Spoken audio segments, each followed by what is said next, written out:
morning. Welcome to the classiest place on earth. I hope you're all doing well. My allergies are really bad today. I apologize if I'm hella sniffy. Good morning, little sisser. How are you?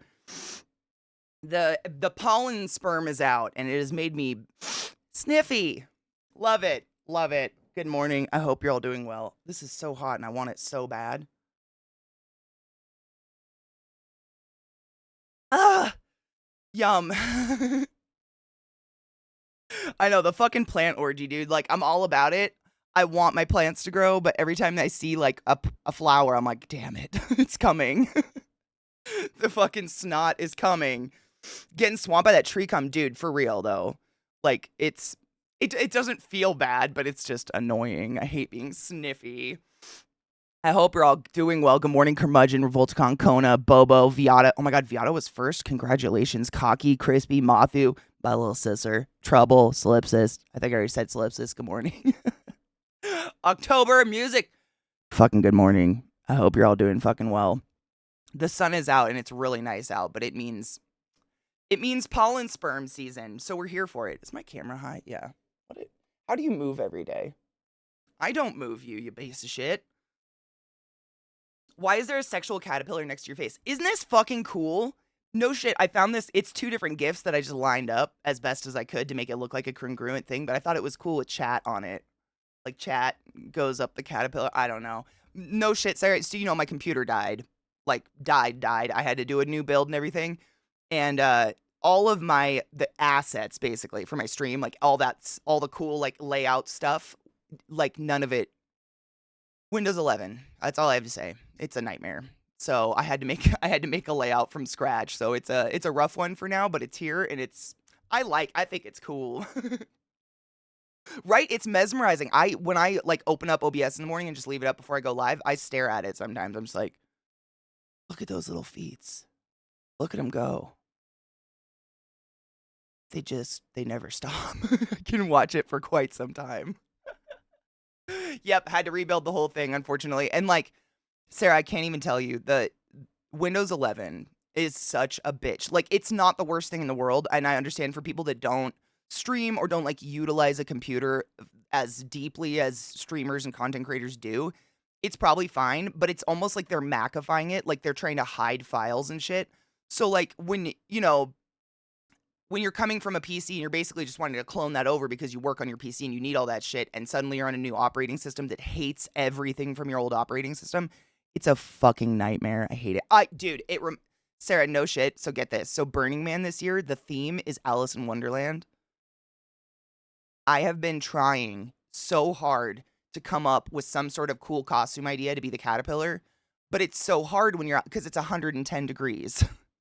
So I know that's like no shit, Sarah, when they announced it. Like, so my first year, the theme was called Animalia. So it was animals. What a better year for me to go. I don't even know. Everything was animal themed. So, giant animal structures, that Pegasus. I showed you the Pegasus flapping, like all that cool stuff.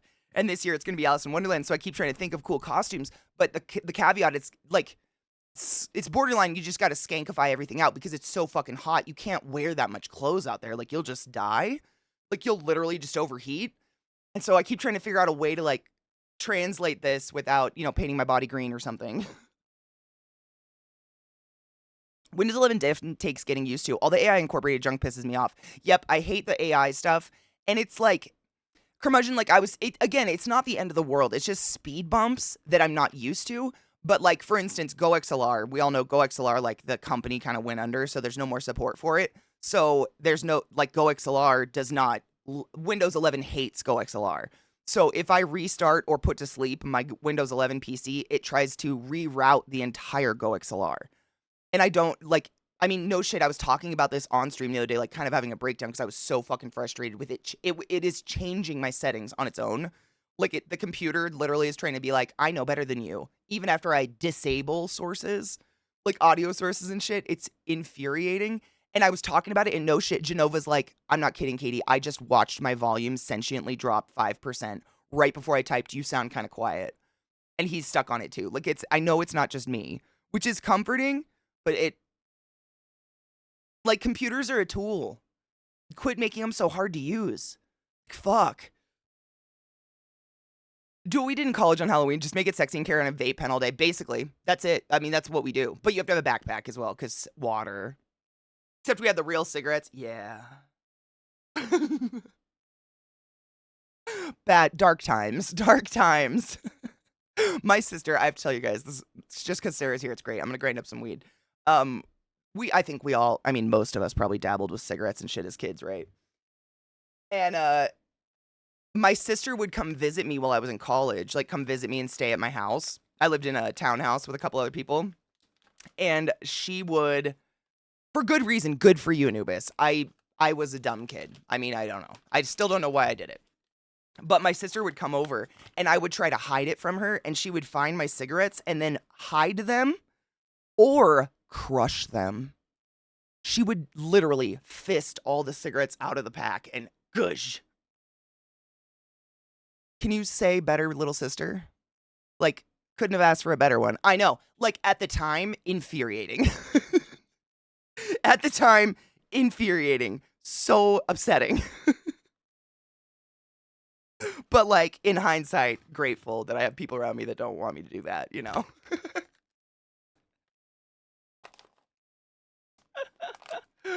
I know, right, October. It's like, and that's honestly probably what I would have said at the time. I don't remember. I was probably like, oh my God, Sarah, those are so expensive. I can't, those aren't mine. Those are my roommates. Probably, but like, we all need someone like that in our life. My favorite was how you tried to tell me they weren't yours exactly, even though they had your initials written on the pack. I know. It's...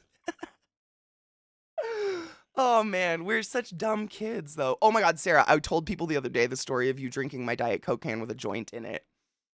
That was I'll never forget it. I told Chad, I was like, she'll never let me live it down because it was the worst. Like, for those that weren't around, this was why? What the fuck? Shut up! Dogs. Yeah, so back in the day, I would literally like I was telling Chat this, so I had like a major routine. When I left the house, because our house was in the sticks. We were like 30-minute drive from anything. From anything. So my drive would be planned. I'd have a Diet Coke and I'd have a joint. And like when I got like 10 minutes close to town, I would smoke the joint and then put it out in the Diet Coke can that I had drank on my drive to work or on my drive to school or something, whatever the fuck I was doing. And I think I was literally on my way to pick up my little sister Sarah somewhere, practice or something like that. She gets in my car, grabs that Diet Coke, and took a big ol' swig of it. What up, Taco? Good morning.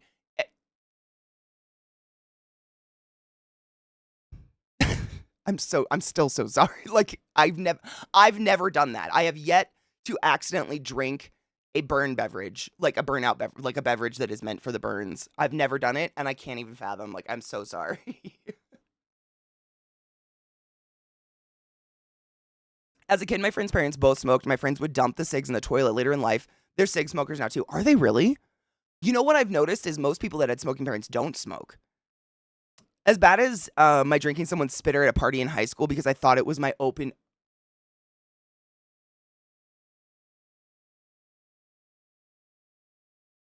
Sarah, how have I not heard this? You drank a Nope, I gotta smoke. I'm not high. Nope.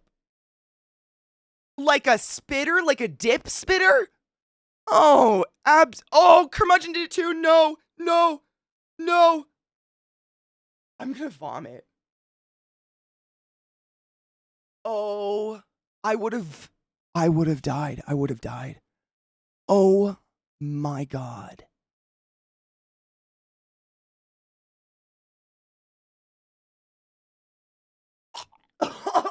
Sarah, no! Sarah! Sarah! No! I was so drunk that my first reaction was, this is a really warm beer.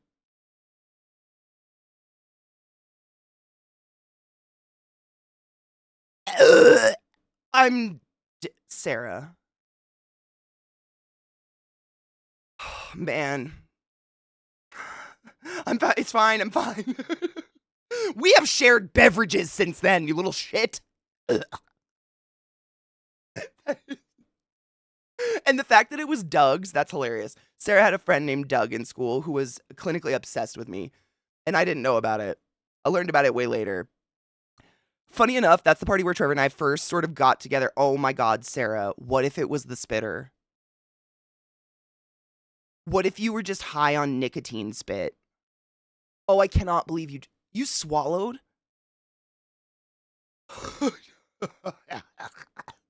Okay, I just have to say there is one of many pros to being a smoker as opposed to a drinker. I'm never going to accidentally drink someone's bong. And I don't think anyone's spitting in their bongs. I don't think.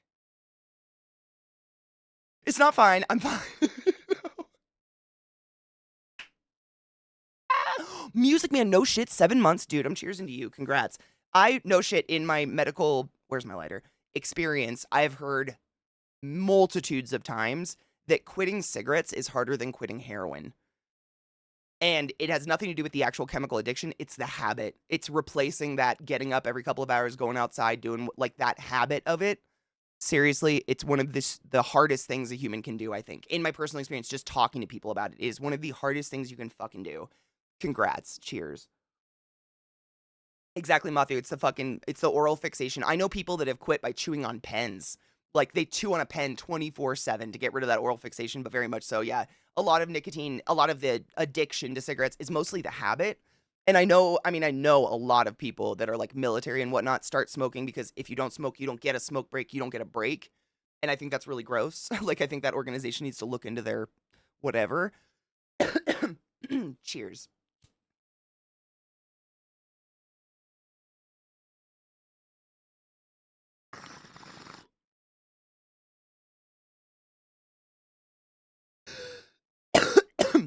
Shame is a waste of time, Sarah. I would have spit it. I cannot believe wait, worse. Oh no, curmudgeon. How does it? I have not read the rest of this message. I don't know how it can get worse than accidentally drinking someone's spitter. And for those that, I don't know if chewing tobacco is a thing all over the world. Honestly, I don't really see it that often anymore, but where I grew up, it's insanely common. Like my entire softball team in high school chewed tobacco. And it's essentially you take a wad of like not tobacco that you would roll in cigarettes. It's different. I don't know how. I've never chewed in my life. Like big shocker, fucking disgusting. But I smoked, so like who am I to judge? But you jam it into your lip right here, and then the nicotine theoretically absorbs through the gum membrane, and you spit. You don't want to swallow. If you, oh my God, Sarah, I love that my sister's here because we can just reminisce. Small town, you know everybody, but there was this kid on our bus. Small, like, you know everybody, and oh God, it was the kid at the orchard. What was his name, Sarah? He decided to try a dip on the bus on the way to school and just kept swallowing. Like not the dip, but he was swallowing his spit like the whole ride to school. And when we got, I can't remember if he projectile puked on the bus or in the school, but he projectile puked. I mean, like an exorcist. He didn't know, and no one told him. Was that a one girl? Oh my God, one cup, dude. I'm gonna be like this might say a lot about me, T, but two girls, one cup is not the grossest thing I've ever seen. I wouldn't even put it in top 5. Is that fucked? Oh shit, Anubis, did I miss it? Wait. Oh, I did. Oh, my shit jumped. Fuck me. I got a friend who wrote a desktop widget. He got off heroin and ciggies, worked out how much he'd spend and how often. A lot of people do this, yes. The money counter incremented itself every time he would have bought heroin or a 20 pack. It's currently sitting at $77,000. I know people that have bought a brand new car with their cigarette jar. That's legit. A lot. I've known respiratory therapists that do the same thing. Like respiratory therapists, nurses, people that I worked with who would want to quit smoking, and so every time they craved, they'd throw a tenner in a jar or something, whatever cigarettes cost wherever you are, and they were able to buy a car, like a brand new car. It's pretty crazy. I mean, it fucking work. Like it's what's the word? It's I just lost it. It was on the tip of my ass. Encouragement. It's a different word than encouragement, but you know what I mean. My buddy used to walk around our local bar early in the mornings. One time he found $90 in discarded cigarette packs. What? People would slip money in between the plastic and the pack? 220s and a 50? Dude, nice find. I didn't know people did that. What if you throw away a pack of cigarettes? All your money's in there. The fuck? Jolly Ranchers and gum. Gum is a big one, yeah. I love my husband and I love my husband. I love my husband. I love my husband. Oh, it's one of those days. Cheers. A friend of mine from high school has been smoking since her teens. She's had some health issues and has had a heart attack. How old is she? A heart attack and 2 cardiac arrests? Oh my God. That is a lot. She's 41? Oh my God. No. I'm so happy she quit. That's obviously a case of there's some sort of genetic propensity in there already, and she was just adding shit on the shit with the cigarettes. Wow. 41? No. That's at the point where we start looking at congenital diseases and shit, because that's crazy. That is so young. To have 3 events? I don't think I've ever seen that. A person that young have 3 events already. That's insane. I'm really happy she's taking care of herself and alive, because damn. Wow. Cheers.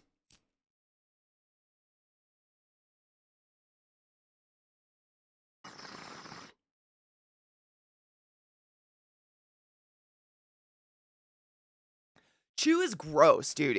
I've never understood the habit. I think people get into it because they're addicted to nicotine, but they're in an environment where they can't smoke. I don't get it. But my whole softball team chewed, except for 2 of us. Me and my friend Amy would have a bag of sunflower seeds, and the rest of them had a fucking dip in. I never got it. Like, it looks gross. I'm assuming it probably tastes gross. I love you, Crispy. Good luck. Incentive. Incentive is the word I was looking for. Thank you, Mish. Yep. Yeah, my whole softball team did, Mish. I mean, I don't even know if they still do. They might. I don't know. It was weird. It was like a thing. On the softball team, everybody chewed. My coach chewed. He'd give them a can if they picked rocks. It was weird. Small town. They had a guy that was missing big chunks of his lips and jaw coming to our middle school to tell kids not to chew. Yep. I mean, I've told you guys the story of, like, I understand what schools are trying to do by bringing in visitors like this and trying to scare us. But this is just me. I think about this stuff because because we moved so often when we were younger, we missed DARE 100%. I never went to DARE. Like, I was definitely the era of DARE, but it would always go to schools right after we left or something like that. So we never got DARE. But when I was in high school, I used to go with 2 of the softball girls, because softball, we're just cliquey, I guess. I don't fucking know. 2 of my softball friends, we would drive off and we would smoke pot out of a Diet Coke can at lunch, because our class after lunch was literally taught by our softball coach, and he would just it's terrible. He didn't make us do class. Literally, everybody would be sitting in class, and he'd go, you, and you, our last names, go pick rocks on the field, and the rest of the class would have to do an assignment. And one day, we did this every day. We go to lunch, get high, come back, and suddenly it's a drug assembly. Like, that's what we have instead of class when we get back from lunch. And we have to sit through this drug assembly high out of our fucking gourds. And then they're like, if you vow to not do drugs, illicit substances, or drink before you're 21, and you sign this piece of paper that's a promise, we'll give you a free pencil. And God damn it, I super needed a pencil, so I did it. But that's all we got. That was it. That's all in my life. When you're a kid, there's no sense of death. And so trying to scare kids with, like, death and dismemberment, I think until, like, I don't know, I feel like until my late 20s, I still had that invincibility thing. Like, I'm too young, none of it's gonna happen to me. You know? I don't know. None of it, like, it's scary, but it didn't scare me from doing things. And it's also, like, usually the extreme. And when you're a kid and you're trying out things, you're telling yourself, I'm never going to that extreme. And then suddenly you're addicted to meth and your eyes rotted out or something. Like, it obviously has a horrible path. Like, don't do terrible drugs. Please stick to things that grow out of the ground. My advice, my medical advice. Just don't. Especially, I mean, I could go on about this forever, because I know party drugs are a big thing. And honestly, I think all drugs should be legalized, regulated, cleaned up, and used recreationally. Like anything's fine, most things in moderation. And the problem with it being on the streets is 99.9% of it is all cut with fentanyl right now. All of it. Because fentanyl makes it more addictive. So, like, you might be going and getting a pill of ecstasy, and it's going to have fentanyl in it. Ecstasy shouldn't be addictive, but you might start feeling a craving for that. And that's fucking scary. Don't fuck with that shit. At all. It's not worth it. Just have a beer, for fuck's sake. Used to be a binge smoker. No shit. I'd buy a pack and smoke the entire thing in one night. Wow. Then I wouldn't smoke until the next weekend. Oh, okay. I kind of did that. I kind of did that when I was in college and shit too. Yeah, smoked off and on through my 20s and 30s. Towards the end, I was smoking Camel unfiltered. Wow. I smoked my last pack back in 2018. Luckily, I could stop smoking when I felt like it. Good for you. I know some people can. I've heard some people literally one day they just decide not to smoke. They never have a craving again and they don't smoke. And then some people, like, it drives them crazy because it's the habit. And I mean, it's horrible. Addiction is one of the saddest things. And we villainize it. I mean, how dare you? Don't ever villainize someone suffering an addiction, you ass. That is some fucked shit, in my opinion. I quit from cigs 10 years this month. No shit. The muscle memory's no joke. There are days I reach for my pack that hasn't sat there for a decade. Wow. Like, absentmindedly, you'll straight up reach. That's... Brains are so weird. Like, that's creepy. I mean, I'm honest. I'm obviously extremely excited that you're not smoking cancer sticks, but like... And no shade to anyone that suffers addiction, seriously. Like, we all have a sin. We're all sinning a little bit. Please don't feel... Like, addiction is horrible. I just... Wouldn't wish it on the worst. It's the worst disease, and the way that we shame it as a society and make people feel like they're less than because they've been sucked into that. Disgusting. And then you wonder why they can't get help. Maybe because you made them feel bad for existing. 2CB while Katie in the chat are your trips that are like I did.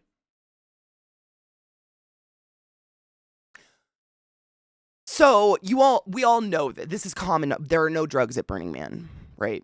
Like, no one does drugs at Burning Man. There's no drugs allowed. It's state land. There are no drugs at Burning Man. But, like, allegedly, theoretically, 2CB is the shit. Look at all that gray hair. My God. Am I dying? Oh. Even as a kid, I knew half the crap they were saying wasn't true or was at least blown out of proportion. 100%, yeah. They always extremify everything, and they bring out, like, an extreme example that's, like, 1 in a billion chance, and it's like, we're not stupid. We know you're blowing this out of proportion. Like, show me a realistic example, you know? They also discredit the whole message with exaggeration. Exactly, like ad campaigns claiming that even trying weed once, exactly. Or that, I mean, I don't know. I can only speak to personal experience. But I have a really hard time believing weed is I don't know, what the fuck is the term gateway drug? The whole idea of it seems confabulated to me. That's a word, right? Had my first smoke at 6. 6? And you were able to just stop. That's a fucking miracle. Because you imagine how that's been, like, intertwined into your developing DNA at that age? Holy shit. I was one of those, I'll do dishes right after this, smoke procrastinators, and I was getting up to do a thing and absentmindedly reached for my pack and caught myself. God, that's weird. That's so interesting, though. Brains are, I mean, I talk about that when I do a tea break because of the, not the repetition, but the habit of smoking a bong, you know? It keeps my hands busy. It's definitely kind of a fidget toy a little bit. Playing with a lighter, the nice thing about being in a legal state is I can go to my dispensary and I can get weed that's 0 THC and just has CBD in it. So then I can still keep smoking and keep that, like, it's not like I'm eliminating this part of my day that I don't know what to do without, but I'm still taking a tea break. You know what I'm saying? Oh my God, B-Tree just thanked all the mods, and I can't agree more. Nothing runs without moderators. Like, I feel like sometimes when streamers say that, it sounds kind of, like, I love my mods. Kind of, I don't know the word for it. Kind of like, it's not kiss assy. Like, I don't fucking know how I would do anything without any help at all. I mean, I always go back to that one day where I was randomly thrust on the front page at 9 a.m. I had over 18,000 people in my channel, and it was just one of those random mornings all my mods had something to do. That was fucking horrible. Do not undervalue mods, ever. Like, one person can't do this with 100 people watching, let alone 18,000. My God, that was so... And it was no fault of anybody's. It was just random. I'm on this, like... Twitch has told me, my Twitch partner, manager, whatever person has told me that they have, like, a safe list of streamers. And yeah, I'm on it. Shockers, I know. That basically, if people that are scheduled for the front page don't show up and don't go live, then this random carousel of streamers starts just going onto the front page of safe bets. People they know aren't going to, like, pull out a titty or something. And I'm on that, so it'll happen randomly. And it was just one random morning, first thing, all of a sudden we were on the front page, and I was like, this is the worst day ever.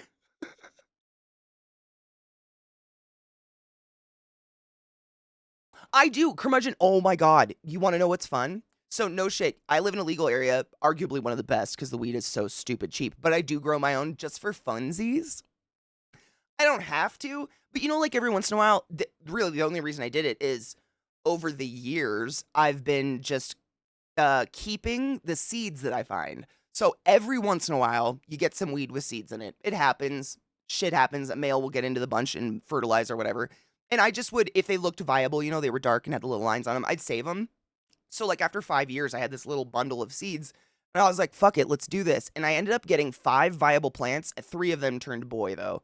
So I had to cull them. So I got 2 plants, but I got, like, 4.5-ish ounces out of it. And no shit, it's about smokable. I was just showing this to chat yesterday. Because Vissy got me an unbreakable bong. And I was trying to think of a special way to, christen it on stream. And I was like, guys, as of May 5th, this is smokable. Like, this is only a quarter of it. I have a lot of it in this, like, mini fridge next to me. It's not plugged in, don't worry. It's just a dark space to keep weed.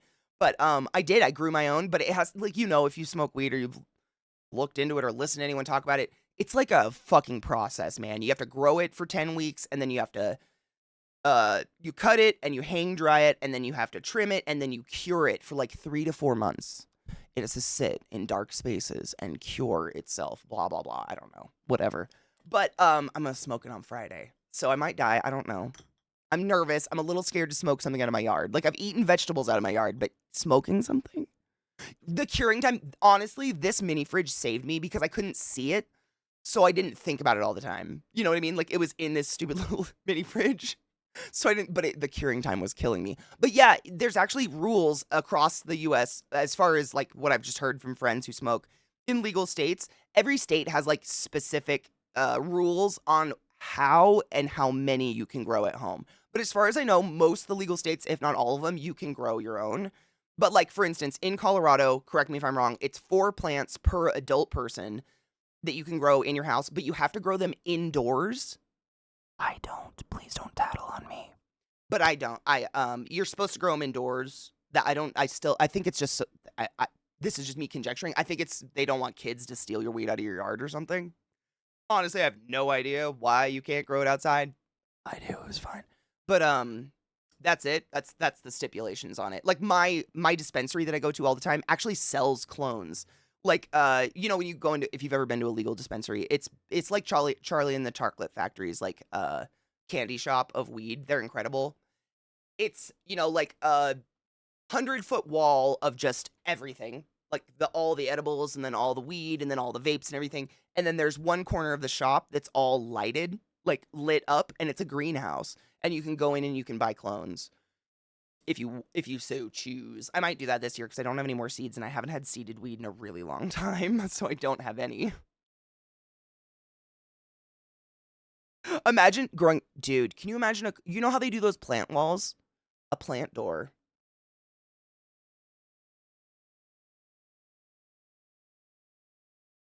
It was LZT definitely was knighted that day.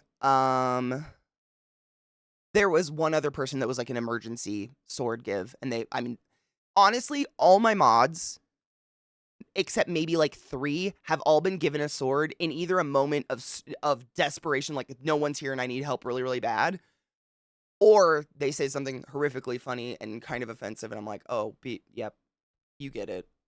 You danced that line so perfectly. Here's a sword.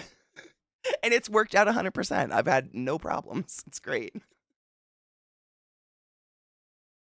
Yeah, this is like, I mean,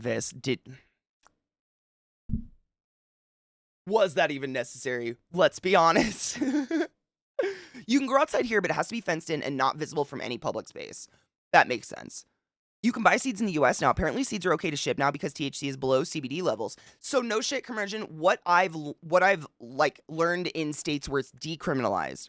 There are some states where it's still a felony to have weed, but like Maryland decriminalized. So I was just reading the laws on it or whatever.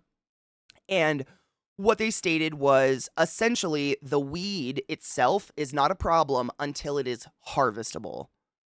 So, like, having seeds, not a crime. Having a plant in your yard, not a crime until it's smokable, until you harvest it. Then it becomes an issue. So it makes sense you should be able to buy seeds and shit. You can't, I mean, as far as I know, you can't smoke a seed, right? I mean, we do on accident. They make a horrible pop in your bowl and it's really scary. But, like, well, Vissy, that's kind of the way, though. I love doing that. I love sneaking a sword on someone. I was trying to think. I bought seeds when I lived in Maryland, and that's how I grew illegally. It was still a felony in Maryland. Don't do that. But I'm trying to think.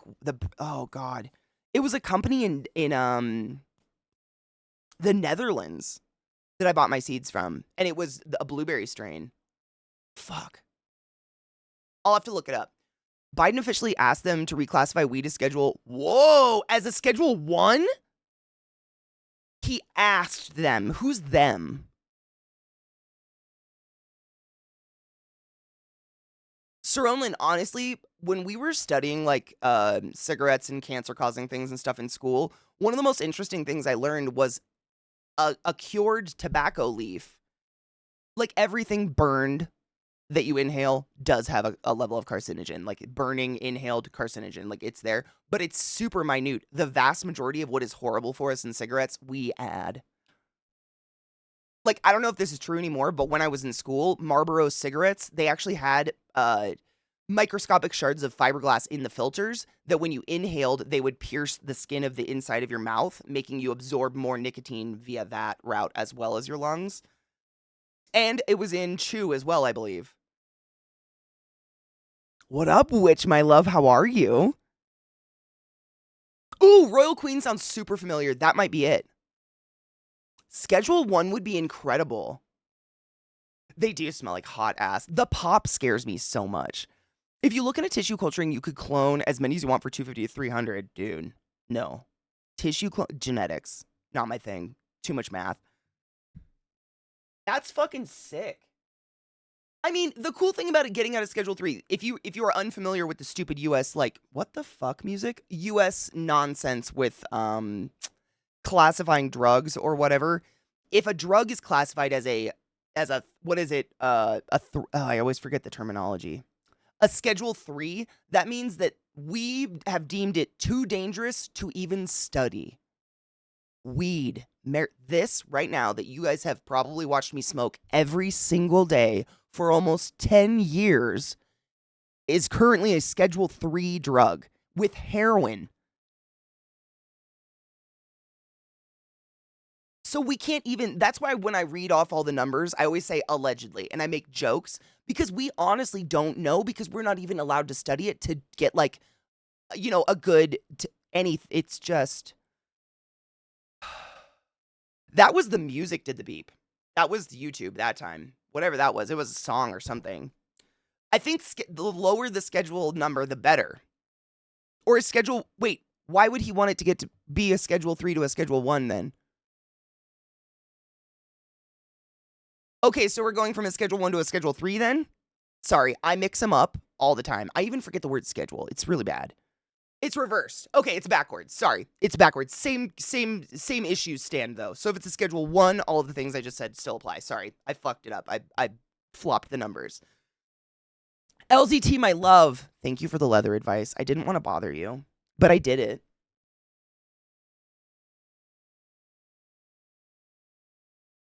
And now I'm doing the super fun part. That's a joke. But I fucking did it. It took a lot of balls. Cheers.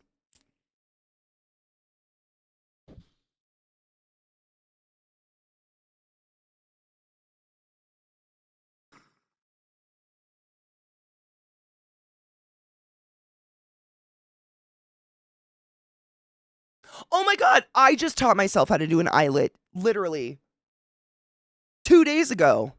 We're on the same learning train. I hate them. Side note.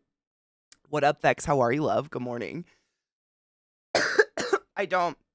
See, that's the problem. I have die cuts, no die cutting machine. I have like I've basically been sewing leather and doing shit with scrap leather with sewing stuff. I don't have lasers. I don't have any cool cutting machine. I have scissors. Shears, if you will. And I had to, like, it's just me being anal. So, like, I cut these circles, like, I traced the circles in, and I was like, if they're not cut perfect, I can't handle it.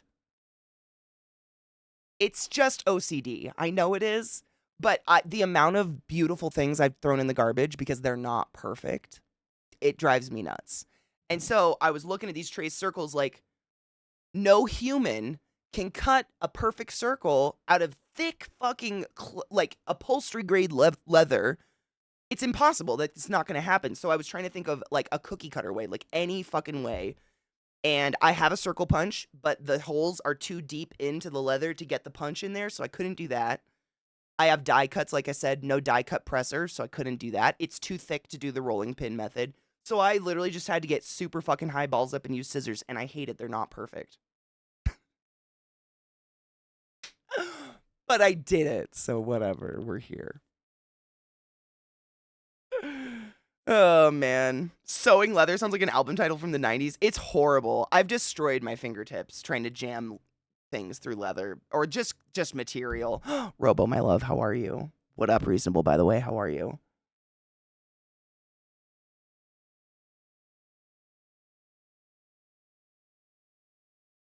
Wait, a crocodile? What's that?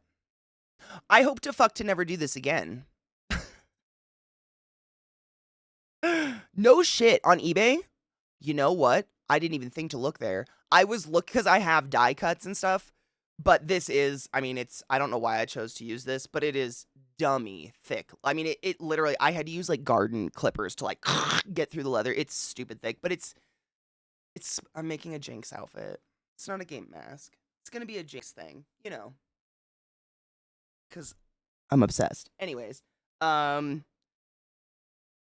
it's so fucking thick. It's just ridiculous. But I mean, whatever. It's so stupid. No one cares. I just had to share with LZT because he's the leather man. He's the leather master. I sew shit. He's the leather master. You want leather advice, that's who you go to. Oh, that's what I was gonna say. I have die cuts, but the only way to use them is to have a press, like to press the die cut in. Any other way is either gonna fuck the die cut up or it's gonna move around on your project and it's not gonna do well. And those die cut pressers are like $160 to $500 minimum. I could not, and I just can't. Like, there's no fucking way at all. But man, I didn't even think to look at like Craigslist or eBay. There might be some good shit. Is it Leather Daddy? LZT is a good one. Leather Daddy might be another one. We have a lot. LZT and I have been friends for quite some time. Seriously, he is the Leather Daddy. Check him out.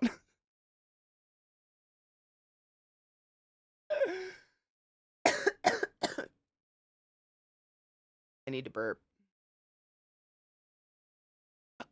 Viata, that's the problem. I don't have I tried. In order for it to work with the die cut and not fuck the die cut up, the hammer would have to be this exact same, like bigger than the die cut to do one hit. I don't know. It's just like, not perfect. It's not perfect. It's fine. It's fine. It's fine. Because honestly, like I said, I'm just working on a Jinx cosplay because I just have to be busy all the time. It has no purpose whatsoever other than my own pleasure. But if you've ever seen Arcane, she has those holes, and then in the show, I'm pretty sure it's enormous like eyelets that don't exist in the real world. So I'm embroidering gold thread around them a million times to make it look like a grommet. This sucks. Like, I'd rather cut the circles again. But yeah, fingertips though, right, LZT? I was telling chat actually recently, the only reason I maintain somewhat of a long fingernail is I use them to shove needles through things. Like, I can't stand, I don't know if you have the same problem. I can't fucking stand thimbles. I have made my own thimbles. I've bought thimbles. I've tried every thimble. I can't stand losing the tactility of my fingertips. I don't know what it is. I need it. Like I've tried thimbles that are like a ring thimble and they're okay, but they slip and then you just stab yourself even worse, or you get a needle up under your fingernail. I've never done that. Yeah, I have every day. It's fucking horrible. But the moment I have a thimble on, I feel like I can't. I need my fingertips, and unfortunately, I've just there is a permanent hole in this fingertip very specifically because that's my push the needle through fingertip, and it hurt for a while. It's pretty dead now. But it's not a callus, it's like a hole in my hand that's just there now forever. The leather daddy. Oh, thank you, Vissy. I appreciate you. Welcome to my fingertips for the first 4 years. Well, I've been sewing for years. This is just a different ball game. Because it doesn't matter, even if you pre-punch holes to sew into, the leather is a fuck twat. But I have this, I don't know, I have this pet peeve with cosplay. I watch a lot of cosplayers on like YouTube and shit like that. I love watching people sew and be passionate, and all the ridiculous detail just gets me off on a sick level. But one of my biggest pet peeves is people that put all of this time, all of this energy into like a cosplay or something, but they half-ass shit. Or they make it not re-wearable. Like they can get it on once, but once they get it off, it's gonna fall apart or something like that. I don't know. If I'm gonna put effort into something and I'm gonna put hours of my life into something, it's going to be a functional thing. So when I was looking at the Jinx thing, like some people they literally just cover their entire torso in masking tape and then cut out the shape and paint it of the bodice thing. And I was like, but like, what is that? That's not real clothes. Like that, what have you, I don't know. So of course I had to go to my stash of scraps and I was like, well, I could do it and make like, and then hate myself forever and hurt myself doing it.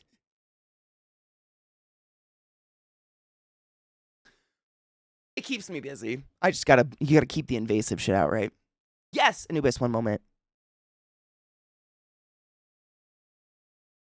I still have my permit button. Wait, is it not working? Did it work? Oh, my shit jumped. You probably already got a permit. Thank you. You stick it. Wait. Hold on. I missed the first.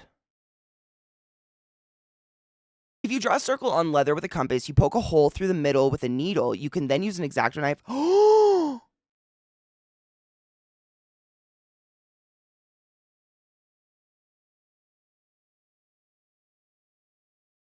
That's genius.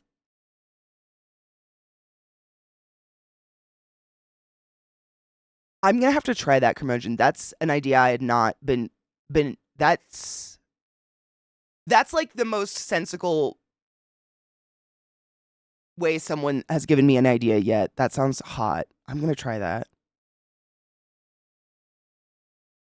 Ooh, LTT, fuck yes.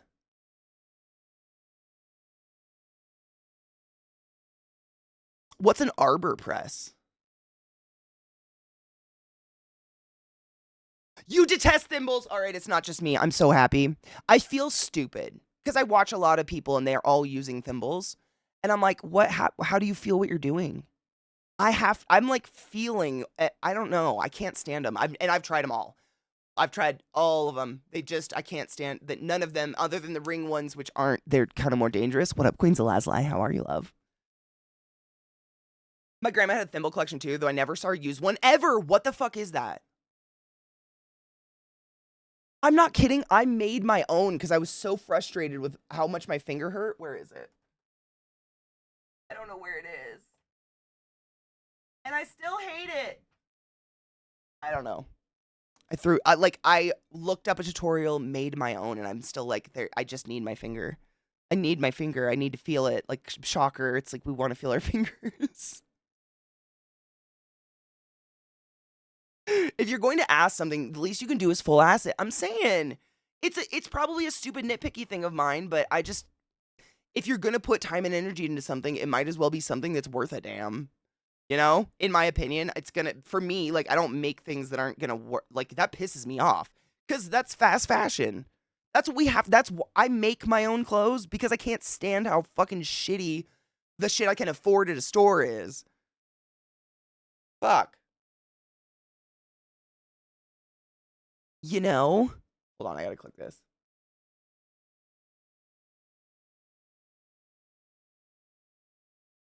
What is that? What is that, Anubis? Oh, it's an eyelet punch and a crimper. Two-step process. Dude, I have one of those. I got it because I hated the way I was having to do shit. This guy. But I got it so I can put different sized dooley babobs on it for different sized eyelets. Because the other option is a hammer and a steel plate and just like fucking some weird shaped pin that curls, curls the sides of the eyelid out. Yeah, this is probably a cheap one. The one you showed is way nicer. This is like Amazon special probably, but it came with a little baggie of all the different sizes for eyelets and whatnot. And it's just so much easier than hammering the stuff. Like, my God. I don't know what it is, but like, I feel like I'm gonna fuck up when I have to strike something once with a hammer and it's gotta be good that one time. Like, that pressure is not, I don't like that. Stop doing that. Oh, dude, those are huge though. LZT, the big one?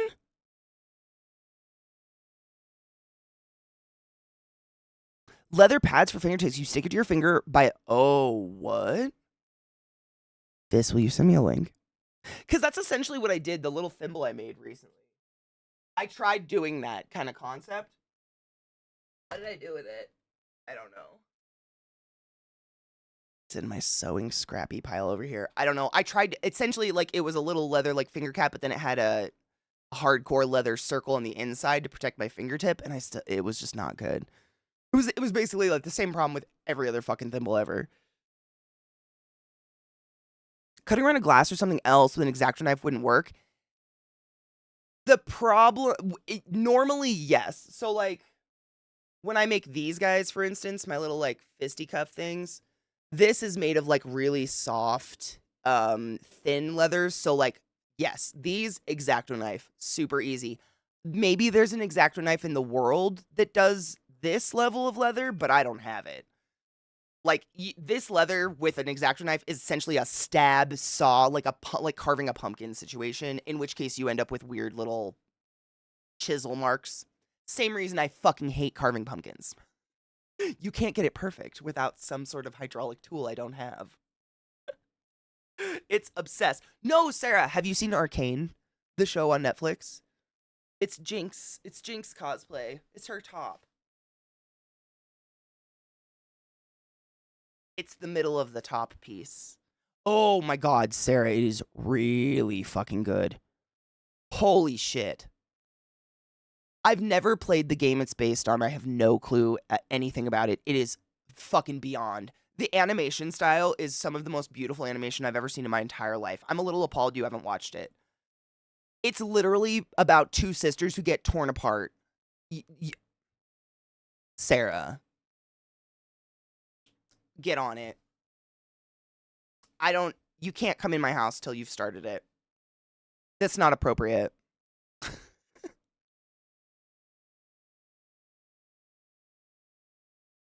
No shit. I'm not, it's got this really, really cool, painterly kind of digital animation style that is just fucking astounding. The soundtrack is heartbreakingly good.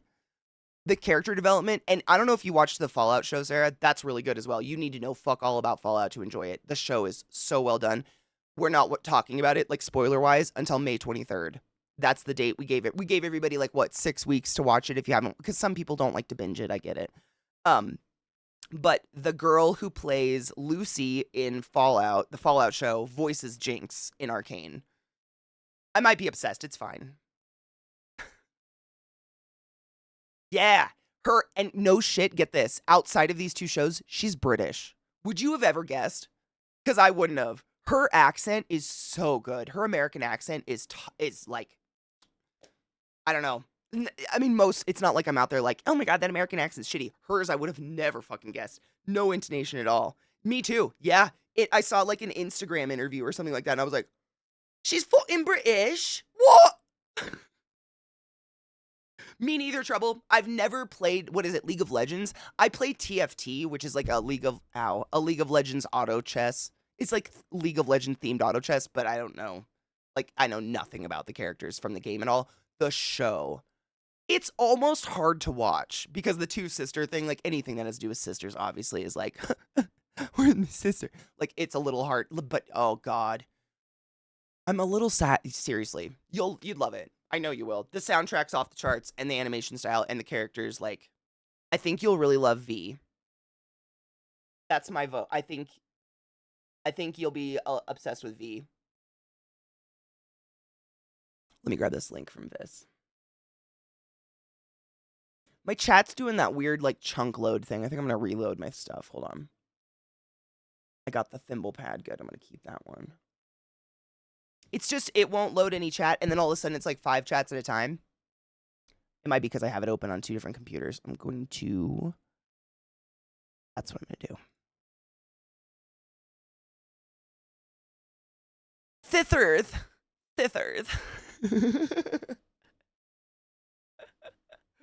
Her eyes look like they're going to... She has a... Like, I mean this in a not negative way. She has the face of a pug. I feel like her eyes are going to fall out if she sneezes. She is stunning. Obviously, they're not. But I noticed, like, just at least once an episode, I was like, oh, don't fall out of your face. What's holding them in? Like, they are so not in her skull. Oh, I haven't watched Yellow Jackets yet. That's one show I desperately need to watch because I've heard really good things about it. Which one, Vex? Which one? Arcane? Oh, please.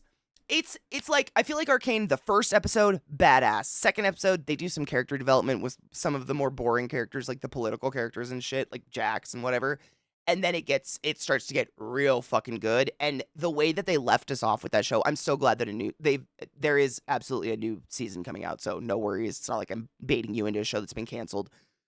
The way that they leave the end of the season, it gives me icky feel. Like, it's hard to rewatch the show for me because I just know how it ends and it's so fucked up. It's so good though. It's so good. I'm really excited to see where it goes. Don't tell me if you know the story from the game or something. Yeah, same. I had no idea she had an accent. Dude, Mike, you can absolutely post it here, but post it in the Discord as well, just because it won't disappear. It's usually what I tell people. Like, I mean, for people that are in chat right now and want to click on it, for sure, Z's, we're all about celebrating people's art and shit. And I trust that your friend isn't a racist hoe out there, like, preaching red pill, so, you know what I mean? But, yeah, I usually tell people, like, make sure to put it in the Discord, too, because then at least it stays there. Chat disappears. Chat's gone in a minute. She looks a lot like Jenna Coleman. Yes. Like if Jenna Coleman got squeezed and her eyes came out a little. Yellow Jackets is Lord of the Flies with snotty girls. Oh, yes. Wait. I watched a show similar to that, but I don't know if it got canceled or not. What the fuck was that show called? It wasn't Yellow Jackets. Oh my God. It was good. Oh shit, fuck. It's about like a plane of girls that crash on an island and they have to survive. This has been out for a while, so I'm going to spoil it. Kind of. They find out that it was all planned and it's actually like an experiment to see. There's an island of boys and an island of girls, and there's people watching them to see who will survive better. It's fucked up. It's so fucked up. It's really fucked up. Like, it's really real. But wow, what was that show fucking called?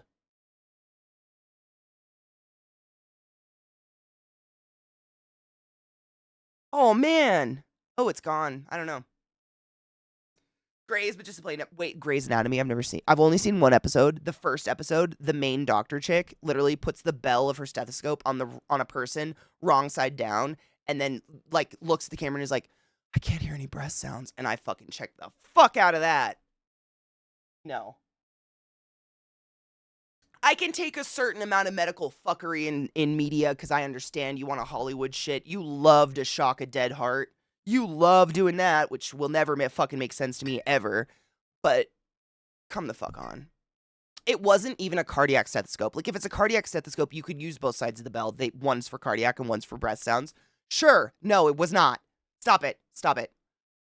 Talk to a nurse. Fuck, they're everywhere. Have I read Maze Runner? Maybe it was based on. Oh my God, Carnival is one of my and my sister's favorite shows of all time ever.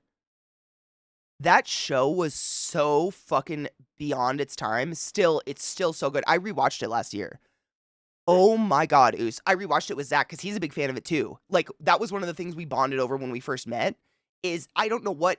We watched a show with the main guy, the priest. I can't ever remember the actor's name. He's phenomenal. He was in some other show, and I was like, oh my God, I know where I know him from. Did you ever see that show, Carnival? And Zach, like, looks at me and goes, I fucking loved Carnival, and we immediately rewatched it. Like, that show was underrated. I don't know why it flew under the radar. No one talks about it. It's not like Sopranos or something, but fuck, it was equally as good. My God, that show was fucked. Yeah, Carnival was so good. So fucked up, but so good.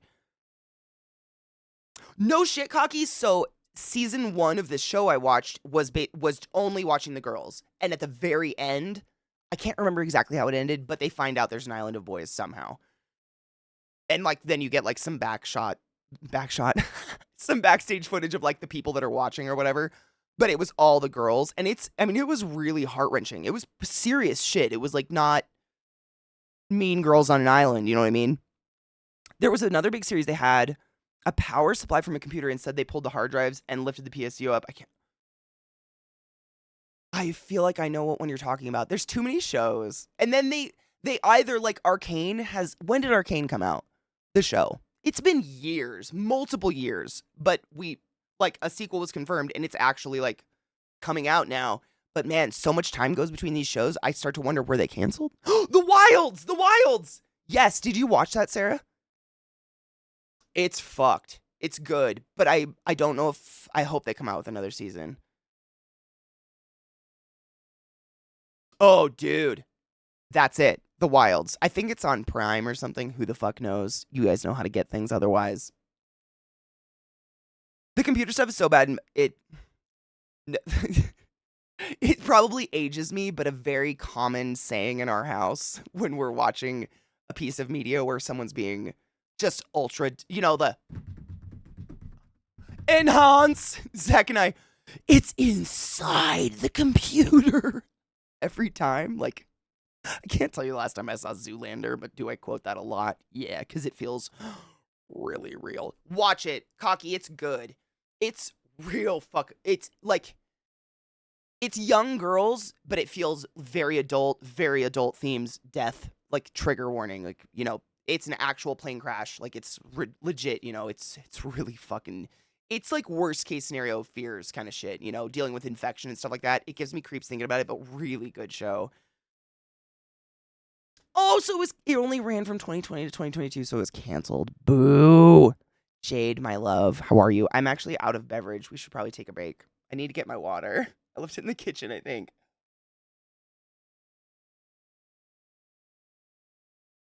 Dude, Hackers was great. That's a classic. Man, the fact Zoolander's still quoted today is so good. I can't turn left. I've got the black lung. I could do it all day.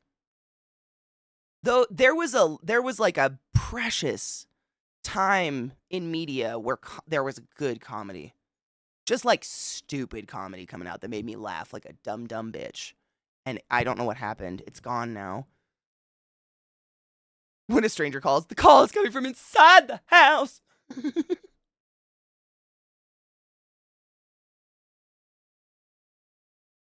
Oh my God, Saronlin, don't you love that shit? That's like it's it's brought up in the beauty community a lot, but I remember as a kid seeing those commercials for face washes, like Claricil or any old face wash you'd get from Boots or like CVS or something, and it always shows some beautiful bitch like looking at the camera like this and just like with fucking water. Bitch, all you're gonna need is that towel. What is happening here? Who washes their face like this? Like, fuck the walls. Let's go. Like, it's aesthetically gorgeous, but what's happening? I'm at the age where I avoid shows with teenage main characters, so I haven't seen a lot of the newer shows. I think I still try them, but I'm getting to the point where I might stop because it's same. Same. Like, I feel like if I was 10 years younger, I would have fucking loved that Sabrina series. But watching it at my age, I was like, this is bad. This is like real, like, what's happening? Who wrote this? Riverdale? What's happening here? But if I was like 10 years younger, I might be into it.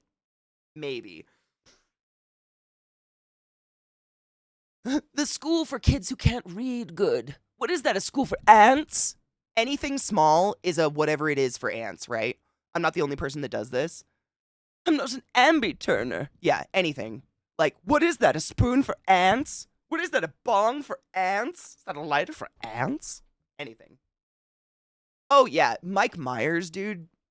I still love Austin Powers. It's just so quotable. It's just magical. What is that? A bong for ants? Cheers.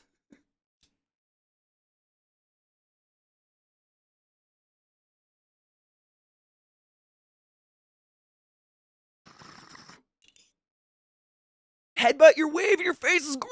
Let's go. It's how you cleanse your pores. You just get a fireman to shoot that hose at your face. Beautifully photographed bullshit is a whole industry, right? Like food and stuff too.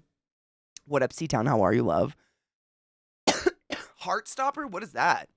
I haven't even heard of it. What's Saltburn? Yeah, asterisk for ants. It's a thing. You have to. If you don't get it, then you're not old enough to hang out with me. I don't. That's how I pick people up at bars. What is that? A shop for ants? What?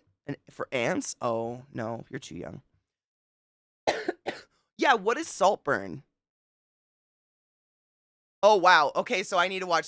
So, like, this is like you not watching Arcane. Okay, I'm looking it up. Hold on. I don't know what Saltburn is. I might actually know what it is and just have forgotten the title, so I'm looking it up. Hold on. Don't smoke yourself.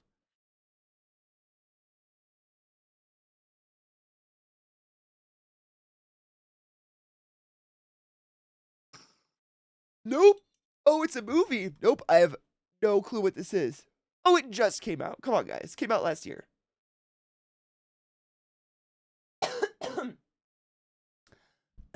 Saltburn 2023 black comedy psychological thriller film written, directed, and co-produced by Emerald Fennell, starring Barry Keoghan? I don't know how to say that. Keoghan. Keegan? Jacob Elordi, Rosamund Pike, Richard E. Grant. What's with the E, you pretentious fuck? Alison Oliver. And Archie Madekwe, set in Oxford in Hampshire. North Hampshire. It focuses on a student in Oxford who becomes fixated with a popular aristocratic fellow student who later invites him to spend the summer at their Ooh, is it going to be people hunting? That sounds fun.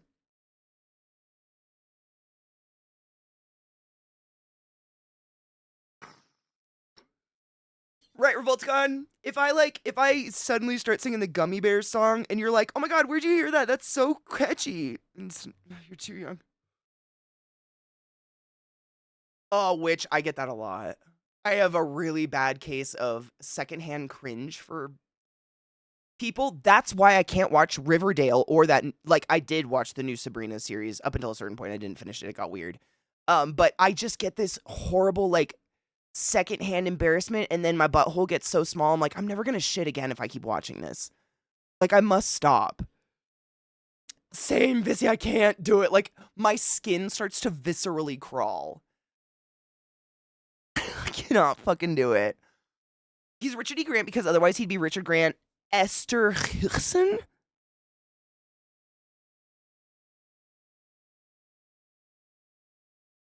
Why not just Richard Grant? I mean, if you're gonna change it. Oh my god, Matthew. The chills up my neck, though. Or like, The Last Unicorn. I sing that a lot. If people know where that came from, I don't know what to do here. I don't know what to do.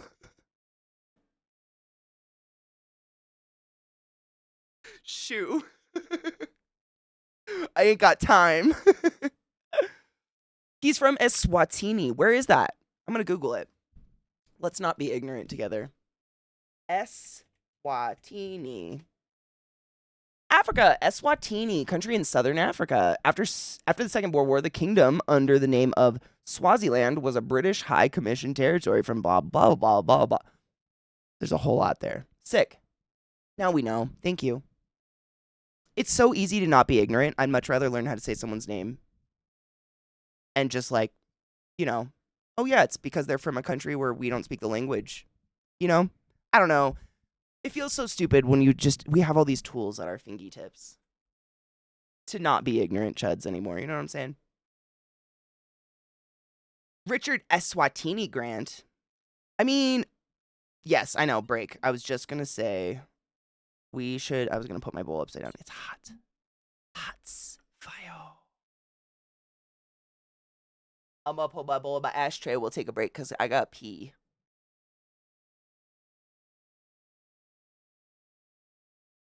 A pause for the cause. I love that. Well, you know what's funny? Vissy actually found a way she just sticks chat in all emote. And then it's like a punishment to us both. I can't talk, you can't talk, we all get punished. All right, let's take a break. Stretch your dicks, load your bowl, get a beverage. I'm gonna go find my water. And we shall, hi Bubba. Come say hi real quick, and then we go. Say good morning. Otherwise, we're gonna be put on reprimand. You're very cute. You're very cute. Oh, and it's a big yawn, Bubba. You're very cute. How's your day going? Do you love this weather outside? It's so nice, right? That sunshine. And mom goes outside and gardens and you love it, huh? Yeah. You're the sweetest boy. You're the sweetest boy. He is just a baby. He really does have good timing though. He knows when is break time. It's weird. Anyways, comes to say good morning and say hi to everybody. You're so sweet, bud. When you do this head push, you break my heart every time. This is my boy Trick for those who haven't had the pleasure. He's the best. But he's so black, he blends in with my life. Big yawn, bub. You're so cute. He really is a smart boy. It's honestly kind of alarming, like how these dogs, like I'm usually, cleaning the house or whatever, vacuuming, and I don't even know what time it is, but I know it's 7. I know it's around 7 o'clock because they get up and they start getting a little restless, and I can see them start pacing the hall because that's when Zach gets off work. Like, they just know, and he hasn't said anything. Like, he was still deeply in a game last night, and they just know. They have the weirdest internal sense of time that's just very fascinating. You wanna go outside? Oh, yeah. I love dogs. All right, break time, my dudes. Every couple of hours, we take a break, we stretch our dicks, we do all the things. Get some water. I'll be back in a few.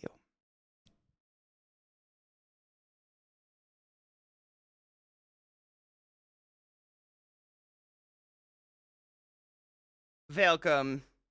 Hello. It's so nice outside. I feel bad bringing the dogs in, but I do not trust them. They get up to nonsense when I'm not out there to entertain them. That's the one downside to smart dogs, is they will get up to fucking mischief. Especially poodles. You gotta, give them puzzles and shit, man. Which is fun, but sucks because I can't like leave them out there. Like I know that they could get over my fence if they really wanted to, and that's alarming. Right, C-Town. Yeah, these guys, they know. They know they're just and they honestly, they could. I've seen Trick can his vertical is taller than my fence, and I'm trying to think. The fence is taller than me, and I'm 6 feet tall. I want to say it's like a 7, 8 foot fence. And he bounds, and his entire body is above the fence just to look over it, but he never goes over it. He's never done it. But I know he can. And like, fuck, man. Oh yeah, this is the thimble I was talking about. This is the only thimble in my entire life I've ever found that like doesn't drive me crazy because it doesn't take away my fingertip. But it's one of these ring thimbles. It just has the dimples all over it. And if you're getting in a flow of sewing and it slips, you just get stabbed really bad because you're trusting it too hard. So I use it basically to really, if I have a needle that I just can't get through, like even by shoving it on my desk or something, I'll use this. But other than that, it's the only thimble I've found that I don't hate.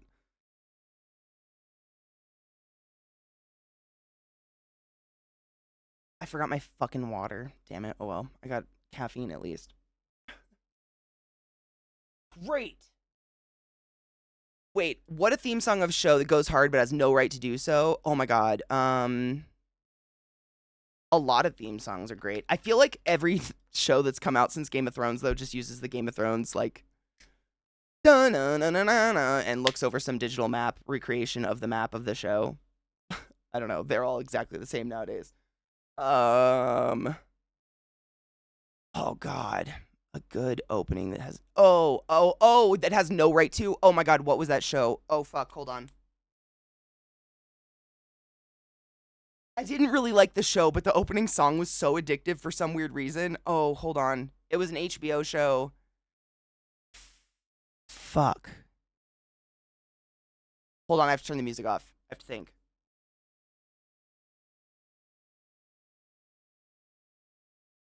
Oh my god. Hold on. What the tit was it called? It was like each season. I think there's only 2 seasons of it out, and each season was completely different people. But it's like rich people going on vacation and something terrible happens. And in the first season, oh god, oh my god, what? Hold on.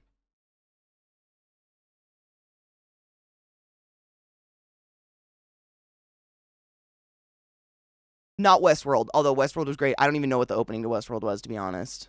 I do not. White Lotus. White Lotus. Did anybody watch White Lotus?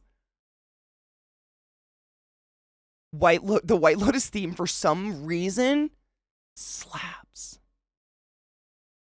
It's not great. Like I didn't really like it. I watched the whole thing, both seasons, but I wouldn't ever again, and it's not something I would be like, "Oh, you should definitely watch that." I don't know. It's not great. Oh my god, Miss Danger, hold on. Let me give you a permit. Now try.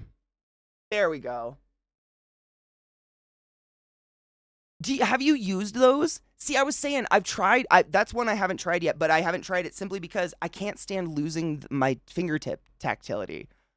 Like I gotta feel my finger. It drives me up a wall to lose it. So instead, I just have stabbed this finger so hard, so many times. It's just like a hole now. Because I always end up ripping the fucking thimble off and getting frustrated. I don't know what it is.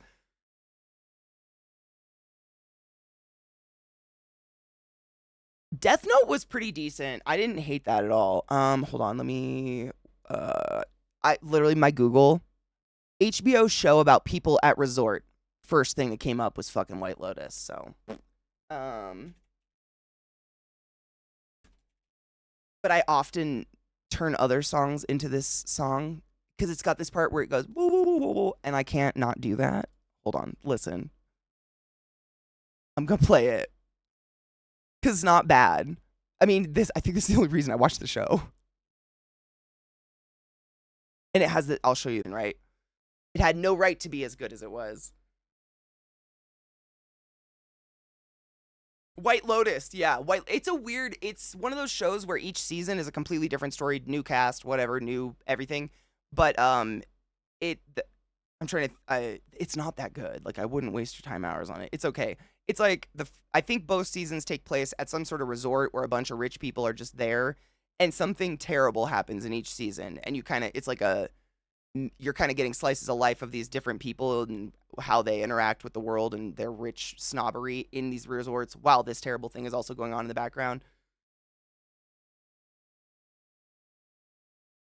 Jennifer Coolidge was in season 2, I think. She's pretty funny.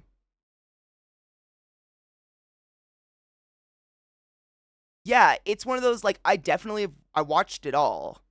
I wanted to know the end, but it's how do you explain it? It's kind of it reminds me of reading a book by Jodi Picoult. That might be a very if you don't read books, no shade. It's like it's the type of show where you don't necessarily get a clean wrap up ending and it leaves you kind of thinking a lot and conjecturing the fuck. But not on a bad level. Like I don't feel like they didn't answer things. You get things answered, but you also yeah, it can be not a great show and I get it. I can't not. Like that's addicting to me. Yes, very, very much so. You have to, because no one in the show, it's not following detectives in the show at all. It's not a detective show at all. Like something bad happens in each show, but you're not following detectives or cops or anything. If you see them, they're a very side character. You're just seeing slices of life of people who maybe heard about the bad thing happen at the resort and their reaction to it or whatever, or their non reaction. So you really have no idea what's happening until the very last episode of it. And shit like that is crack to me. I don't know. The oh man. What was the oh god, what was the name of the bad the like dark I don't want to say bad, the evil Kim Possible character. I had such a weird crush on her as a kid. With the black hair and the black upper lip and the green outfit. You know exactly what I'm talking about. What was her name? Shigo? Was that her name? Shago? It's been a very long time since I've seen that show. I don't even want to say. I'm just going to load a bowl in silence, but yeah. Yeah. Yep. Yeah. Why did bad characters, quote unquote bad characters, always get the best colorways? The hell? My aunt's gay awakening? Dude, fuck yes. I love that. Because, and honestly, it's same. Because once you watch that last episode, you're like, oh my god, and you start thinking about things from all the previous episodes, and you have to go watch them, and you're like, you can see all the things that should have absolutely like you're like, oh, it's so fucking obvious. That's me. That's why I love true crime and shit. Like I've found this channel recently, Mr. Ballin. If you guys know Mr. Ballin, he's like a storyteller, kind of not just true crime though. Lots of medical mysteries, just mysteries, ghost stories, etc., etc., etc. But I like the way he presents the material because the first half of the episode is the mystery, and then the second half of the episode he says this is what cops believe played out on the night of blah blah blah blah. And when he starts going through that, you start thinking about the first half, and you're like, holy shit, it was so obvious. Like, how did I not? How I could never be a detective ever. Like, I guess detectives most of the time suck. Actually, I'd probably be a great detective. Fallout was really good for that. Yep. Fallout, someone tweeted it and I hard agreed. I still don't know like who's the bad guy. Cuz like every time you're introduced to a new group of people in Fallout, etc., it's worse. It's the worse. It's worse. Yeah. It's their worse in some way. And I'm like, fuck. Well, they sure are playing that card hard, Rod, but is he? No spoilers. May 23rd. We're talking in very, very generalities right here. Dude, and I love the ghoul character. No spoilers. Obviously, it's Fallout. There's going to be a ghoul. But he's so like, no spoilers, the 23rd. But like, I'm very excited to talk about it. I'm very excited. The week before the 23rd, so what is that, the 27th? No, excuse me, the 17th is the day we'll probably start it, but I want to watch an episode a night the week before. Because it's, what is it, 8 episodes? Was it 8? 8 episodes, yeah. So I figure if we do 8 days before, so not the 17th, whatever, 8 days before the 23rd, because the 23rd that was the day I promised. That's like a think it's a Tuesday or something. I don't fucking know. I figured we could watch an episode because, like, I've already forgotten half the show because I binged it. Mag, how are you, love? So I think it'd be a good idea if we're going to talk about it I need a refresher. So I'm just going to put it on the Discord, and then if you want to join, feel free. No pressure. But it's a really good show. Ghetto, right? And that is the shit. I love that so much because it's so much more realistic. People are not black and white. People are not good and evil. People fuck up. People change. I mean, we were just saying this earlier today. It's like, oh, wow, big shock. People are complex. Who'da fucking thunk it?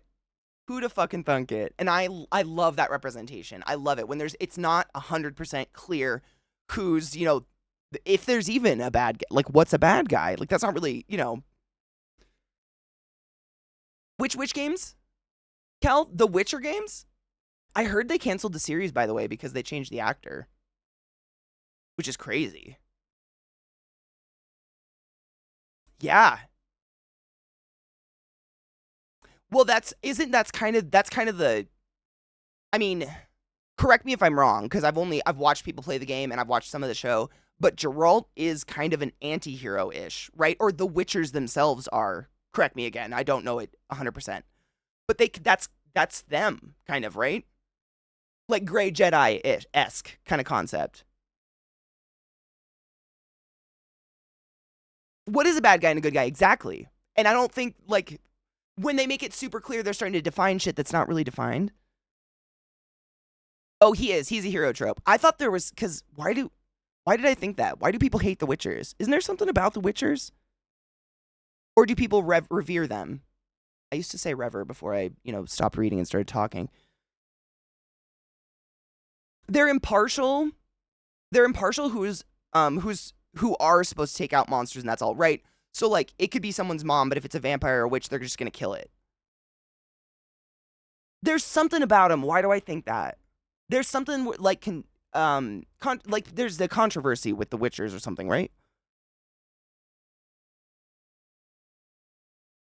They're wholly not altruistic, but they're mutants. Okay. And is that why people don't like them? They're mercenaries. I mean, that would be disliked, right? Don't they think they're cursed because of how they got their powers? I think Geralt does. Fuck. Geralt does, but I don't know if that's universal. Side takers don't respect people who don't have a side. That just gave me chills. That is insightful shit, dude. Like,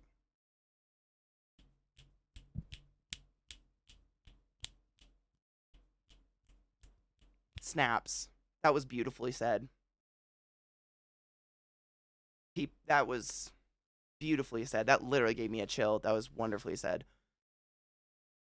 He doesn't have a side. Geralt doesn't. Do the Witchers? Like, as a whole? Because I feel like he's kind of at odds with the Witchers as well. Sometimes I feel like Henry Cavill isn't real. A conventionally attractive super geek who's also actually succeeding in Hollywood. It's very weird. I know.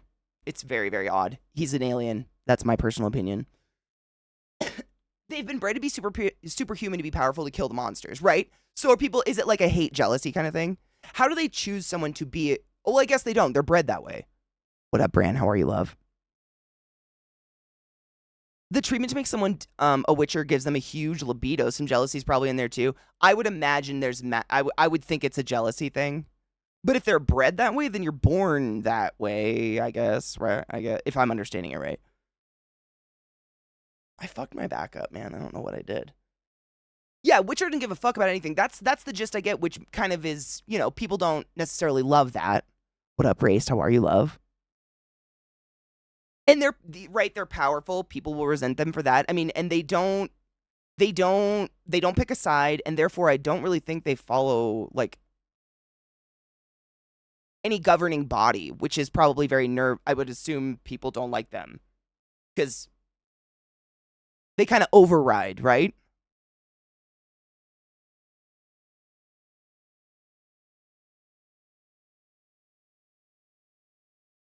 Geralt is a Witcher, but not all Witchers are the same. Exactly. That's what I was trying to clarify. Like, I know a lot about Geralt, but not necessarily Witchers as a whole. I spent the weekend in Utah. Dude, Utah is so pretty. I wish it wasn't so full of Mormons and shit. It's, oh my God. Salt Lake City is one of the prettiest places I've ever been. I had the pleasure of staying the night there. I drove through when I was driving to Baltimore to live in Baltimore, but man, what a gorgeous state. Those mountains, my God.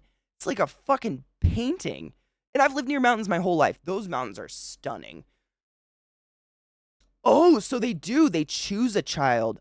Ew, you guys are teaching me. I didn't know this. It is evil. Okay, ew. They take a young child and mutate them with potions. So there is a choosing process of taking choosing a child. So there probably is some fucking jealousy there then.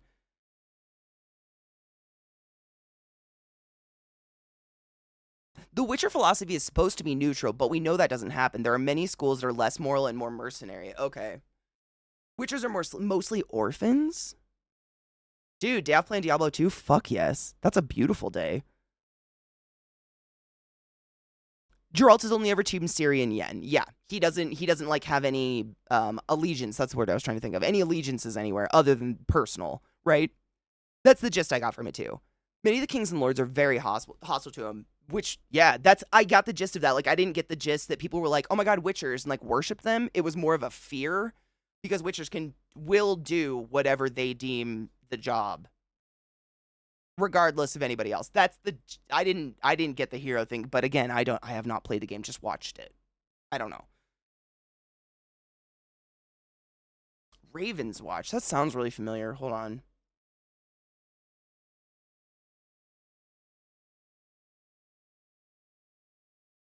Oh no, I've heard of Raven Bound. Raven's Watch. What is it? Whoa! I apologize. Steam auto-played something. We're all dead inside now. What was it? Raven's Watch. I blacked out. Oh shit, it's the first thing that comes up. Shut up, you autoplay bitch. Ooh, it's super pretty. Dude, you know what? Someone gifted me a game that I have not stopped hearing about constantly. I mean, everyone's talking about this game. What the fuck is it called? No Rest for the Wicked?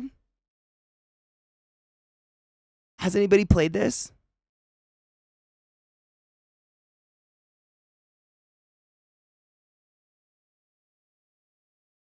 Well, Mag, you know your beer situation. That's how I felt there. No shit. The first time I ever was in Utah, it was a layover going to Mexico for debauchery, of course. But our layover was like 8 hours or something crazy like that. So we were like, fuck this. Let's leave the airport and go walk around. It was in Salt Lake. Like, the airport is relatively close to the tabernacle and shit. It's really weird. So we went to go look at it. Like, look at this stuff. And, you know, my mom, my sister, we are coffee fiends. Like, my mom never doesn't have coffee on. She always has a pot of coffee on no matter what, 24/7. I have my caffeine. Mormons don't imbibe. We could not find a caffeine anywhere. Nowhere. Not even soda. It was and I was like 18. It was so weird. It was one of the weird, I felt like I was in a different world. Like, we just didn't even look at the menu. I was like, can we get coffee for the table? And they just kind of look at us like, we don't have that. I was like, where the fuck are we? In the books, The School of the Wolf, Geralt's school is more altruistic than the other schools because its leader, Vesemir, I know Vesemir's name, was a better human, but that's not absolutely true of others. Okay, that makes sense, yeah. They take orphans or people who get sold to them. Geralt was sold to them by his mother. Wow, that's dark shit.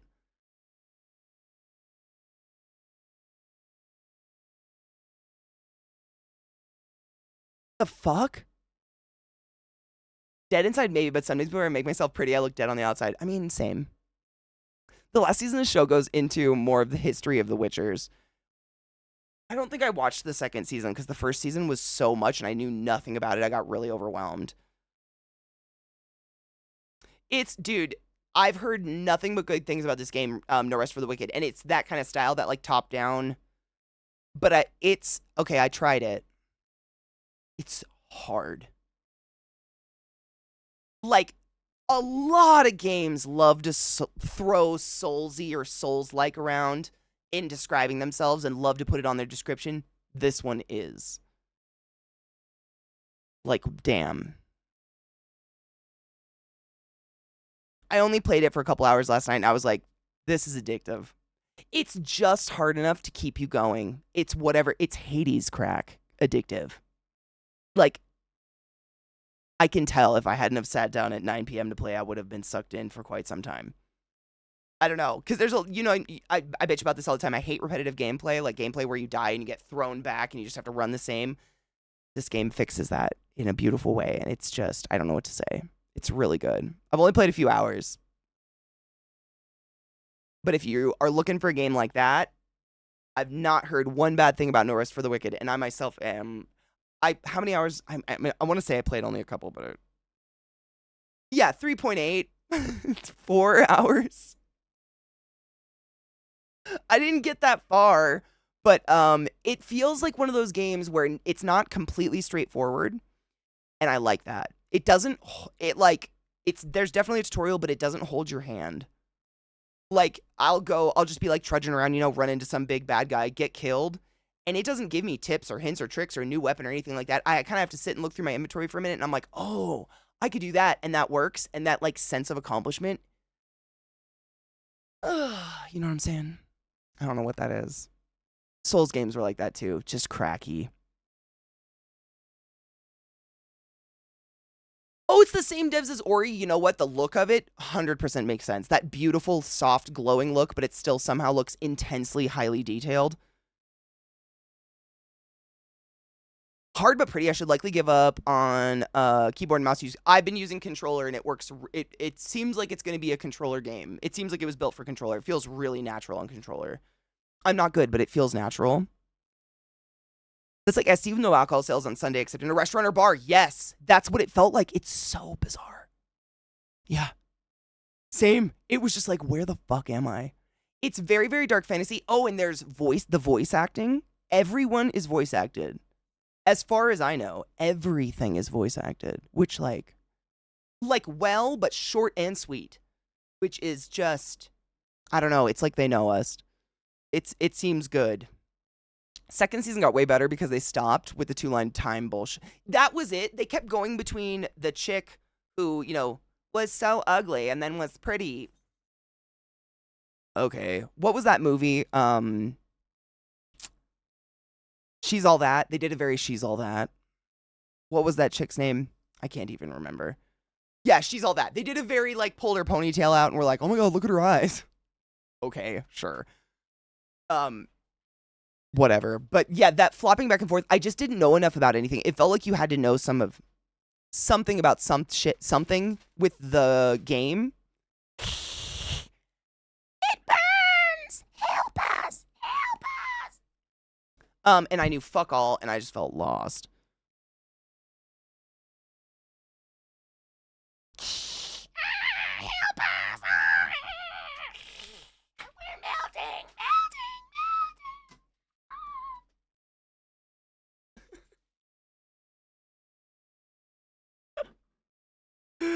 I haven't even got that far. Seatown, no shit. I have not gotten that far in it.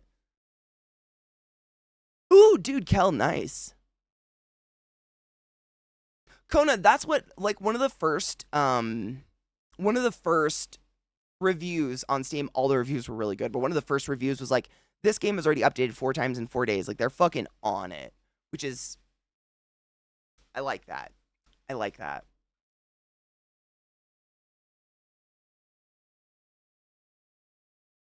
Am I starting over now that the series came out? Yes, I am. Did I waste an hour by forgetting to save after grinding last night and going to pee, then getting murked? Oh,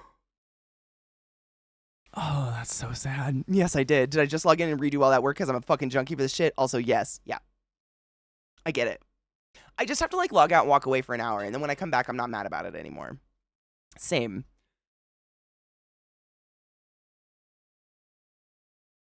That's a thing with the sorcerers. Amanda Bynes, yeah. That's the thing with the sorcerers, though. They're all ugly and they use magic to make them pretty as an illusion.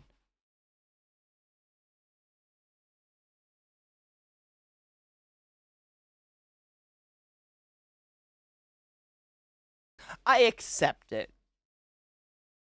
I just don't like when people are when there's the whole ugly shit. Looks are subjective. Get a personality. But I get it.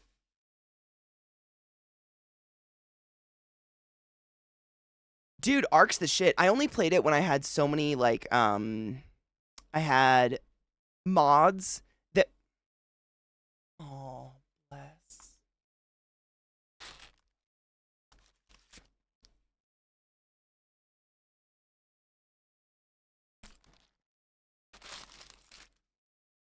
Okay.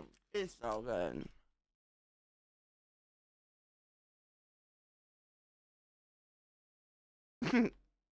That's a really good muffin.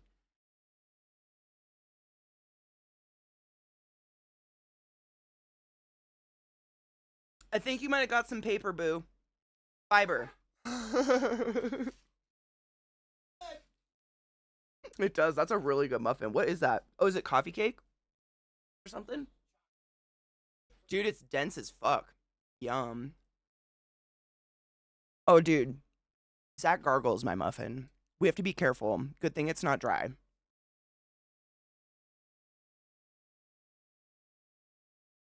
That's a really good muffin. Thank you, boo. Ghetto. Would you believe me if I say we do that not on camera?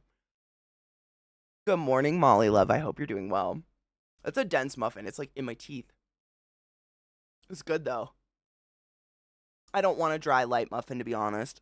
Fuck that shit. Look, I used to feed you like a baby bird. Pre-masticated. That's my favorite. Honestly, it's Einstein Bagels. It's the only place we can find out here. Okay, correction. It's the only place I find acceptable out here that serves a decent bagel. They've got pretty dope muffins too. Mm-hmm. Yeah, living on the East Coast made me a pretentious fuck. And now I'm picky about bagels. And no shit, like Zach has tried many. I think he tried many places, and I would eat half the sandwich and be like, "Thank you, yummy," and like pick the sausage out or whatever. And then he got Einstein one day, and I took one bite, and I was like, "Babe, it's chewy. Where is this from?" Like it was immediate. There's something I don't know I don't know if Einstein's an East Coast company or if they ship water. I don't know what's happening. They're chewy. It's not it's not. It's obviously like a chain, but it's decent. They're good. It's decent. Ooh, hold on.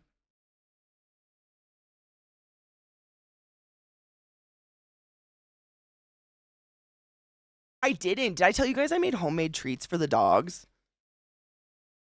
No shit. So we do. I've told you guys we do like all natural food for the dogs. Whatever. We don't do any human food. I don't even do like dog milk. Bill, come here. I got him. Yeah, there you know who has the food. I don't do like going to the store and seeing like blueberry flavored dog treats was always weird to me. So when they were puppies, I was like, no human food, everything. We just do like dehydrated lung is their treats. And we ran out the other day, and so long story short, HelloFresh, right? We've been doing it for years at this point. Love HelloFresh. But if we forget to update our menu and like choose meals, I swear to God, every time they send us this one specific meal that's like Frank's Red Hot covering chicken breast, and neither of us like Frank's Red Hot. I love hot sauce, but there's so many other hot sauces in the world that are decent that aren't Frank's. So we just skip it and save all the chicken. So I have a shit ton of chicken breasts, so I dehydrated it. Come here. I dehydrated it and I made them homemade treats and they fucking love them. There you go, Bubba. Good boy. Good girl. They love them. They're really patient. They're dude. So like we have like our routine, go to the back door, open it up. That's where our huge yard is. They go run and everything. And Bill usually comes in first. She runs, does her pees, and then she comes in and she has a very particular spot. She sits. She walks in the back door through the kitchen and sits on this patch of carpet. So regal. She looks like AKC. She just sits there and she will wait for 30 minutes in that exact spot and position if I don't notice her to give her her treat for coming inside. Like it's a like she if I come inside, shut the door, and I don't give her a treat because I forget, and I just start walking around. I've walked over to my computer, like loaded a bowl, like cleaned up, and then went back in the kitchen to grab a drink, and she's still sitting there waiting, and I'm like, oh, baby girl, I'm so sorry. What is this myth about your short memory span? Because it's not there. She knows. Cheers. I loaded a new bowl. Cheers. They're very, very patient. And they never like honestly not, it's not like I gave my dogs human food, but every once in a while when Millie was little, give her cheese or something like that, made her want human food to where I couldn't put food on a low table. She'd try to eat it. These guys, I could put this on the ground and neither of them would try to eat it. They're so good about that. Like we can leave food at eye level and they don't fucking touch. Look at them. Welcome to the Zeke in his natural habitat, getting his daily shower. Little does he know the cove he swims to each morning is inhabited by the wild poodle. The wild poodle waits by to suck the refuse, dead skin, pus, and bugs from the wild Ezekiel. Amazing. Without these poodles, he might just die.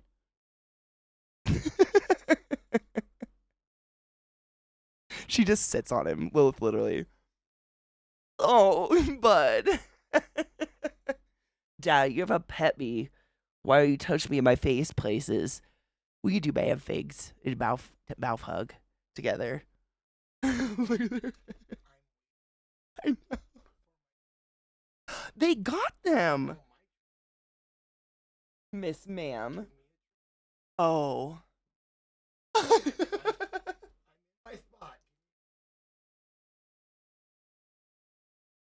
Bubba, that's not yours. Have you been a good boy?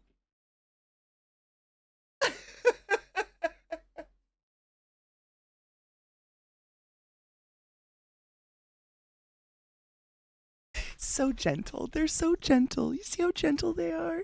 They just like so gentle.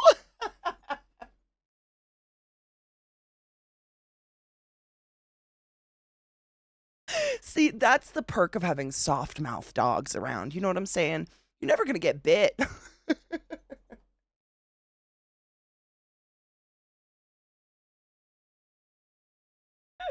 Was that fun, Bubba?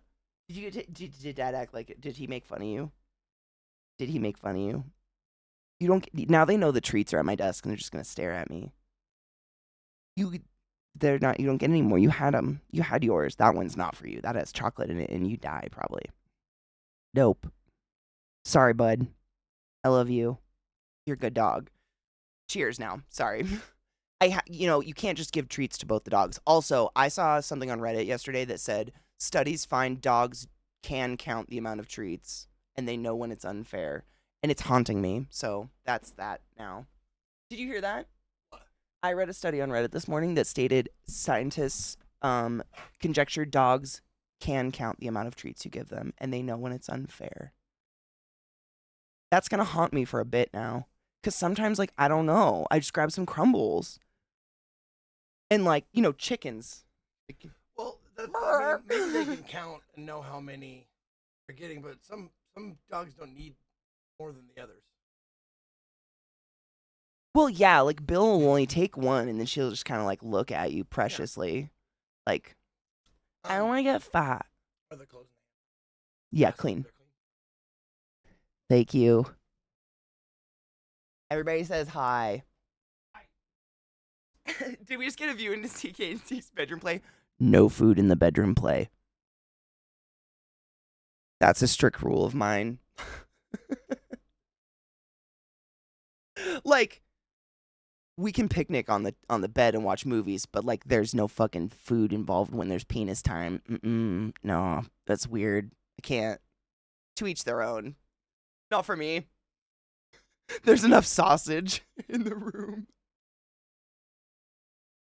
Like, the potential for just, I don't, nah. I plugged it. Fuck. The pro to having sewing needles around. Bitch. That's right. Mother cock. Yeah, there's only two things getting. Well, there's a few things getting eaten in that room, but they all involve flesh, and it's not. The sticky and the. Ugh. I've got an open cavity, and I don't want anything going in there but dick. You know what I'm saying? Mm-mm.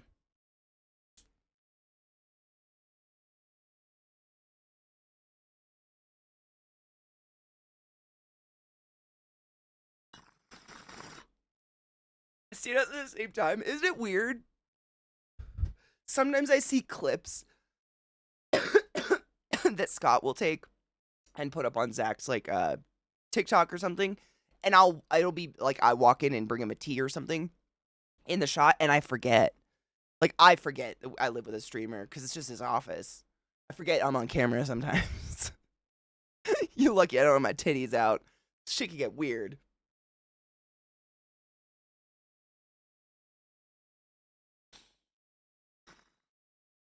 Ghetto right? Like honey on some nipples or a butt cheek? Sure, but it shouldn't be near the holes.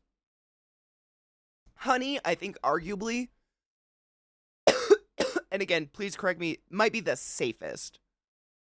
If you want to put sticky ickies down on your sticky icky, if you know what I'm saying. Because honey's like antibacterial and natural and shit. Like, probably least likely to cause an infection or something. Ooh, yeah, honey's pretty good. Oh my god, can you, wait, are you telling me there are mayo-filled hot dogs? Children, nothing in the orifices. The fact that you remember that makes me really happy. I wonder if I wish someday my mom will be brave and she'll get on stream with me and I'm going to ask her these things. Like, do you remember this? Because we remember.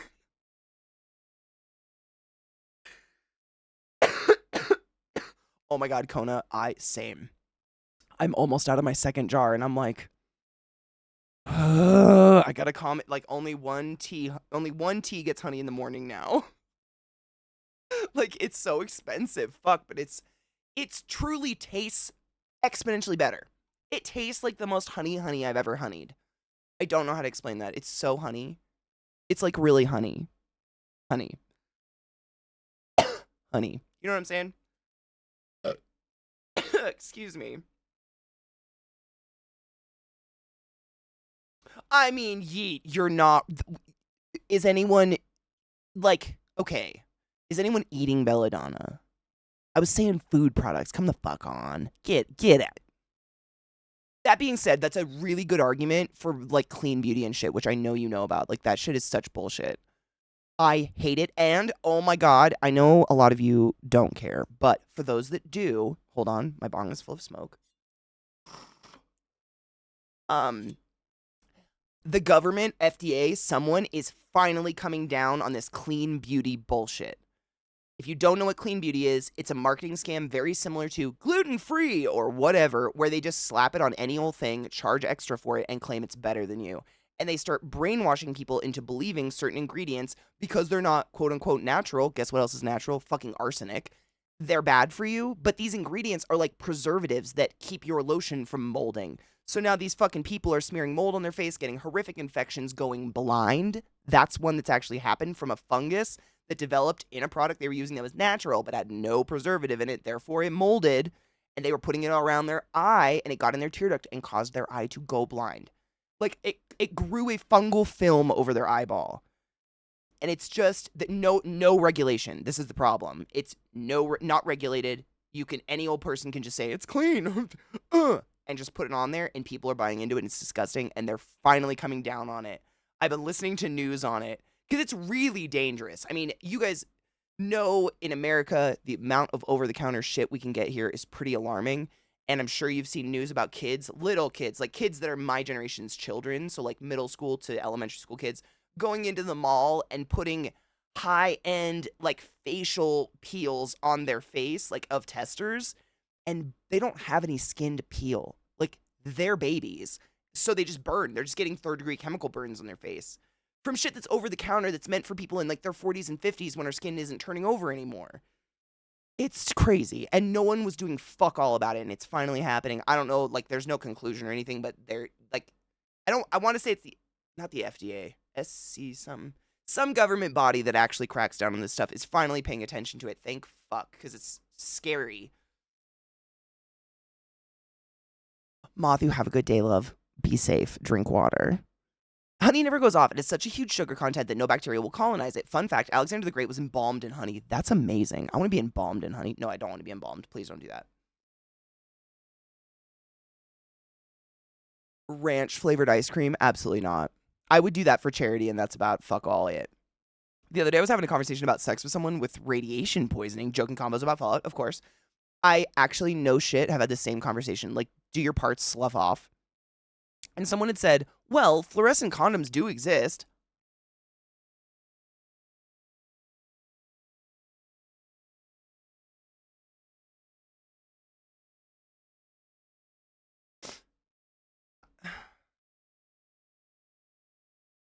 Oh no. Oh no.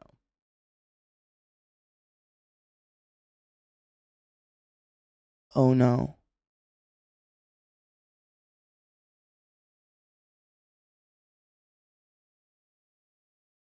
Oh. It is. It's marketing capital as hell. That's all it is. No shit. Every time a new goddamn skin product comes out, they're like, we put safflower oil in it and snail mucus. It's the best thing. If it was the best thing, do you not think we would have been putting snails on our face a bit ago? What? Like, it's all, I mean, there's a reason why brands like Cetaphil and what's the other one? CeraVe. There's a reason why those brands will never go away. Simple, easy ingredients, hypoallergenic, no fucking snail mucus or perfumes added. They work. There's a reason. That shit will stick around. All this other shit comes and goes because putting a snail's cum on your face is doing nothing. Stop it. CeraVe's the tits. CeraVe and Cetaphil, I think they might be owned by the same companies or something. They're so goddamn similar. I really don't even... I don't even know the differences between them anymore, but they're the best. And I feel like every luxury brand is just building off that, throwing in some expensive ingredient and claiming it's going to do magic on you. Nothing's going to make pores go away or wrinkles go away or anything. You've got the skin you fucking got. Just take care of it and put on sunscreen. Period!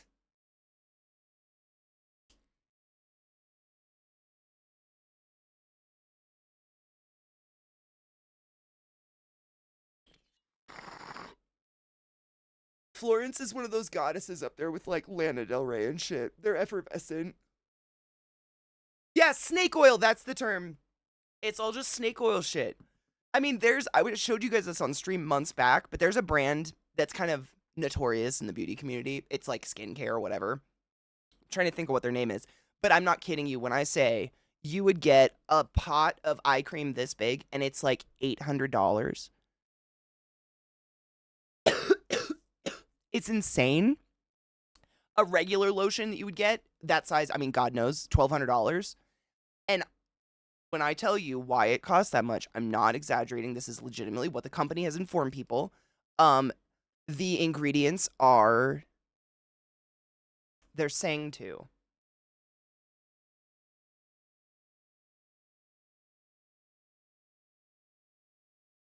They sing to the ingredients. And I guess maybe play them some light poetry. Like there's a fuzz on my face. I'm not kidding. La Mer. It's La Mer. La Mer.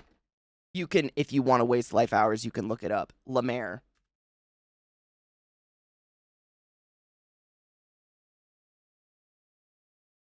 I don't know how to spell it. La Mer lotion. Stop. La Mer, M-E-R. La Mer. That's so stupid expensive. I just don't understand it. But there's videos about the original creator. He's dead now, but they recorded his voice chanting and singing, and they play it to the ingredients, and that's why it costs a lot of money. And they say that, like, they claim this. They do that with some cheeses. I'd rather spend that on a cheese. At least a cheese I get to eat. Like, La Mer is a fucking scam, right? I think the same thing. I don't, but you see all these celebrities use it and you're like, God, they must be buying into it. I think my skin looks great, and I've been using Cetaphil for many years. And that recently, that sunscreen from Naturium, which is like $30, that's like my peak. That's the most expensive I will ever spend. But sunscreen's important, especially when you live as close to the sun as we do here in Colorado. Denver's real up there, and the sun is legitimately stronger. It's pretty crazy. They what they did in like the Victorian ages to food and things they made, dude, like adding fucking chalk to it to make it whiter because racism had to go into food too. Like we couldn't just hate people for being not alabaster. Yeah, native is the shit. Native's pretty good. I got Naturium. It was at Target and I don't remember. I think they were out of something I normally got, but it's a pretty decent brand. It's really like I think I just it was the SPF. I've never found a facial lotion like specifically I break out. I don't know. Normal like body lotions make me break out really bad, so I have to get facial sunscreen. Get a facial. I've never found one with a higher SPF than like 35, and Naturium has ones that's SPF 50, and no shit, it's called the like dewy clear invisible sunscreen.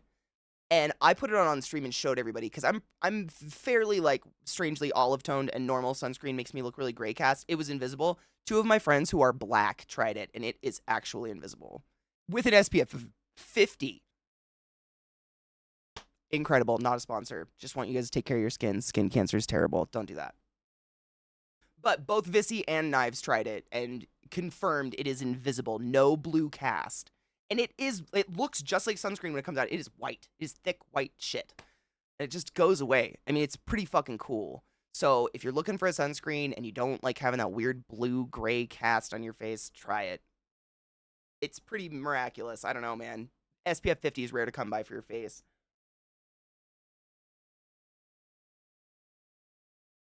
Because celebrities have a great track record of knowing what's good for people, you're not wrong. I mean, they do tend to be awfully serious about the way they look, though. They get all those fillers and shit.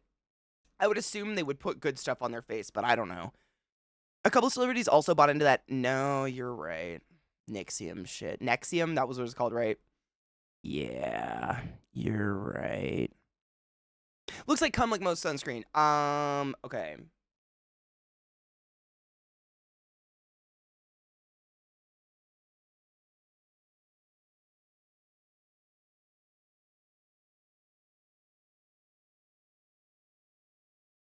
So, like, ha ha ha, yeah, but also, if your cum looks like this, please see a doctor immediately.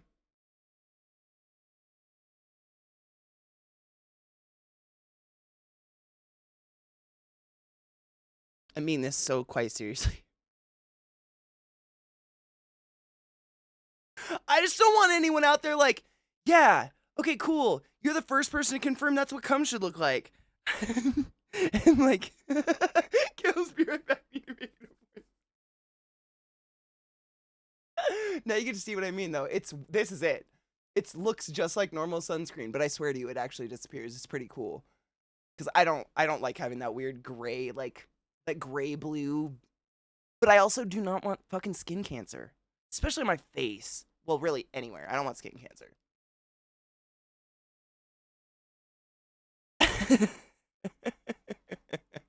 Damn it, fine. Right? Like consistency, color, as well as how it came out. All of those could be an issue. See a doctor.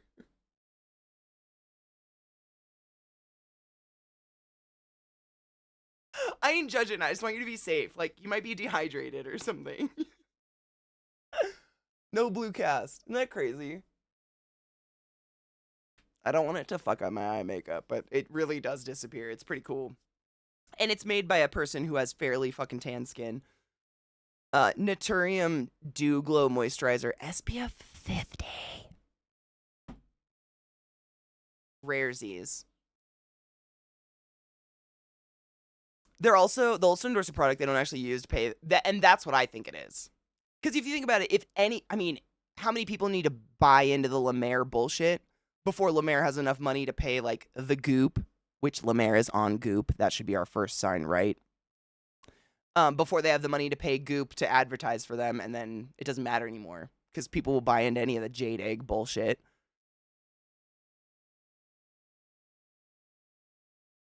Wait, the fetish shops actually asked if I'd like to be measured in store even after you sent in the measurements. Okay, they just want to see your dick, though. They just want to see your parts. They want to see your beehole. That's it at this point. They're curious. Like, you sent the measurements, for fuck's sake. Where's your sign, man? They want to see you nude. Yeah, if your cum comes out like toothpaste, dehydration may be the least of your worries, but it's up there. It reminds me of Poop Noodle. You guys remember Poop Noodle?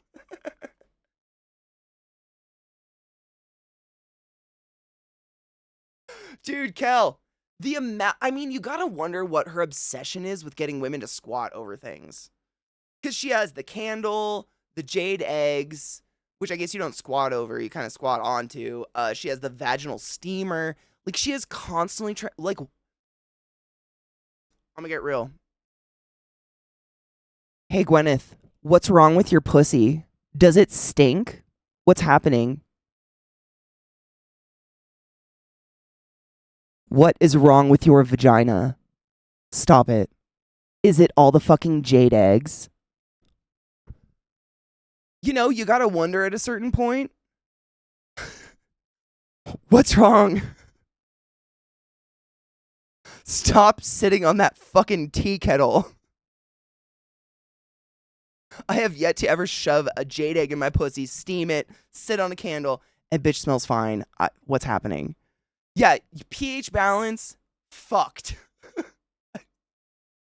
Help us.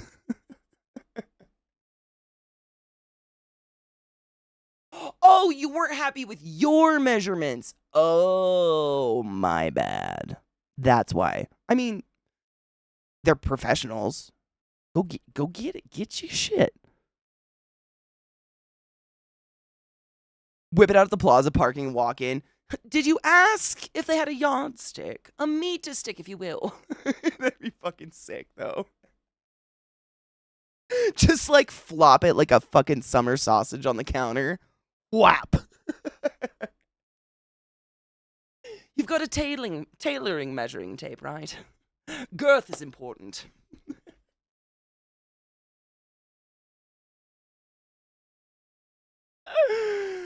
Oh, the untapped pussy market. I mean, if you just drink water, your pussy is one of the most magical, self-regulating little ecosystems ever. By doing all the things she does to it, you're literally. I know you guys know this. This is just what goes. You're fucking it up. Like, you're causing problems. Like, humans have managed to survive and give birth and do all these things for how many years now without steaming our no-nos? What? It's like these fuckers out there sunning their taints. What is happening? Are you bored? Pick up knitting, for fuck's sake. Baking, even. Do something productive, my god. Oh my god, she thinks of jade eggs as Pokemon. Gotta catch them all. Why does that make me clench? All I can imagine is if you had more than one jade egg in you, what if they pinched a skin inside? I don't even know if that's possible, but I don't think I can breathe. Why would you do this? Why would you do this? Why would you do this? Pussy balanced like the Tower of Pisa. Don't tell her that. She might be getting us to sit on it soon. I don't know what to do there. Like, she wants us to sit on so many things. My pussy's fine. Pussy smells like pussy. Like, just smells like pussy, for fuck's sake. And there ain't nothing wrong with that, my god. Gwyneth Paltrow is pussy capitalism, creating issues where they don't exist and making bank. You're absolutely correct. No, you are so correct, Rod. I mean, I can only assume. Because I can venture to say there's a lot of us out there with vaginas that aren't jade egging, steaming, or sitting on candles, and our parts are fine. Like, they're vaginas, but they're fine. May 9th? Dude. Ren is a machine. That's honestly impressive. I have friends who tell me they use soap on their shit on their no. Why? Okay, real talk. Like, why is it so dirty? They have special body washes and stuff if you so need to scrub suds up in your folds. But I could really get into it, but I don't want to. Basically, like, have you ever accidentally jerked off with some soap in the shower and your dick gets all raw? It's because soap has lye in it, which by nature breaks down organic material, i.e., flesh, and your mucous membranes, i.e., the inside of your mouth, inside of your butthole, vaginal parts, are like the thinnest, most precious skins we probably don't want lye to sit on. Oh my good God.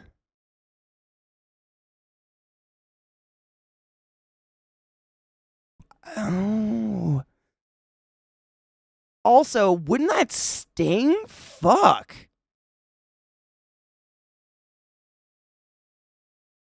How else are you supposed to just clean it after you drag it through the mud? Okay, but like, did Gwyneth tell them to drag it through the mud?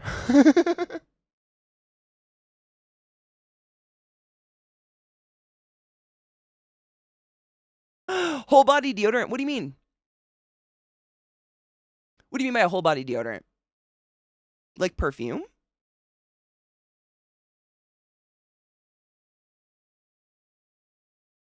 I've never heard of a whole body deodorant in my life. I mean, there's pit stick and then perfume, but like, if so, this is straight where my mind goes. If every sweat gland on your body fucking stinks, something's wrong internally. You should see a doctor because that's not normal. Like, everybody's got stinky pits, especially if you eat something rank. But like, you know what I'm saying? All over your body though? Like I'd be worried people would put antiperspirant, which we all, I mean, I hope you know is terrible. Like, everybody sweats. Sweating is totally natural. It means you're hydrated. If people try to shame you for sweat, like, walk away. Those aren't your people. I don't know. Deodorant, like antiperspirant, it clogs pores and does icky. It can do really bad things. Yeah, I use like lotion that has scents in it and stuff like that. I just like it because of the scent though. But I mean, I don't know. If I'm close enough to smell all your skins, I'm probably going to deep throat parts of you that are arguably dirtier than those skins. So, like, whatever. If you're clean, hygiene is the big. Honestly, I've always been just big on hygiene. I don't care if you got like a bush or no bush. I don't give a fuck what you manscape or ladyscape. None of that. I don't care if you're into lingerie. Just be clean. If you smell like a clean pussy, I'll suck it. If it's a nice clean dick and I'm not like peeling shards of smegma out of your foreskin, I'll probably lick it a few times. You know, I'm easy to please. Like, I don't need to I honestly do not want your junk to smell like blueberries. Like, that's disconcerting to me. It's probably supposed to smell like junk. You know? Like, balls, they have a smell. And then when they smell like flowers, I'm probably gonna, why the fuck do your balls smell like flowers? It'd be like that Mad TV skit where, I can't remember the actor's name, but he can like customize his fart smell. And he makes him smell like lavender, and his wife thinks he's cheating on her, and he has to like prove he can customize his farts. I have so many questions. You know, like, I don't want a candle that smells like pie because it makes me think you're baking a pie, and I'm really sad when there's no pie. Like, if I'm gonna put my face in some balls and they don't smell like balls, I'm just like, there's no connect. I don't know what's happening. I'm unhappy. I'm having a bad time. Where's the cake? Why does it smell like cake? I don't see a cake anywhere. All I see is balls. You know what I'm saying?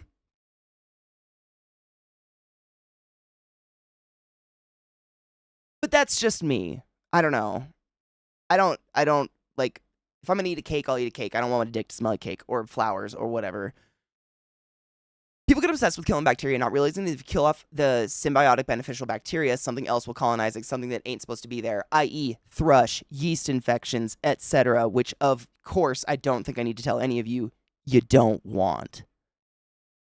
And that shit can go anywhere. That is like, oh, you don't want it. Oh my good God, yeah. It's the worst case scenario, man. More and more companies are coming out with whole body deodorant. I've never heard the concept of whole body deodorant. Are people afraid of the way people smell?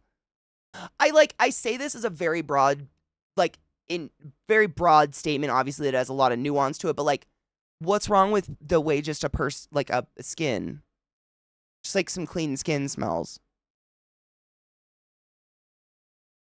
Like, the only time I've ever noticed a smell coming off of someone is if it is absurd, i.e. too much cologne or they've got rot mouth.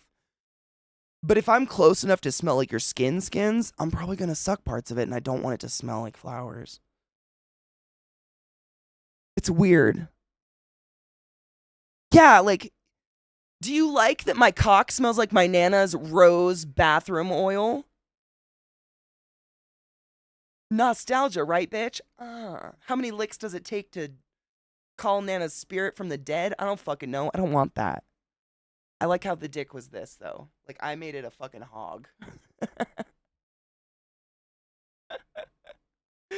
Victorian era started it. I mean, I think we just took it to a weird level and kept going with it. But yeah, absolutely. They, like, got dirtier by... I think, correct me if I'm wrong, I listen to some historical, like, podcasts and shit like that, but you know way more than me. You're history, like, buff. But they, like, got worse for looks, basically. Like, they were more obsessed with looking clean, the appearance of perfection, the appearance of cleanliness, as opposed to actually fucking being clean. Right? It was something like that. Yeast infections? Oh my God, we all have the yeast infection. I think we're okay with it. No. Yeast. Yeasties. The only thing I want is something to stop the under boob sweat. Yeah, that shit sucks. It feels so gross. I don't even want to cover up the smells. I just don't want the under boob sweat. I get that. You want to know where I hate? When I start sweating, when I get hot, the very first place I start sweating, my face. I get sweat stash and then across my forehead and then my whole face just starts to dew out. And it's the first thing. And then I sweat. But it's always my face. Like sweat stash to the fucking max. And I hate it. Hate it. But it's just, I guess I get a sweat stash. What the fuck are you going to do? At least I sweat. Some people can't sweat and that's got to be miserable. Exactly, Dread. Also, when it smells like flowers, like, what are you covering up? Because body smells kind of give us a hint as to the health. So, like, when you go to a nice, delicious-looking pussy and it smells kind of sour, not necessarily, like, might not be a hygiene problem. Maybe there's a health thing going on there. I worked so hard on this. Manscaped for hours. I potpourried everything. Do you see the band? Can you imagine how many little cuts you would get in slivers? I just picture that dry fucking basket of potpourri every Nana had in the bathroom with like the little bath oils right next to it that you had to play with. I know you did, and you would pop one and throw it in the toilet and hope no one would notice. But the oil would float up and never flush down, and everyone knew exactly what you did because the whole bathroom smelled like roses. But imagine trying to put your dick in that potpourri. Especially sans pubes, my God. No defense mechanism. Aversion to human smells is probably just something that's been drilled into us by companies that could sell us the cure to a problem they invented, which is weird. I mean, I could get buying into that until you've... It sounds like romantic hoo-ha, no nonsense, but getting up and just like on the skins of the sweaty lover you happen to be maybe fucking is delicious. And I have never thought to myself like, wow, wish this tasted like pie. I'm like, yummy man sweat. Or lady sweat. I don't know.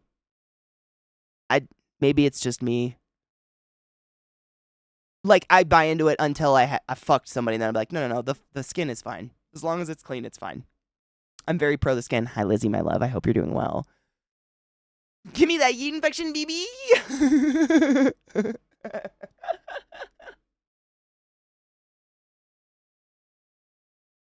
Nope, gonorrhea, correct me if I'm wrong, is warts. Right? I think I've never had a VD, like, knock on wood, congrats yourself. It's a success in this world these days. Never had one, thank fuck. But I believe gonorrhea is warts.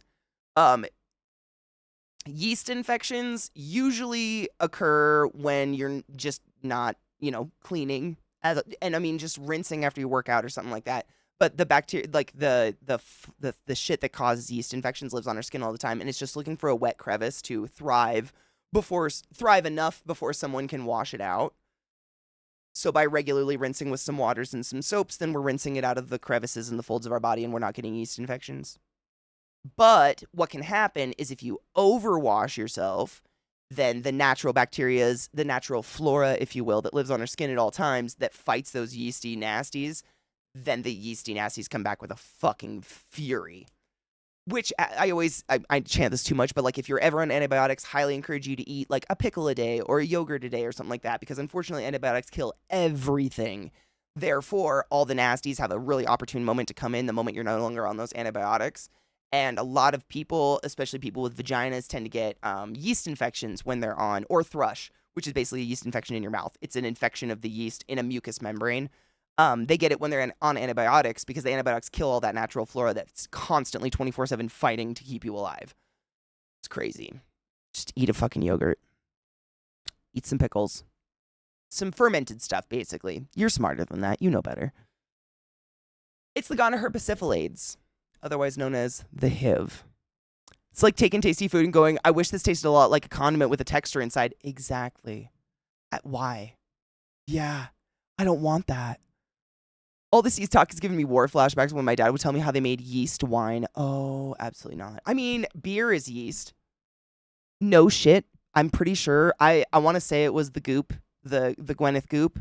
She was actually like marketing a company that you could send a swab of your pussy to, and they would cultivate a beer from your yeasty folds, I guess. So,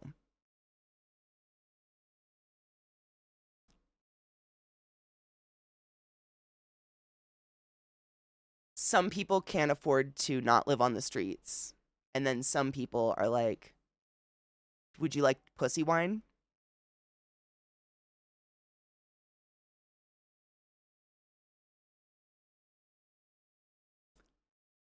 Priorities. I don't.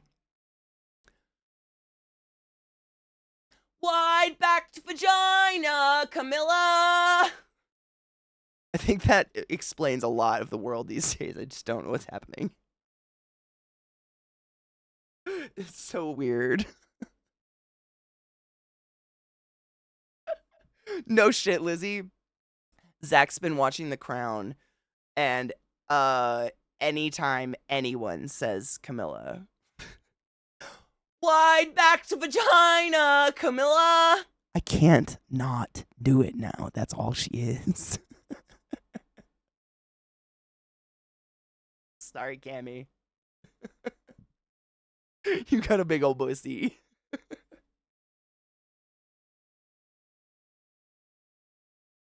Not even English.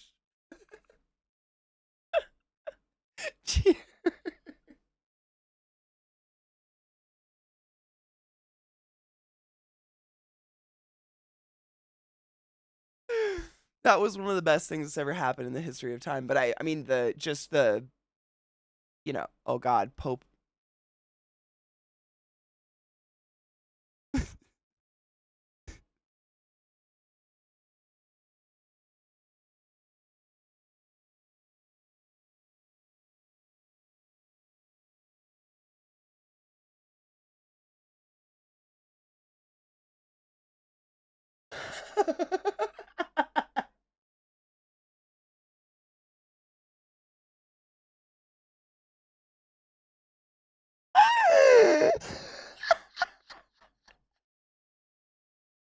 Fucking outed.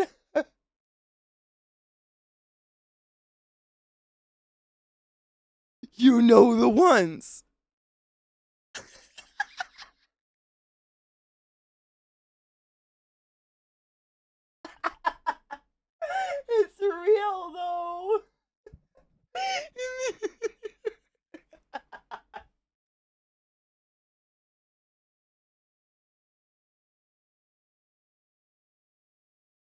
shame.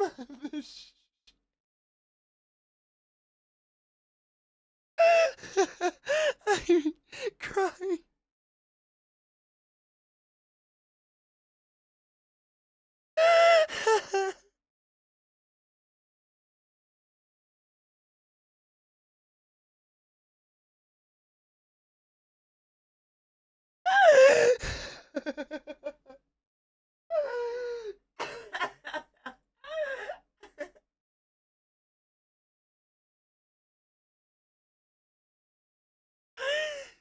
This is wonderful. I see, I didn't want to pop them. That was, it was the, I wish they were like forever squishy. Like how do I explain this? I would literally sit there and like test, like, what's the point of, hoping it would never pop, but obviously you don't stop until it pops because, like, how do you know the point of squeezing pressure?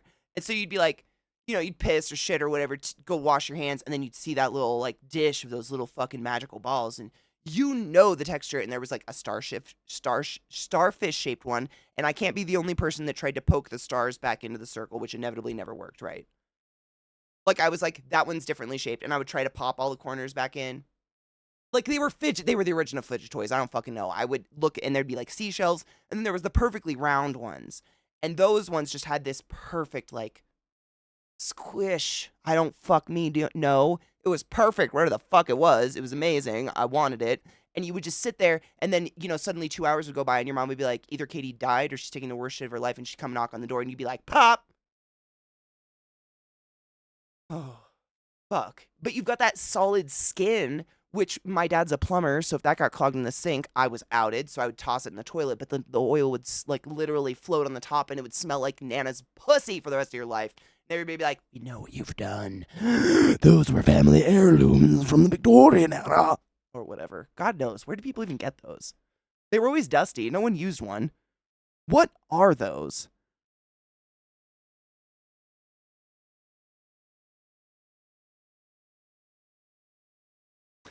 No, potpourri was the forbidden snack. It was the chips that aren't chips. I'm not saying I crunched a few, but like, you know what I'm saying? It's El Posible that like, what the fuck what else are they? They kind of, and if it's Christmas season and you're at Nana's and you take a shit and there's that bowl of the forbidden snack, it smells like cinnamon, for fuck's sake. Everything else in a tiny bowl in the house that time of year that smells like cinnamon is completely edible. Why is the one in the bathroom not?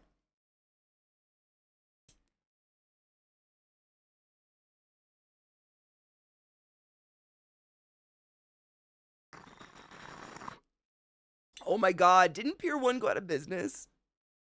They fall out of the women at like 80, like eggs. Is it like the adipose tissue in Doctor Who?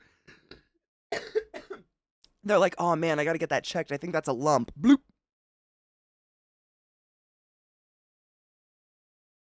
The change is happening. You just start fucking budding beads.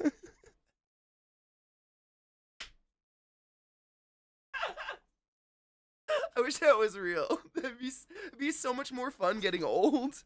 We'd always smell good. Wait, is that why old ladies always smell like roses? She's lump. She's lump. She's lump. She smells like beads. Hi, Bubba. What's up?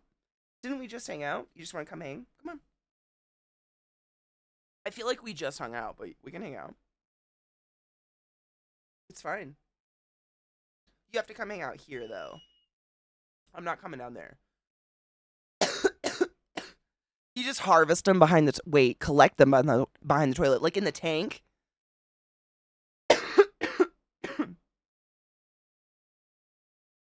You know what's crazy? My Nana didn't ever smell like roses or anything like that, so I actually love the smell of like roses and lavender. My Nana smelled like a very, very specific perfume that is so fucking overpowering. Opium. I think it's Estee Lauder. Estee Lauder Opium.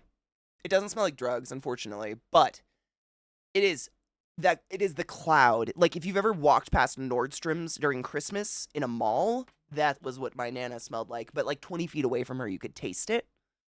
You know, like that level of, did you drink it, Nana? Did you use it as an astringent? Do you keep it in your special places? Like, what's happening here? It was so much that if I ever smell it, it's almost like I look around for my Nana who's been dead for quite some time. I'm like, is she back? Where is she? It was just so much. But like, towards the end of her life, she didn't wear it and just started like pissing herself and smelled like fish. And I was like, was this a cover up?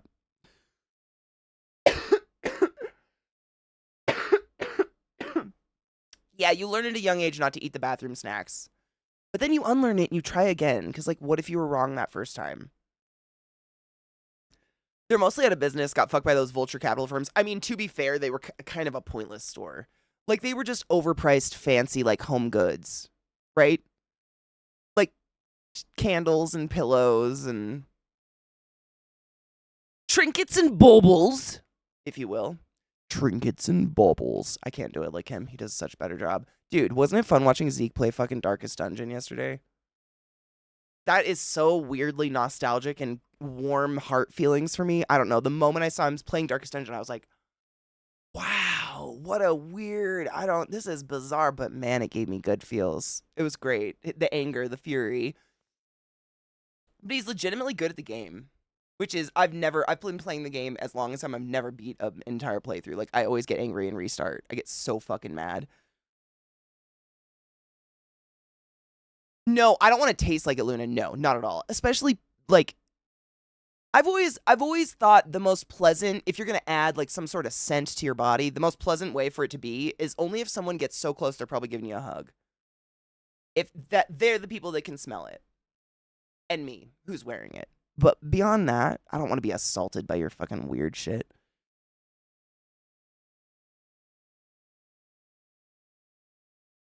All the wicker furniture, right? Yeah, it was just like not really functional shit.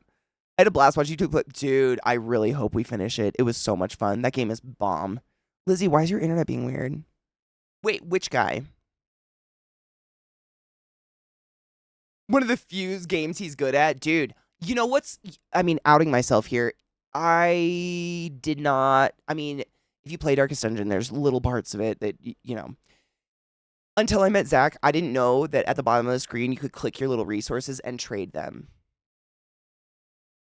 He saw me playing and he's like, oh my God, babe, do you see that? You have like 500 picture frames and no busts. Like, trade them in and go get good shit. And I'm like, what do you mean? What do you mean? What do you mean? Penetrate that asshole. Yes. Where? That one worked? Wait, do my alerts work now? Because yesterday they didn't. A magic. What's happening? Little Black Dress, thank you so much for summoning the class, keeping the class alive, and giving any swings. I fucking appreciate you. Oh, and I didn't uninstall the game because we need to finish it, but also I heard the Portal 2 campaign single player is really fucking good. So I think I have to do that. For sure, Z's.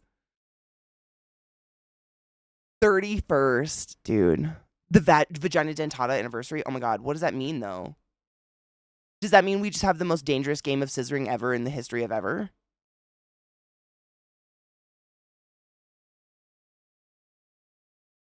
Wait, which one is that, Rod? Is that the one I slept through? Hold on, we have this ghost mix I wanted to listen to. It's just you. Penetrate that asshole. Please do. Chesh, I fucking appreciate you. Thank you so much for summoning the class, keeping the class alive, and giving me swings. For that's a long fucking time. Thank you, boo. Hold on, which one is this? Is this the keyboard or the desk? I finally got the music video to load, so we're watching that first. It was YouTube. YouTube was being fuckery on me.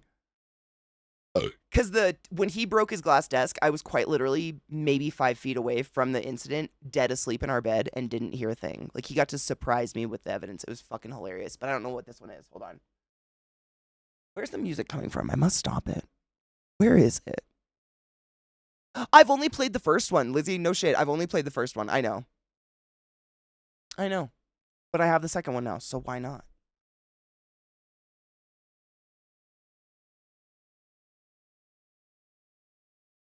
Hold on. I'm all mixed up. I'm so lost without you. Eternal, that one is gorgeous. I mean, it's like, dare I say, romantic. Life Eternal gets me in my It's so good. I don't know if they have a video for Life Eternal, though. I don't remember. But Life Eternal's phenomenal. It's definitely one of the best. Dude, Rip, what the fuck? Thank you. The buzzing's back. I'm trying to fix them, I promise. Thank you so much for gifting 5 subs in the channel. I appreciate you, generous fuck. Lost Genesis, Jade L, and Longwood Geek. Megan ML. And Zalbia. You saw Balt was just the highest order. Go forth and be consensual in all the way because nothing is real sexier than pure sober consent. I fucking appreciate you. Thank you. I appreciate the generosity. Today I received an email saying my student loans are going to be discharged. That's a fun word to use there. I'm so fucking elated. Oh, so they're gone then. Nice. Dude, Rip, thank you. And fuck yes. I mean, we literally started out the day with people being like before I was even on stream, there were a couple people in chat that were like, here for some good vibes. And I was like, you know what? I think it's just one of them.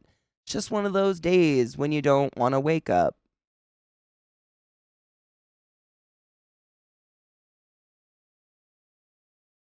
Yeah, there's not a video, but the song is beautiful.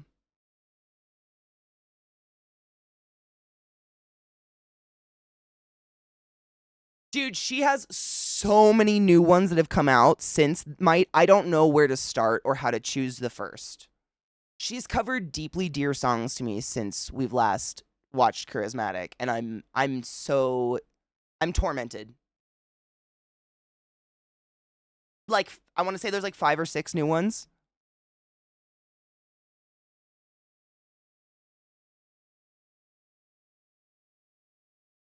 Back in the day, when I used to play like ESO PvP Battlegrounds a lot, I would just put on entire albums of Ghost and let them run.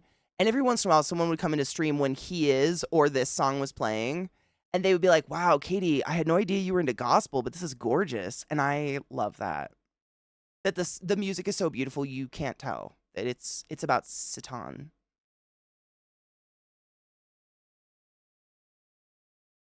I love it. It's just...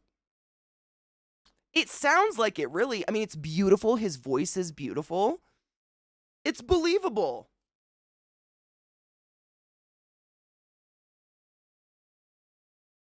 Except in this song, he's talking about dancing with a corpse of his loved one.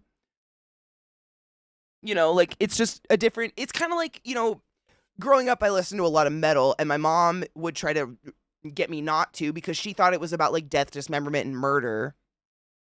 And I was like, dude, if you just listen to the lyrics, half of Nine Inch Nails lyrics are about unrequited love, someone getting cheated on that was in love. Like, it's just the music is emotional. It's not like, these are my teardrops on my guitar. You know? Like, some people emote differently than that. God forbid.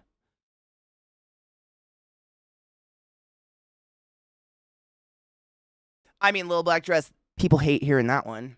The true description of him, I mean, he was the most beautiful, right? Like, the most. Yeah. Dude, Rip, right? Amen on that one. Probably be good at it at least. Fuck. I mean, and by that I mean that's sick. I'd get something out of it. I don't know what I'm trying to say here.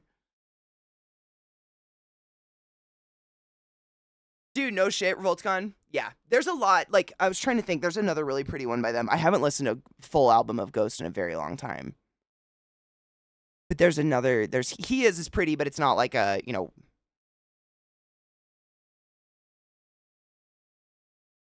Which one? Is it Goulet?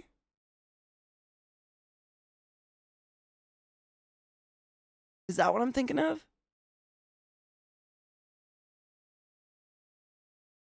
Dude, Jesus Christ Superstar is hella underrated. I feel like people think it's like the Book of Mormon. They think it's actually going to be a religious experience, and you have to be like, no, stop it. Just go. Stop it. Donna, my love, how are you? That emote is fucking precious. Oh my God. I'm a gummy bear. Gummy bear. I heard from Tobias that this is what if Satan was the benevolent one instead of God. Oh, I love that. He is. He's agnostic. Yeah. Actually, he talks about, you know, religion and shit like that because people always think, of course they do, as I'm sure a lot of us have gotten that because, you know, God forbid we wear black and like metal or something. People automatically are like, oh my God, do you sacrifice animals and worship Satan? Oh my God, did you say Hail Satan? Do Do you worship him though? And it's just the dumb. There's so much dumb. there's a lot of dumb out there. And you have to be like, "Oh, no. What?" I worship Santa. At least Santa brings me gifts sometimes. Yes. Oh, Poets of the Fall. Absolutely. Don't they have do they have two different band names? Poets of the Fall and then whatever. Yeah. They're fantastic. I've heard Stan's the man. You're going to Jesus Christ. Oh my God, you're going to have a great time. Fuck yes. Satanist sacrifice animals where there's literally the Republican senator out there writing books and unaliving her animal. Yeah. I mean, they're out there looking at people playing D&D and they're like, oh my God, they're going to become serial killers. Meanwhile, there's openly a politician that's like, I shoot puppies for fun.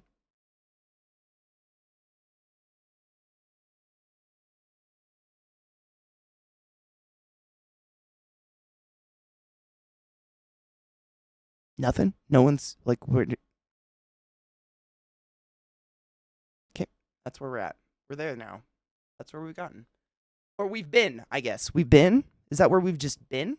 Old Gods of Asgard, that's their in-game video. That's the in-game band name. Yeah. Thank you. Yeah. Take control. You know what? I don't even want to... I don't remember her name. I learned about her yesterday. What is her... Kate? Is it Kate something? She's yes. It's not, I mean, I did some Googling and it was, every story was her being proud that she just clocked a puppy. There's no other way to say that. It's fucking nasty. Like, how are you proud to be the bad guy in John Wick? Did you see Don't Fuck with Cats?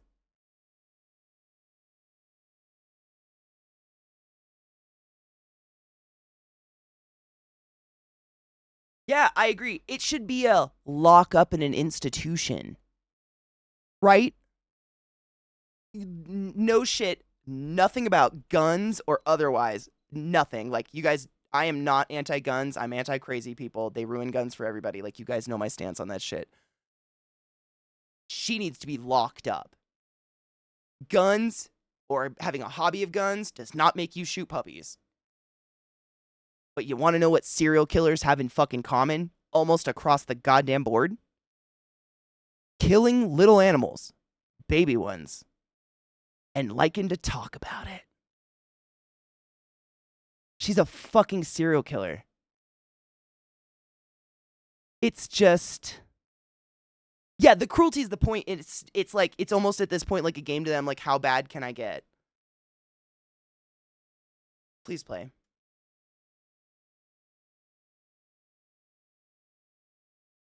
The Z clip's finally done. Hold on. Z clip first, then music. I had too much shit open. That was my bad. This is the keyboard event. It's great. It's legendary. I'm sure you know it.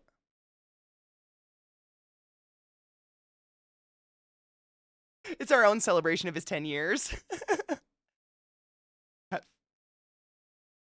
Cheers. Is it too quiet? It's going to get really loud.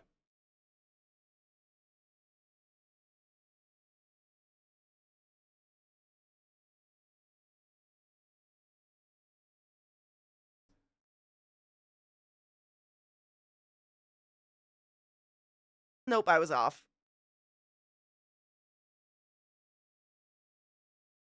Oh, the hope is there. I hate it. I get anxious for him.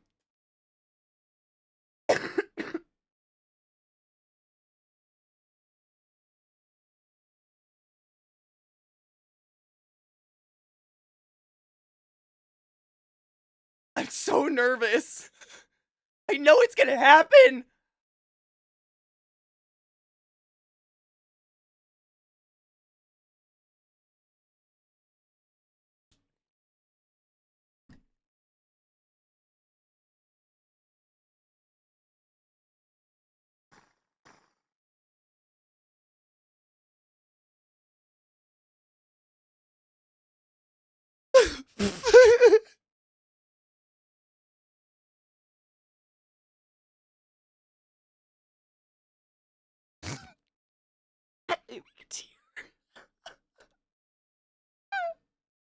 Does anybody have the clip of him breaking his desk?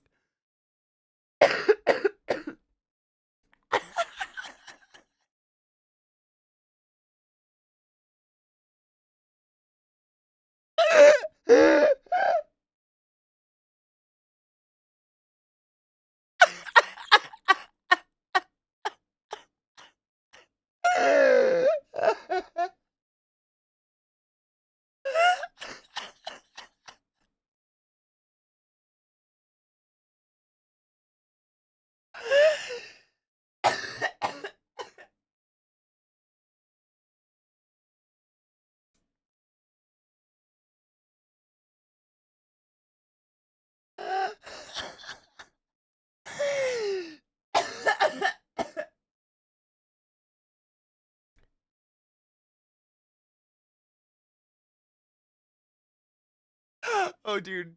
God bless you. Hold on. I gotta get I want to pull this before I lose it so it loads. This one, it makes me so anxious. The lead up. So this is I don't know, it's just one of Zach's infamous I just watch.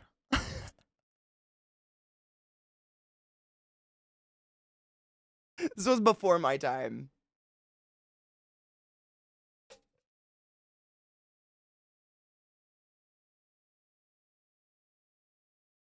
Oh, easily, Robo. Yeah.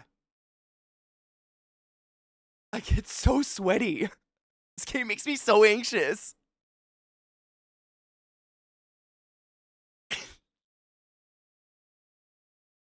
Oh, I love this one, mate.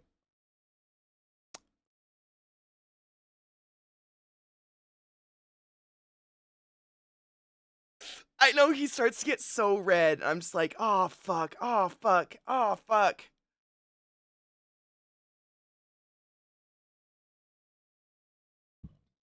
It's really dark. Hold on. Which boss is this? Who's the big guy with the I can't remember the name. The big guy with the scroll. I think he can keep spawning these fucking skelly guys over and over. He's really annoying. If I remember.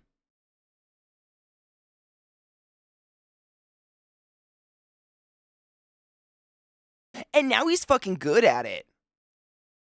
Like, he did all this raging, but he's, like, good at the game. Like, and he can go back and play it casually and not, you know, flip out or anything.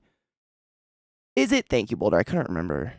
I haven't played in a bit, but I think he can keep spawning. I don't remember his name, though. It'll say it if it... Oh, there it is. Nope. Bounty. Just kidding. Go to the big bad. I want to know his name.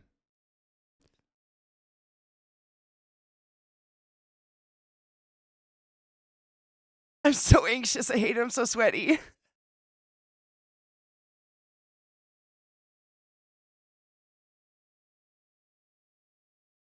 Necromancer. It was the Necromancer. Yeah. Do you hear the keys? Do you hear the keys?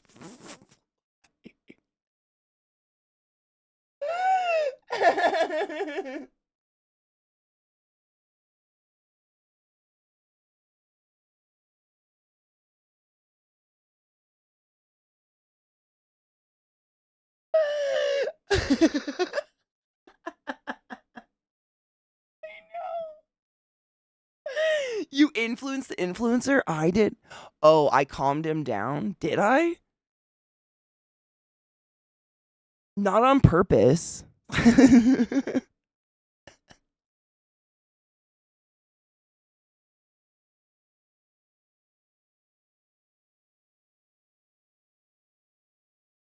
And the legend has it the only key left on the keyboard was a big L.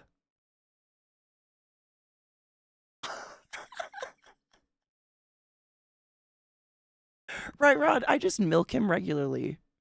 And he seems to be tame-ish.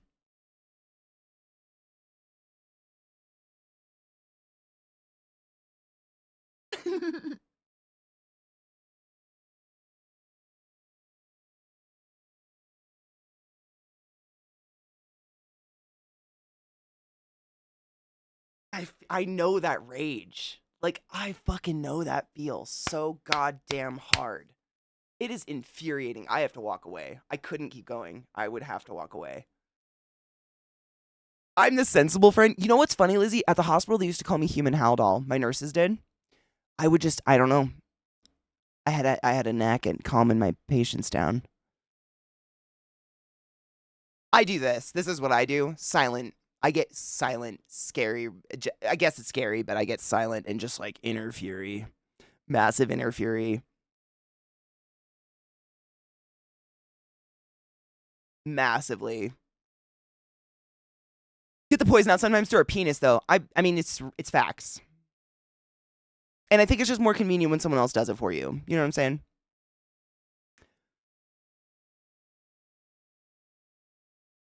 No shit, Longwood, you think so? I mean, because I'm pretty rageful. Like, I get mad and scream. But I tend to, oh God, I know that feel. It makes me so angry. He does get silent now. He might have gotten that from me.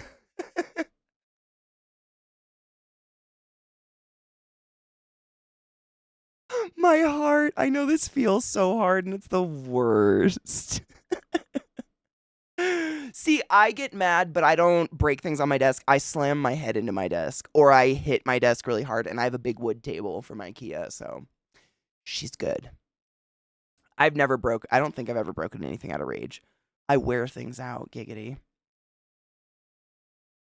Looks so young. I know. He has baby face without his beard, and I think he hates it. I know, honestly, the only thing that makes me nervous about this stuff is when he gets that angry and red, I'm nervous he's going to have a heart attack or something. Like, don't do that. My spouse was a CNA until their cerebral palsy got the best of them, and they stopped since they didn't want to hurt a patient. Totally understandable. They were the same way. They could get through the patients. No one else could. I was told I kind of had the same thing, and I think it was growing up with hella violent family members. Like, growing up in a tumultuous household from birth, you learn conflict resolution as a survival thing, not as like and I don't know. So, like, I wasn't, when people get fucked up, either on drugs or, like, I've told you guys some stories of people whose just their internal electrolytes get fucked up, and so they go a little crazy for a bit. I've had things shouted at me, such as by, like, arguably the sweetest people I've ever met 24 hours later when we figure their shit out. I can't wait until you get raped. Ooh, yay, fun. Thank you so much, sir. Please let me put this IV in so I can get your real self back. And once they come back, they remember what they've said, and they hate themselves, and they feel horrible, but they were crazy. Like, they were losing their minds. And I'm not afraid of that. Like, words come at me. Break shit, swing your hands, do what you will. You don't scare me. You're half naked in a bed, and I have needles.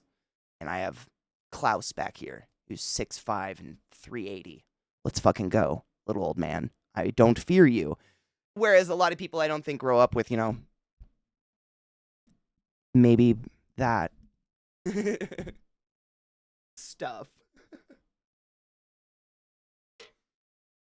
I'm the same, Longwood. Same. Yeah, the more angry I get, the more quiet I get. And more fake, I think. Fake. Like, absolutely. I would really love to do that. You are so full of good ideas. Aren't we having such a great time, all of us? I know I am. Let's go. Fear, run. Run away. Run away. Run away from the K-A-A-80.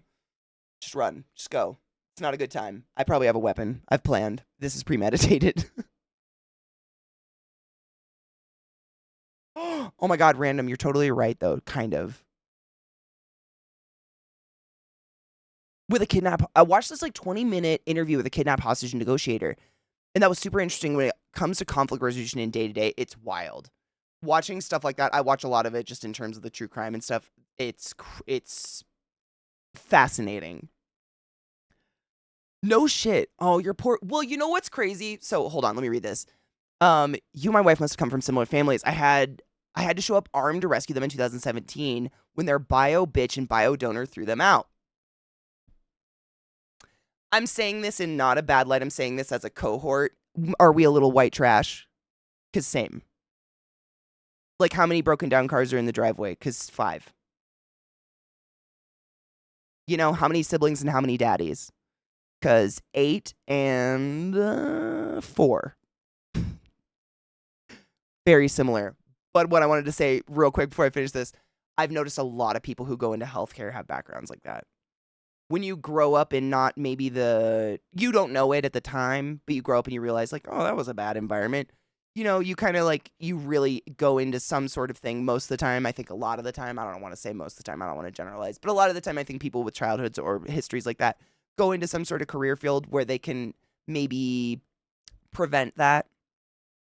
I don't know. I know a lot of people in healthcare have. I mean, you guys know my boy Neuro. He's really open about his past and like his story and stuff. But when his parents found out he was gay at 18, they kicked him out and he lived on the streets of Baltimore and somehow crawled out of it and put himself through medical school before they would ever look him in the eye again. He's still gay, happily married, by the way. But like, a lot of medical people, yeah, fixers, helpers, very, very much so a personality trait that develops from that because you start doing it when you're like 4, right? No fault of anyone. It's just different personality types across the board, yeah. Show up armed to rescue them in 2017 when their bio bitch and bio donor threw them out. Lots of bad family background there. So yeah, trauma informs and helps compassionate. Helps compassion. It's just unfortunate that you have trauma. It is sad. I mean, that shouldn't have to be the way, right? Like there should be a way to like instill compassion and just like being an empathetic human without that. Unfortunately, I find a lot of people with those paths of varying degrees, we don't, there's no comparing, obviously, but they tend to, be insanely empathetic because I always relate it back to that. I want to say it was Robin Williams had that quote where he's like, some of the funniest people in the world are the most depressed. And we try to be funny because we don't want other people to feel that way. And I feel like you could apply that to different areas a lot, I only rage at machines if it's a person. I get quiet and said same. I've never felt the urge to be violent towards a human, even if they're being mean to me verbally. Now, if they're violent or physical, I will put an end to that. I have no problems. Like, don't fucking touch me with your dirty poop fingernails. But yeah, my family, one of my sisters, they had like a big, she lives in Texas and she came back to Washington and they had a big barbecue to celebrate it. And her dad got so drunk, he tried to choke her out and she was like 7 months pregnant. And her husband, who's a firefighter, had to like body slam my Uncle Bob. Like, this is family gatherings for us. Also why I moved the fuck away and don't go home. Almost been 2 years now. Be a new record. But no, actually COVID was the record. I don't know if I'll ever beat COVID. Hi, Slurm Love, how are you? It's why a lot of therapists I work with have trauma backgrounds themselves. 100%. Yeah, I noticed that so much when I was taking psychology courses when I was in college, that the vast majority of other people in psychology courses are there because they suffer heavily with neurodivergence they don't understand, or they have a lot of people in their life who do that they don't understand, and they're there mostly to learn, but also, to learn. It's why a lot of the therapists I work, yeah. Trailers that they were salvaging that numbered 3 or 4 breeding pit bulls, mastiffs. They actually had purebreds. That's in mutts. Although I have to say I did live on a reservation, so it was a lot of wild dogs. Not a lot of like we owned our dogs, but we had like a small pack, and a lot of them were just like strays, dogs people didn't want anymore because there were a lot of wild dogs. Sadly, 4 siblings, 1 dead before they were born. Yep. Another died due to suicide. The other 2 are trash. Oh my God. Are we related? The one may be recovering trash. No guarantee the bio donor is the actual biological father. Lots of repressed memories due to things. So yeah.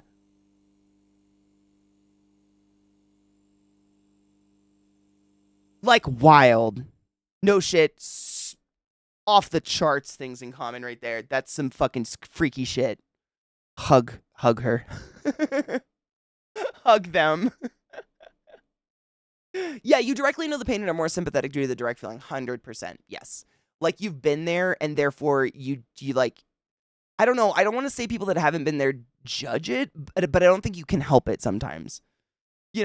Or like compare it to your own shit and be like, well, I've never been here. Drakus, thank you so much for using that prime here, you motherfucker. I appreciate you. Go forth and be consensual in all the ways. I fucking appreciate you. Thank you. Sad they were in Washington for you. I know. It's so weird. I've actually like almost narrowed it down to the age where shit started to go super fucked up. And the parts of Washington that I experienced before that age, I still find I have very fond memories of. Like before the shitty McShit-shits and all the shitty McShit-shits went down.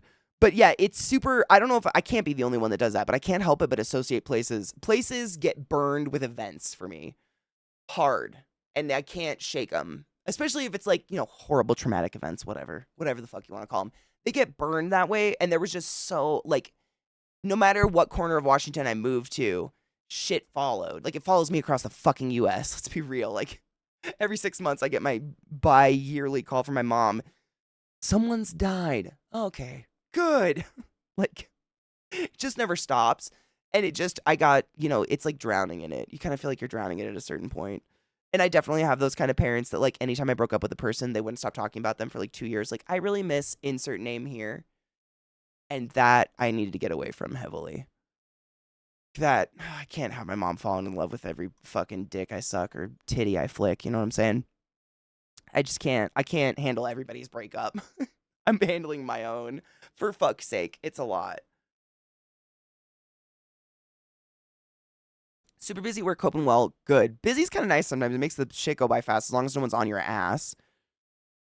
I don't lay hands on anyone first, except my father. I attacked him for laying hurt to my mother when I was 14. I understand that. Like, I don't condone violence. Don't violence on people. That being said, I instinctually go very fucking mama bear if someone comes at someone I love. Period.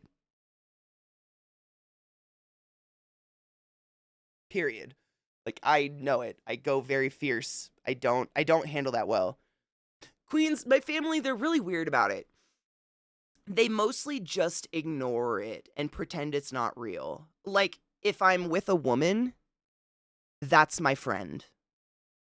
That's Katie and her friend. Katie's bringing a friend to Christmas. Oh, that's Katie's friend, Jess. That's Katie's friend.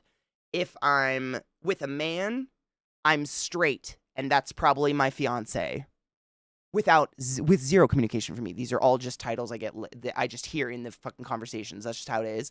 And I have other relatives who I know are gay or queer of some variety, some spectrum. I have an aunt, for instance, who she's in her 60s and she's never ever been in a true loving relationship because she can't be openly lesbian. And unfortunately, she ended up the caretaker of my homophobic grandparents, my dad's parents. So she super felt she couldn't. I don't want to say she couldn't, but it was imposed upon her. And so now that she's in her 60s, she's like taking care of some drunk man who hit on her once and his mother who's dying. And like, that's her life. And my family just like, it's a no talk. Like I remember as kids, we would bring it up like, maybe aunt fuck a duck. Maybe she doesn't love men. Like maybe she'd be, and oh no, that doesn't happen. We don't have that in our family. Just like, it's just ignored. I guess. Another reason I moved the fuck away, because it makes you feel dirty. That's Katie's friend. I know what her butthole looks like. I don't know what yours looks like. Arguably, we're closer than that. Like, it just makes you feel it feels gross. I don't know. I can't be the only one. I know I can't. Like, that shit feels icky. It's a weird, like, and they still talk that way. Like they'll bring up a story about a Christmas from X amount of years ago and they'll be like, oh yeah, when your friend so-and-so was here. And like my little sister will look at me and smile and giggle. Like we have one of those sibling looks like, oh, you mean the girl Katie was dating for 2 years? Like that it's still just this pure disacknowledgement. It's not real. I don't know. So I don't buy into it.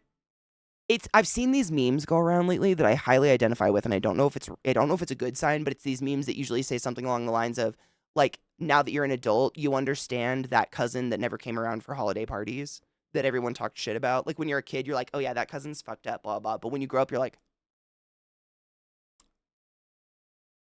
I get it. Because, like, I'm that cousin now. Like, I know they probably all get together and talk shit about me for moving away at every fucking holiday party. And probably all my baby nieces and nephews think I'm on meth and pregnant 20 times, living in a trucker's back seat or something. Not that there's anything wrong with that, but like they probably think that. I have no idea. I have no clue because I left. I left the seed or whatever the fuck. A true loving relationship, man, I'm learning. Slowly but surely. I'll get there by the time I die, maybe. I miss Dingleberry Fluffernutter too.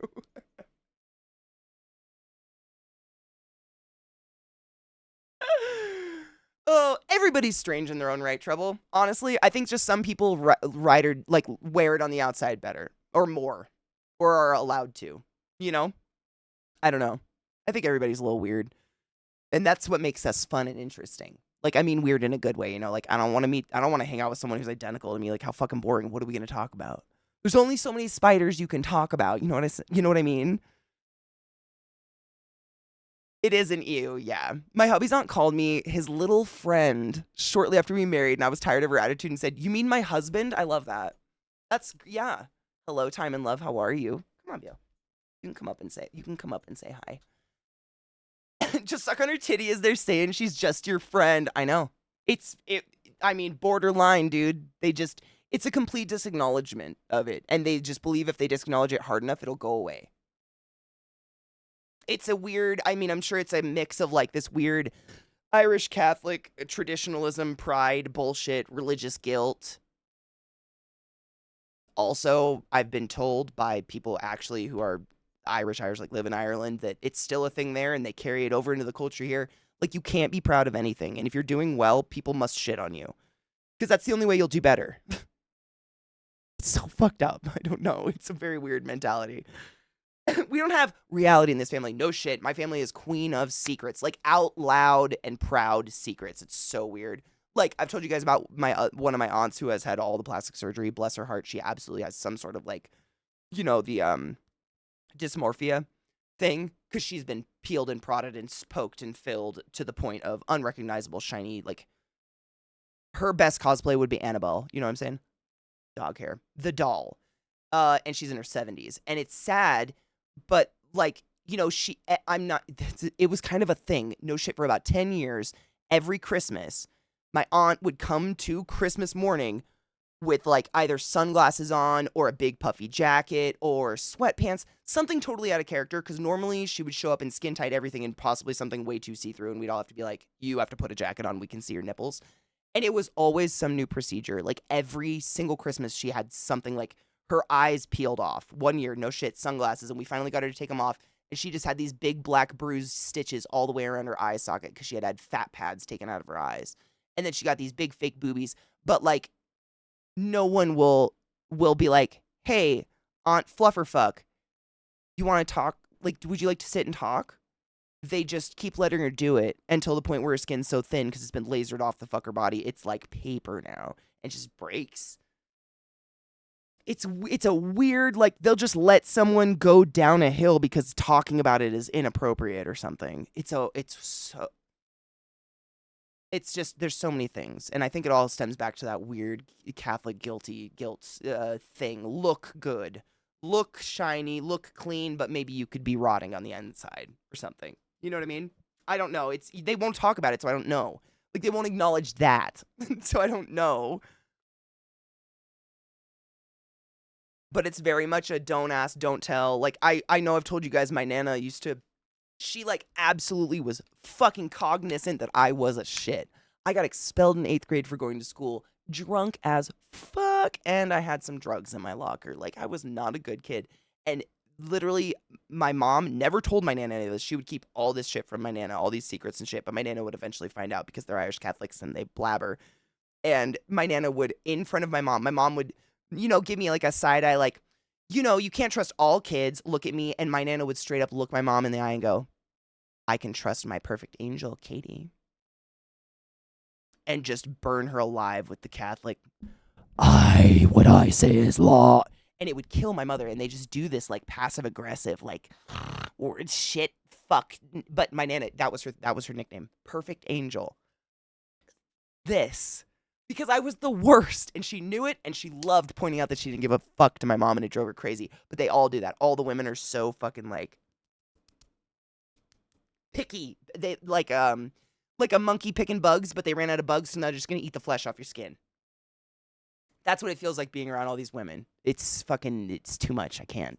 I go home every once in a while, but like it's a lot. It's a lot to take. They're just too much. Puck says thanks for the virtual hug and the real hug. Hell yes. No one doesn't want a delicious hug, but always feel free to say no. You have some great aunt names, Fluffer Fuck, Fluckaduck. I know, I don't know. I'm gonna be honest with you. The two aunts that I've talked about, I'm pretty positive are like borderline non-functioning. There's no fucking way they could ever view this or see Twitch. I don't know why I don't say their names.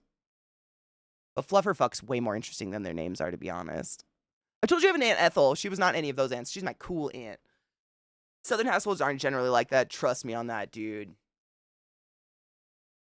I don't know what the fuck household mine was or is. Most of them are dead now, but was. But it's a lot of like hushed.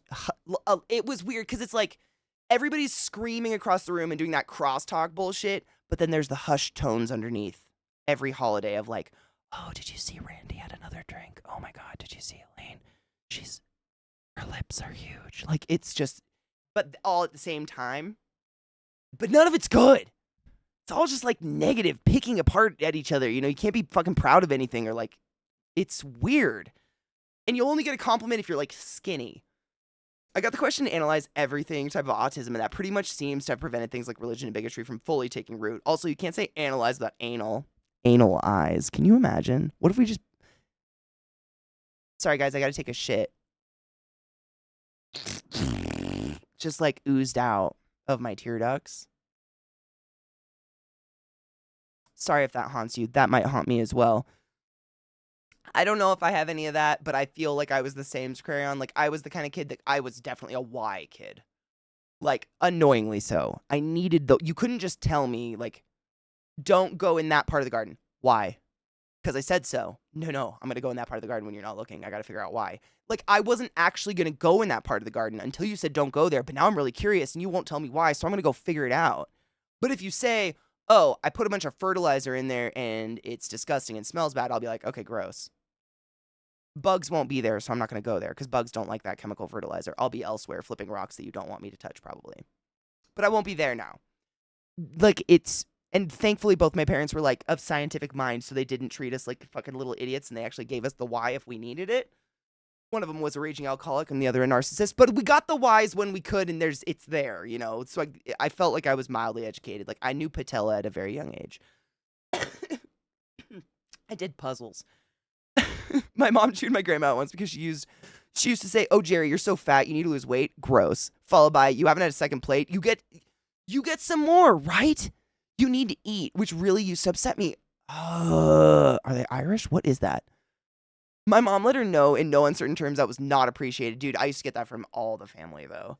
It was the weirdest stuff. God, they'd like, you were either too skinny or too fat, but eat no matter what. Like, eat all the food. And if you don't eat, you're insulting. It must taste like shit, and they don't want to be any part of your life. It's so confusing. At a certain point, I'd just be like, you know what? I ate before I came. I don't know what to do here. There's no right situation to act in this house. My ex and her mother and her aunt together were a spatial anomaly of passive aggression that could destroy a small city. Isn't it gross? It used to give me the most horrible stomach ache, like the kind of stomach ache that makes your hands sweat, like you kind of feel like you're going to shit your pants. I have yet to shit my pants as an adult, which I'm really proud to say because I know that's going to happen. It's just inevitable. Everybody, stop it. Everybody inevitably shits their pants. You get sick, whatever.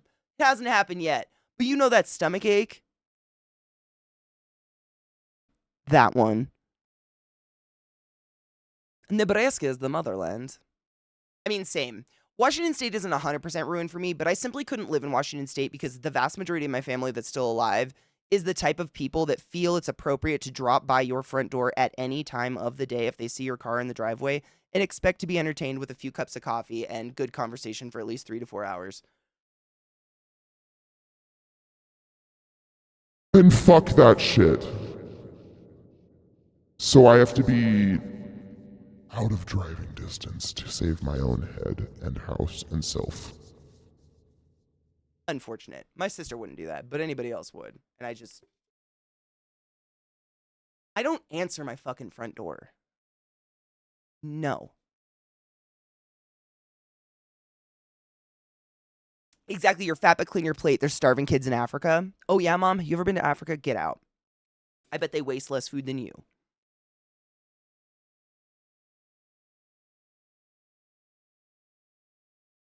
Too soon, I just shit my pants this morning. See? Your favorite? Dude, that sucks.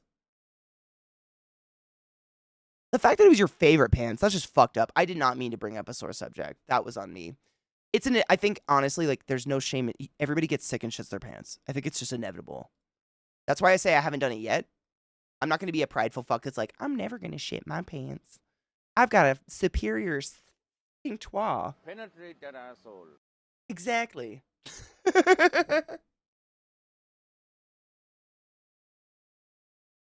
The fucking timing. Oh, man, you might be the very first 100-month resub. Oh, fuck. I didn't come up with a 100-month resub anything. Holy shit.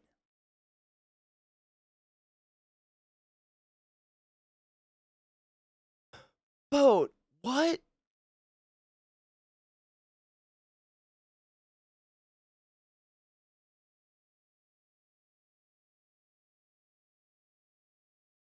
Whoa. I just lose track of how long we've genuinely known each other. Because correct me if I'm wrong, we're the types that met each other IRL before the internets. Yeah? I want to say. Or became friends at a con before the internet's friendship. Like, it's one of, like, it's just, I get, like, what? Like, can you see all the gray? Can you see what's happening? When are we dying? Should we be buying plots? Like, you have babies.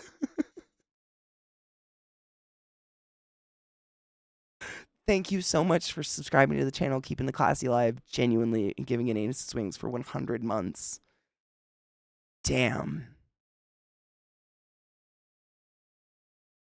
I can't believe I've even been here that long, to be honest. I would have put money that my mouth would have got me banned off this platform long, long ago. And the fact that I hadn't is kind of phenomenal. Damn. Thank you. It really puts life in perspective sometimes, because holy shit tits. Yeah, motherfucking boat. I mean, the motherfucking Loch Ness Dragon. I don't know. Second longest? That's so many months. I gotta do something. I haven't celebrated an anniversary or anything in years. I'm so bad. I always forget them, to be honest. Damn, dude. That is truly fucking that's phenomenal, if you will. That's a lot of...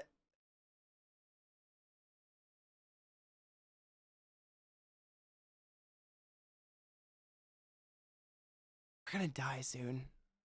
It's almost 4:20. 15 minutes. I'm gonna pre-cheers. Damn, dude. I mean, I feel it's... Bowman's one of those people, I feel like we've just been friends for so long at this point. It's like Domestic Dan, etc. People Mav show, people I've known since the very, very beginning, where like I see them at every single con, and it's one of those friendships that's so long-standing that we no longer like run, screech, and jump at each other. It's more of just like a, oh my god, I'm so excited to see you. And then we hang out for far too long and talk for way too long, and everybody that is with us is very annoyed by how long we talk. Because it's almost like falling into a conversation that got stopped by someone else like 2 years ago.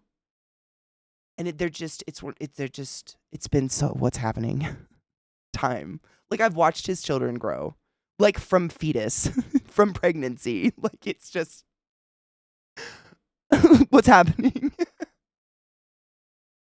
I think I need to look into a burial plot. I don't know. I'm dying. Cheers. You know what I mean, Bo, man. It's just amazing. I'm hella grateful for it, but man, Hunter, that's actually that's a substantial fucking amount of time.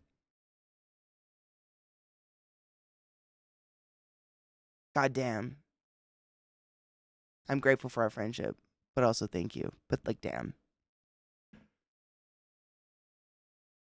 Oh my god, yes! Dude. Longwood, please do. No shit. I have people in the community who straight up come at me and clip my Achilles with their motorized wheelchairs.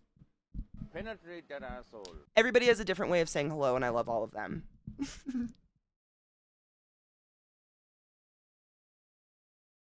I too glomp, but I'm 6 feet tall, and I'm built like a Tim Burton character, i.e. all legs with some titties on top.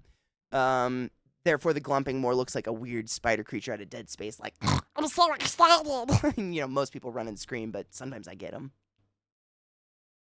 Cheers.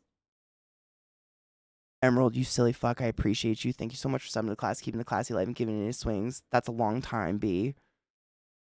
Dude, amen. I always try to have a little smoke out at every con I go to, if it's possible. Some places, obviously, like, especially overseas, it's so illegal I don't want to go to prison. But most places we find a secluded rooftop to get absolutely high as fuck on. It's delightful.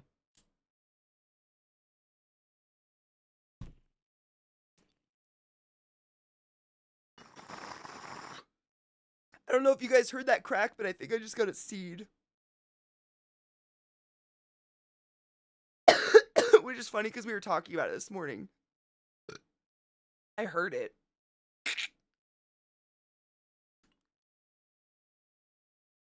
There was a seed. There was a seed in there. I hates it. I taste it. Oh God, the Satan. I know. I actually want to write down. There was 2 things. I need to watch Saltburn.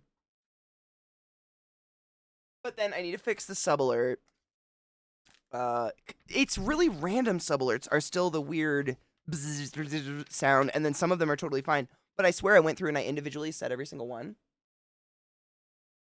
I'm confuzzled on that.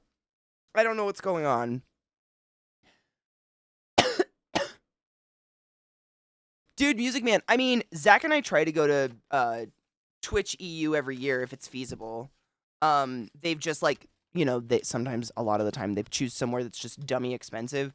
And you know, it's one thing if you're going to stay for a few weeks, but the flight to get to anywhere in Europe from where we are is like upwards of $1,500 to $1,700 for like 3 days. And in my travel experience, it takes me about 3 days just to get over the jet lag. It sucks. So weighing the odds of that, like, we just have to plan to just go to wherever the con is for a much longer period of time to make the flight worth it, because it's just, like, crazy. I'm just saying, the EU ones are fucking blast. I've heard the EU cons are so much fun if you can ever go. Like, if your EU friends go to them. I guess that's also the caveat. But I've watched, like, vlogs and stuff of cons, and they are huge. I mean, a lot of them are a lot older than ours and a lot more established and just bigger. But I always try. I want to someday. It's a goal. I'll get there someday.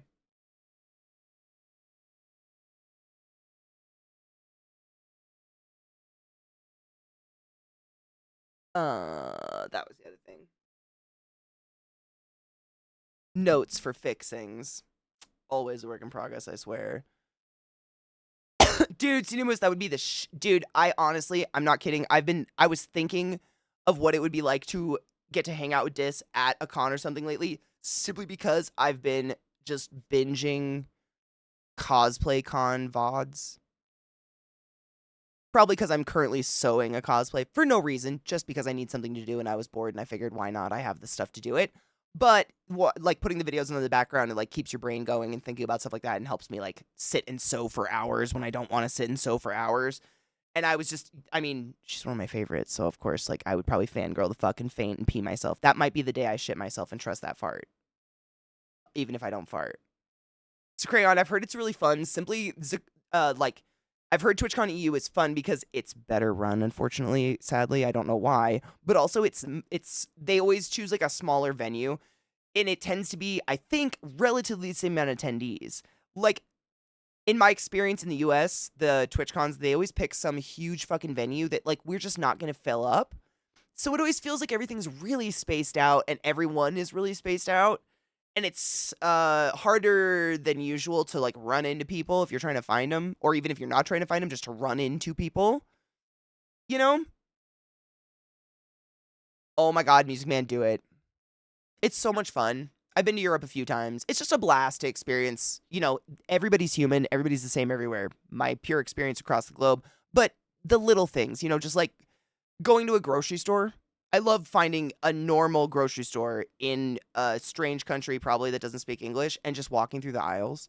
That shit is crack. And just maybe picking a few things off a shelf. I don't know what it is. I can't speak the language, but it looks cool. The package looks cool. I'm gonna take it to my hotel, try to eat it. But that's what, like, little things like that, finding local stuff like that is fun to do. Because it's people are people, but where little differences are fun. Cosplay con vids are so amazing. The amount of effort, time, and stress that goes into some of these cosplays, and probably all of them, to be honest, is phenomenal. It's so fucking inspiring. We're going to be growing our own seeds soon? Fuck yeah. We've been saving it a few years ago. We got it as a Halloween treat. From a head shop. Dude, I love that so much. For wearing a costume. That's how I actually have some weed that I'm going to smoke this Friday for Faded Friday as a celebration. But I grew it by myself, cured it, hung it, whatever. It's finally cured as of May 5th. But Faded Friday's our thing. So I figured on Faded Friday, we're going to smoke it and I'm going to see. I'm nervous. Because I grew it out of my own yard, like, God fucking, I don't pesticide, like, my yard is as organic as I possibly can make it, I got big old fences, but, like, there's something in me that's like, you've never lit something on fire in your yard and then purposely smoked it. You've eaten vegetables from the yard and not died.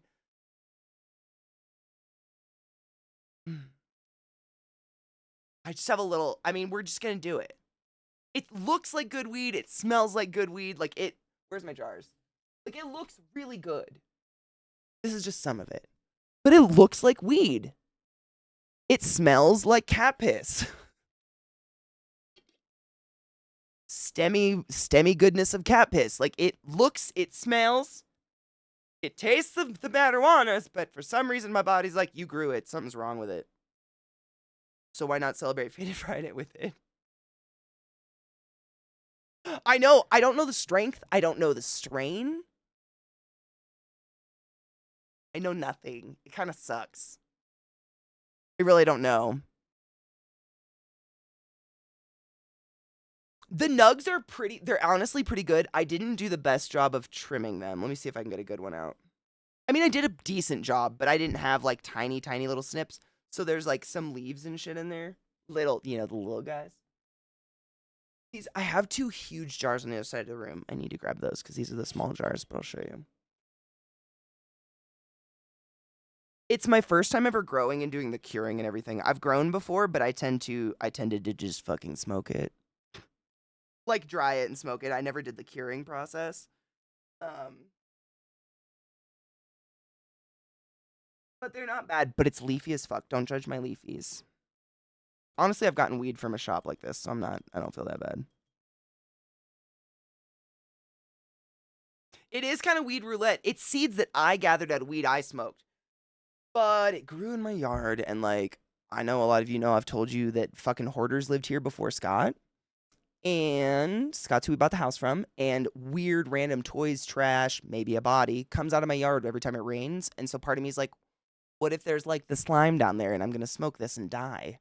Sorry, I'm turning on automatic focus because it's the only way to get it up close to the camera so you can see these. See it. Focus. I don't want to do the beauty guru thing. Don't make me do it. Focus, you dumb whore. You can kind of see it. But they're not bad. They're clustery. It stinks like weed. I don't know.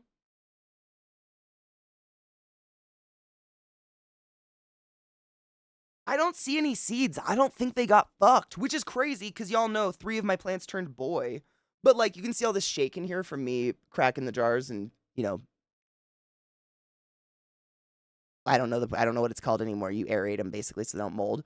But you get a lot of shake where you're shaking them, and I don't see any seeds down here, which you normally would. It's mostly just leaves and stuff, like normal shake. So I don't think they fucked. I might have culled the boys in time, but I don't know. We got to go through all of it. And if I do, I'm just going to turn it into butter. And then we're going to make something cool with the butter. Dude, the gold down there could be fucking sick. You're not wrong. I just don't see any outright. It's always El Posible. It's almost 420 loadable. I love cilantro, but I know a lot of people fucking hate it. See, that's what I'm saying. What if I find that guy in the painting and all that pink slime and I die? I don't want that.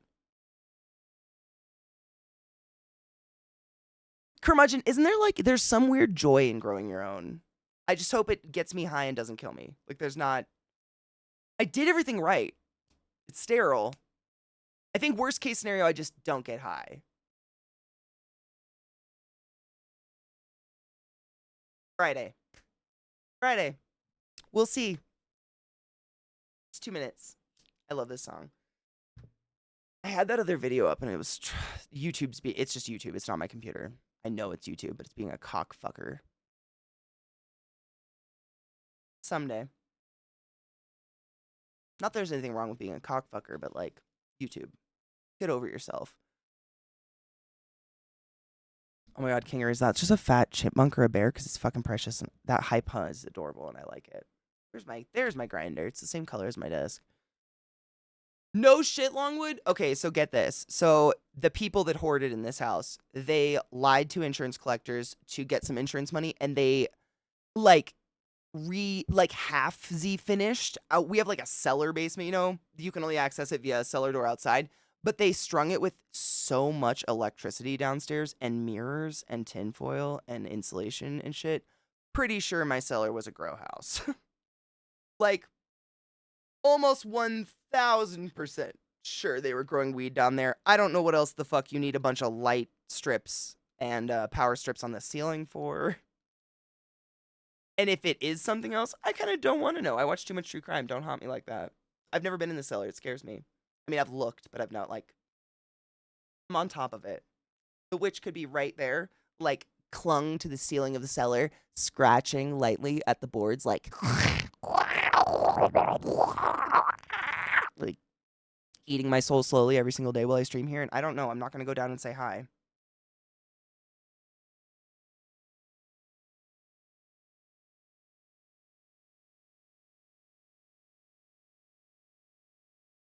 An underground tanning ring? Wait, like for fake tan? Like people in tanning beds? Because that'd be great. That's hilarious.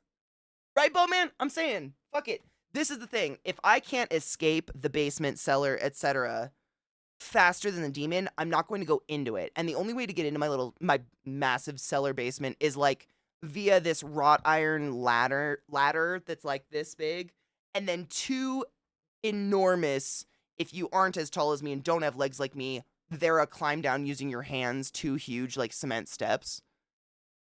Scramble up that bitch. The devil will get me.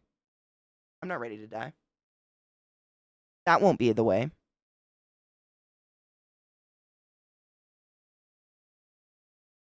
Yeah, I would just lay down and die. Same. I wouldn't even try to escape. The monster would probably adopt me as its own and raise me as its child, because I would just lay down in fetal position and be like, it's fine. What am I going to do here? I die here. I mean, I think it's a cellar door that leads to, I don't know. It's like, I don't know, like, what do you call it? Permitting for like what you can call part of the house, but that is not considered part of the house. I can't consider my cellar like a finished part of the house where people can live because the ceilings aren't tall enough. But like half the electricity in my house is wired to go to this fucking cellar.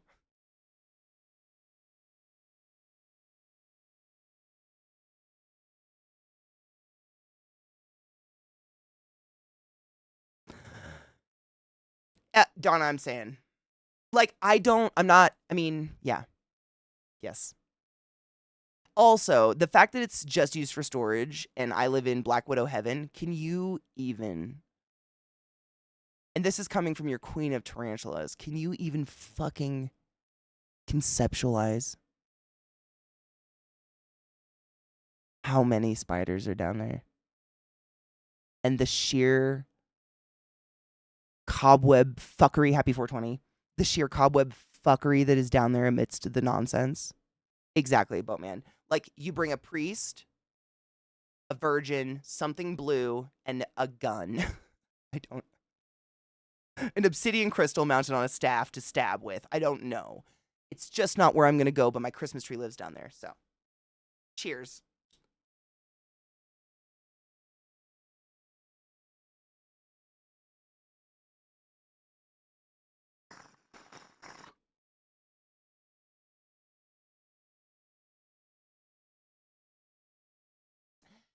It has to have an entrance and an exit accessible in the house as well. Boom, there you go. Yeah, which it does not. The area has to be finished and have climate control to be counted for the square footage of the house. There you go. It absolutely doesn't. And it's a huge cellar. I mean, if it was actually realistically accessible via a lit stairway that is easily escapable, it's a totally workable area, but like, I'm good. I'm not going to go down there. I don't want to converse with the witch that scratches at my feet all day while I stream, slowly sucking the life force out of my leg arteries. You know what I'm saying? Tabitha's a cranky slut. Oh my god, I've been going out and working in the garden lately, just like weeding, because obviously spring, like all the big weeds are coming in really hard.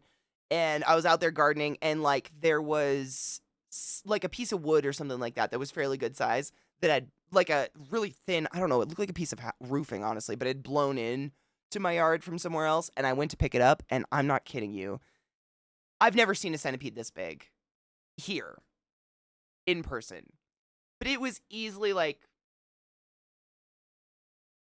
that long and like girthy enough for me to audibly say, "What the fuck?" and back up. I wasn't okay with it. And then it moved so fast, I was extra not okay with it and exited the garden immediately. Like, I know I've seen the huge, I've never seen a huge one around here. We tend to have the little like reddish brown ones. They're like this big, you know, and they're under rocks and stuff like that. Fine, I don't want anything to do with them. It's fine. They're probably good for the fucking garden. But like those Thailand ones that allegedly have the worst bite in the world, that's my hell. Have you ever seen what it looks like when they eat?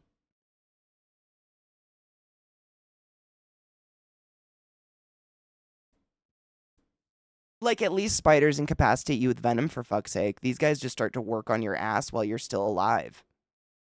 Just eating it. It's chelicerae. Is that the names of the mouth parts? Because I hate them. I want to say it's chelicerae. They make me very unhappy. And they're just so fast. Millipedes I'm cool with. But like, that's a light on fire and buy a new bed, right? That's like where did it go? If that was in my house. Every time I find any insect in my house, I audibly say, "Do you not sense you are in danger?" Like, hello. Do you not sense this? Oh my god, Timon, no shit. When I had scorpions, more often than not, they would start with the ass. It was wild. Like, and the cricket would just be sitting there like cleaning its antenna while the scorpion was like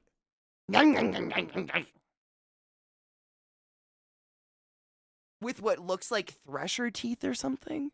I don't want them. Scorpions were fun to keep, but I'm good. I'll never do that again. Like, they were just a little... These guys do not give me the creeps. Like, if one crawls out of my hand, I just hope to fuck it's not going to fall, because I am in no danger of them. But the scorpions, not to mention they were deadly, but also the mouthpieces and stuff, were just... And there's something, I don't know, really unsettling about watching an animal sting a cricket, and the cricket just so fucking milliseconds goes dead. None of my tarantulas does that happen. Tarantulas, for the most part, start like just if the prey is small enough, so it's dead. But like those scorpions just would, with their stinger, just like bop, and that animal bop. Never seen that, and I have a lot of venomous creatures. Never seen that before, and there's something wildly unsettling about that potency of bye-bye juice in this little fuck.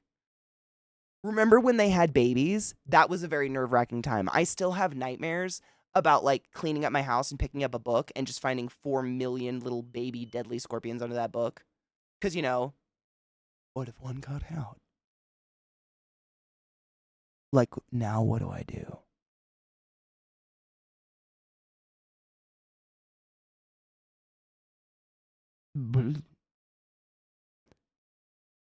Scary. No, we were talking centipedes, even better. My fear, centipedes.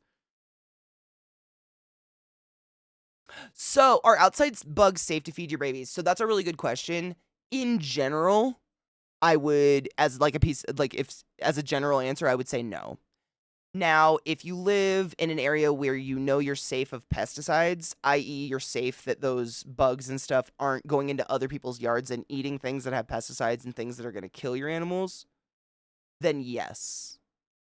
So, like, for instance, when I lived in bumfuck nowhere, Eastern Washington, in the middle of 10 acres, in the middle of fuck nowhere, I used to catch grasshoppers and feed it to our turtle, and that turtle is still alive to this day, and it's older than me. It truly is. My mom inherited it from a great uncle. It's never going to die. Because my family doesn't do pesticides, we don't do chemicals in the yard, and we don't have neighbors, so, like, we weren't worried about it, and it was fine. But if you're worried about, like, if there's even a chance of that, I wouldn't risk it. Does that make sense? Bro, agreed. Yeah, the centipedes, mostly it's their mouth that freaks me out, because I'm okay with millipedes. Also, millipedes tend to be a little slower.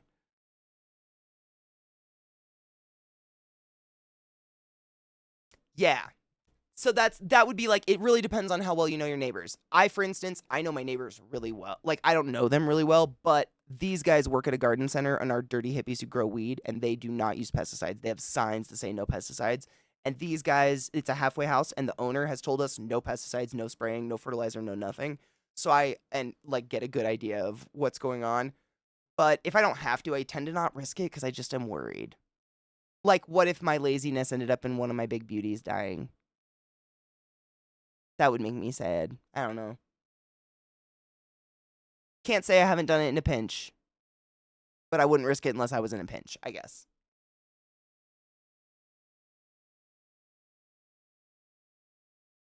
Centipedes are literally everywhere in the whole world. I've never lived anywhere without centipedes. Seriously.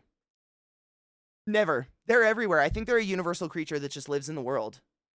Spiders in my house are fine. Stay away from me, and I'll stay away from you. Centipedes must die. Oh my god, I don't know if I told you guys about this. This was like, I think it was Sunday night, but I had another like, oh my god, oh my god, oh my god, something's on me, get it. There was a spider in my bed. Not one of mine. It has never been one of mine. It was an itty bitty little like wolf spider, like this big. But I swear to fuck, I felt something touch my arm. And I flew the fuck out so fast, and Zach flies up and he's like, what the fuck? And there's this little wolf spider, the same color as my pillowcase, which is gray, on my pillowcase. Absolutely not. You can be literally almost anywhere else in my fucking house, and I will not have a problem with you.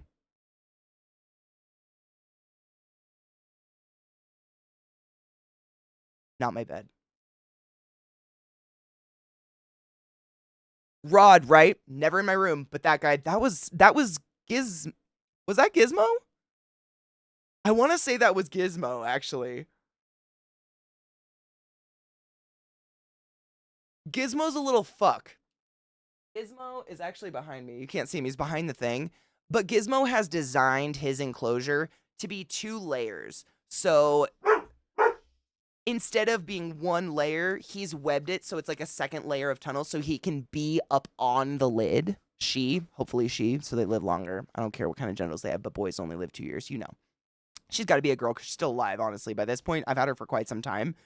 But she's up on the lid, so every time I feed her, she tries to come out. And one time she did. They feel safe in your bed? Absolutely not. It was not an okay moment. That's not where you're gonna, like, anywhere else. I don't care. I've had giant jumping spiders crawling across my walls while I'm streaming that I can't stop watching because they're huge. I don't care.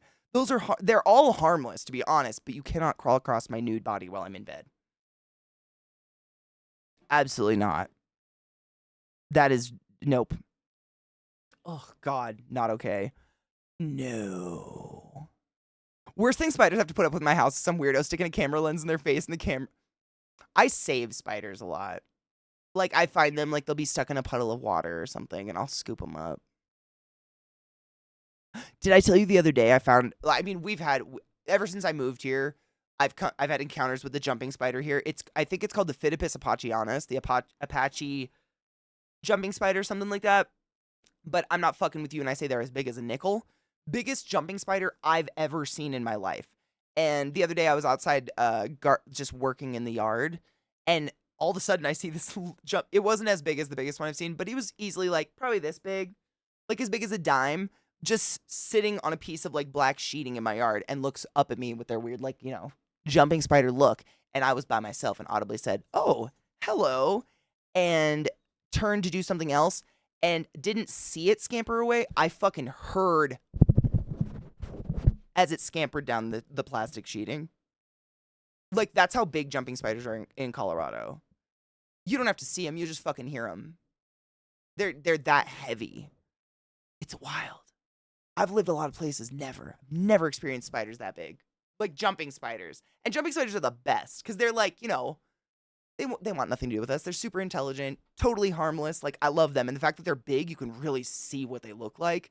Like, it's just, yeah, they're a thick spoon, but totally harmless and want nothing to do with you or I. So feel no fear of them. There isn't a jumping spider in the world that has an interest in a human being other than curiosity, because they are freakishly intelligent. I don't understand it, and I don't think scientists 100% understand it either. It's kind of mysterious. Yes, Ghetto, you remember that? No shit, I was just gonna say.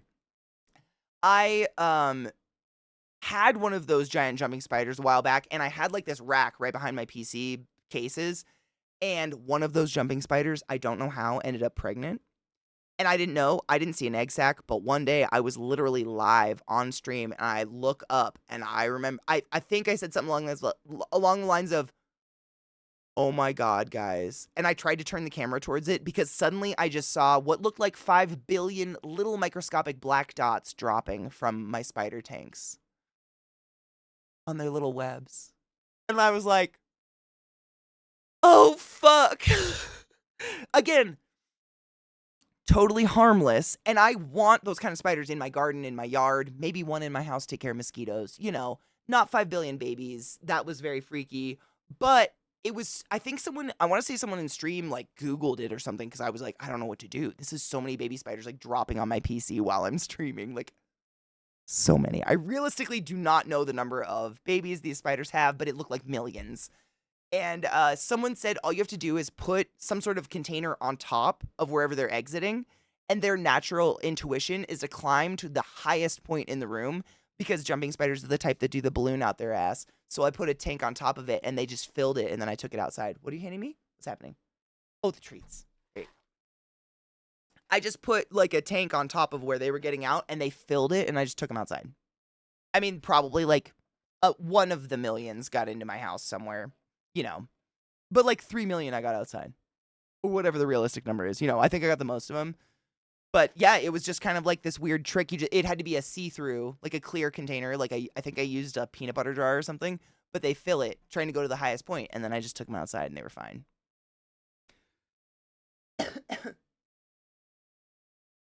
Your basic egg sac, yeah, with billions of babies. A jumping spider the size of a large toad would be a cool pet, as long as it wasn't. Yes, agreed. Okay, yeah. I don't think they would prey on us yet. I don't think there's for the most part, general rule of spiders, and this is something that might make you feel safer about spiders if you have any sort of arachnophobia. Spiders have some innate sense that anything larger than their abdomen, they're probably not capable of taking down, unless it's like a black widow or something. Obviously, there are extraneous cases. But not only are they not able to take it down, because they do have an exoskeleton, they physically can't consume anything bigger than their ass. So it's a waste of venom, really. They really only take out things bigger, smaller, or more challenging if they're starving and they don't know what else to do. Like, they're on the edge of it and they're going to die. Then they'll try to go for something weirder and bigger. But for the most part, they're always trying to get something around the size of their ass. And it gets even more complicated. No shit. Spiders use their prey as an external gut. So they inject venom, wait a bit until it gets mushy, and then they suck that mush up, and then they spit it back into their prey, and then they suck it up and spit it. And they kind of do this suck spit thing for a really long time. And then they have a special little gut sac, not a gallbladder, like a gizzard kind of, where they can just hold pre-masticated dissolved bug parts for later absorption when so needed. So one big meal can serve a spider for quite a fucking long time. But if that meal is so big that they can't do that suck spit, it's not a good meal and they're not going to waste their time on it unless it was trying to hurt them or they're starving. That was a big drop of a bunch of nerd shit and I apologize. Whoa. I feel like I just vomited. Did I just black out?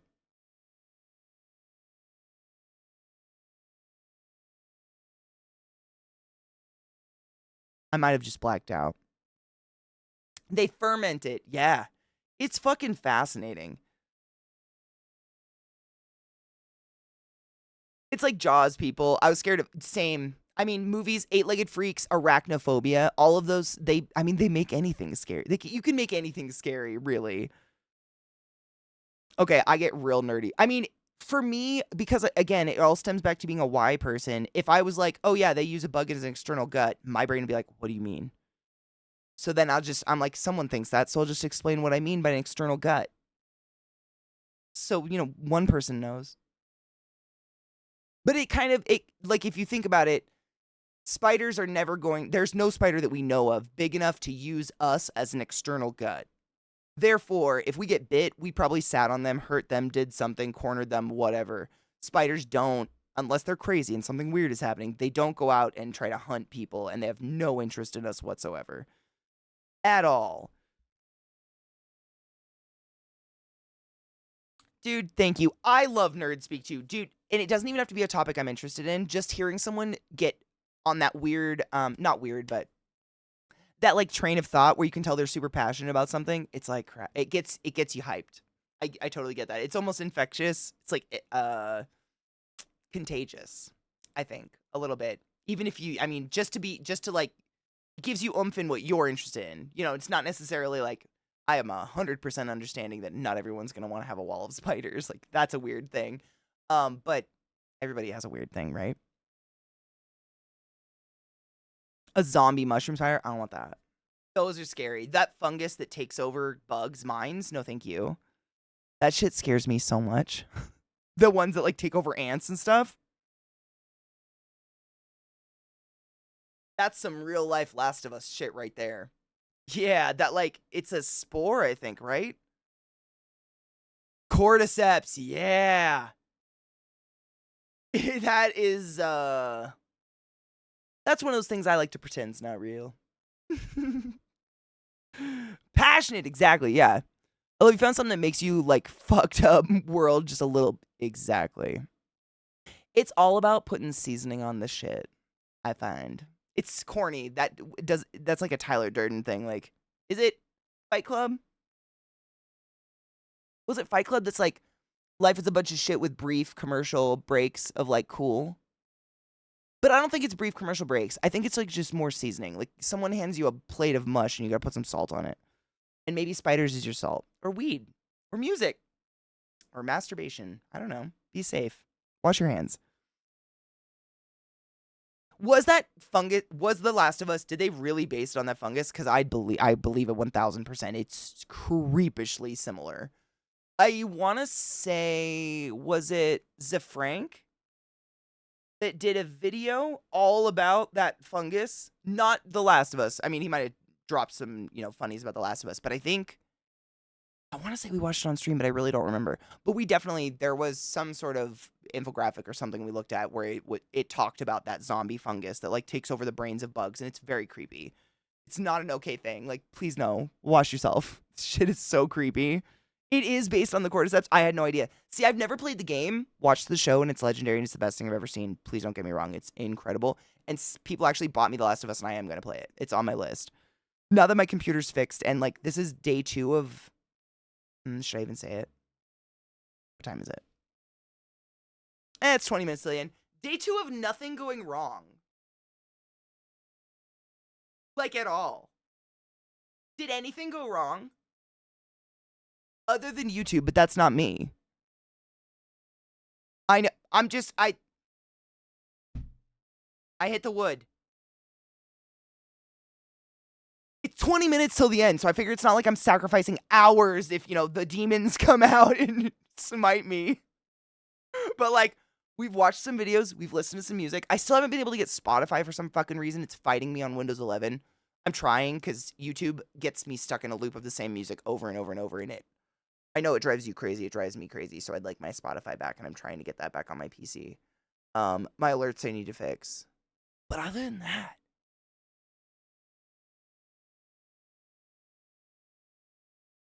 I'm not going to say it. Ooh, let me see if that one loaded. We only have one video left, at least that I'm aware of, that someone gave me. Right? Oh, no, it was the last. We had two. We had Poets in the Fall, and then the last week in Zeke shattering shit, right? Oh, no, and Dan. And Dan, we had 3. Thank you. Thank you. Dude, Dan's almost unrecognizable with that big, messy beard. It's crazy. What up, Mayo, my love? We didn't watch The Desk. No, thank you. I had them on the wrong screen, and I just completely spaced out. Thank you, thank you, thank you. Thank you. Stop it.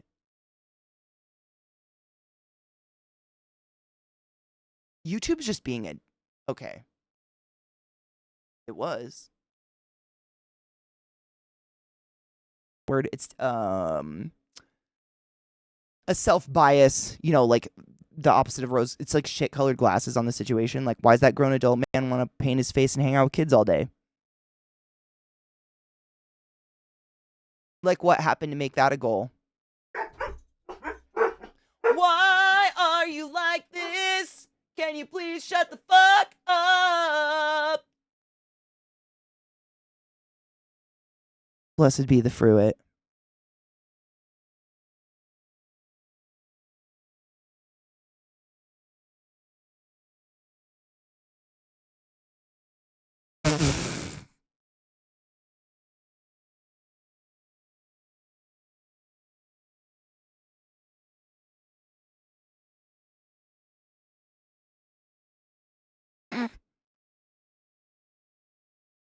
Thank you, Kills. This is a perfect end.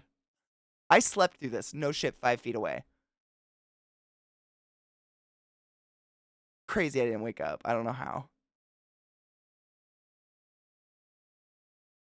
Okay. Oh my god, no. Oh my god, no. I just have to say, crazy. The sounds of this game make my butthole tingle. This game is one of the very first video games on a PC I ever played in my entire life. I had to have been in middle school because of the house I was living in, and no shit, I remember having to start it up on my PC via DOS.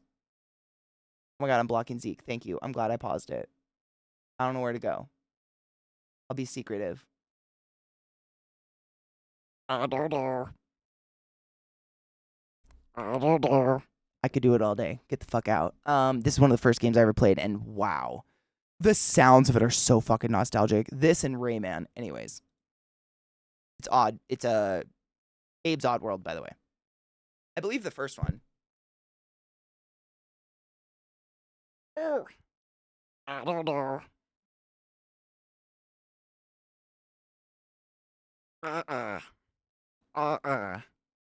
I don't know.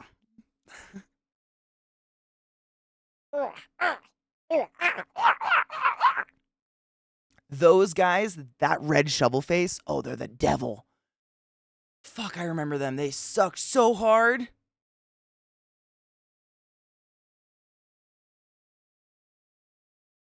Oh, I remember them so hard. Oh, they were the worst. Oh, man. I am nostalgic. This is... When I was a young warthog.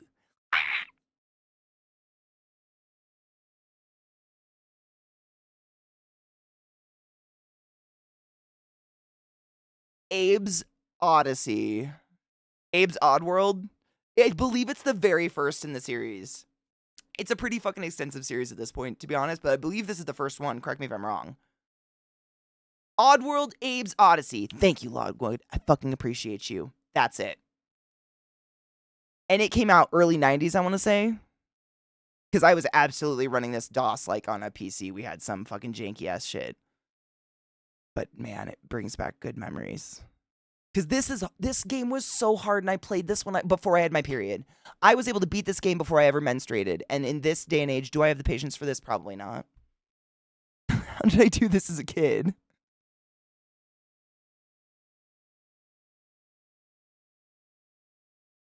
I get it. Oh, those red guys suck.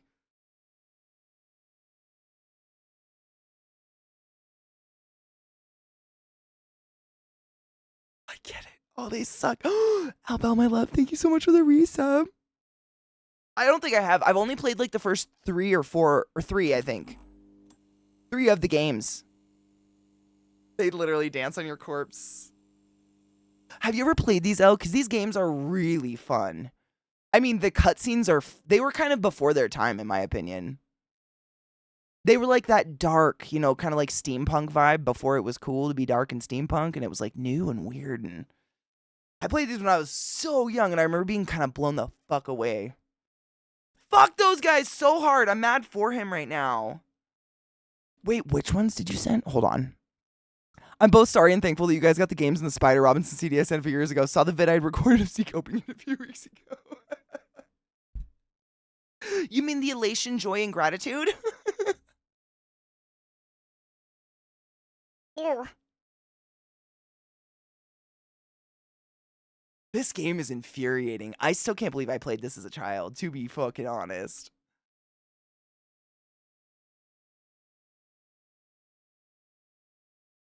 Yeah. Crispy, the series is great. I think I've only played the first 3. And then I kind of lost track of the series. But this one was iconic. He's licking your beehole to death, boo. I can feel the anger. I fucking feel it in my soul. Sally, I mean, is that new?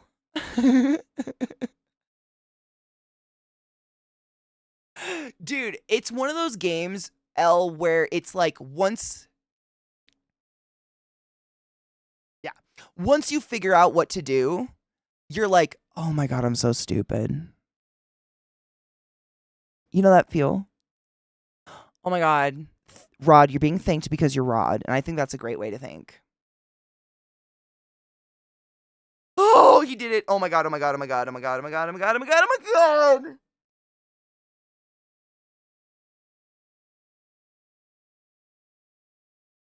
I feel like it's live and I fucking hate this.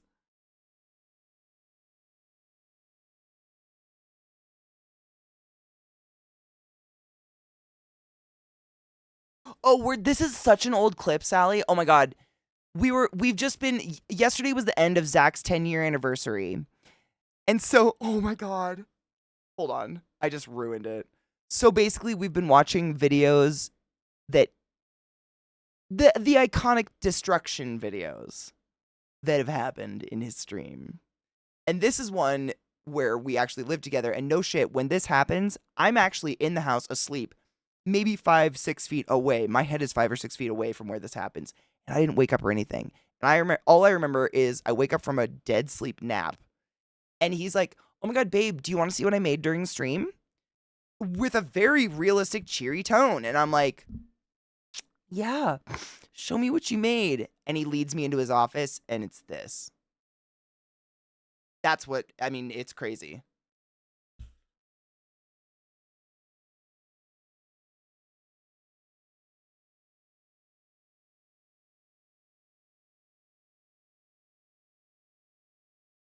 Oh, I hate it so much.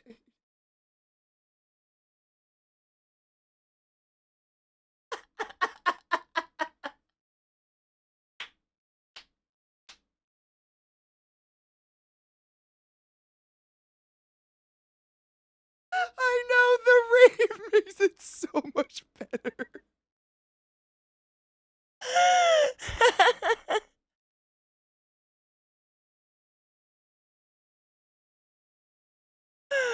Be kind, make good choices, and drink water. Thank you for hanging and enjoying Zeke's mistakes with us today. He'll show it to you, Elle. It's really bad.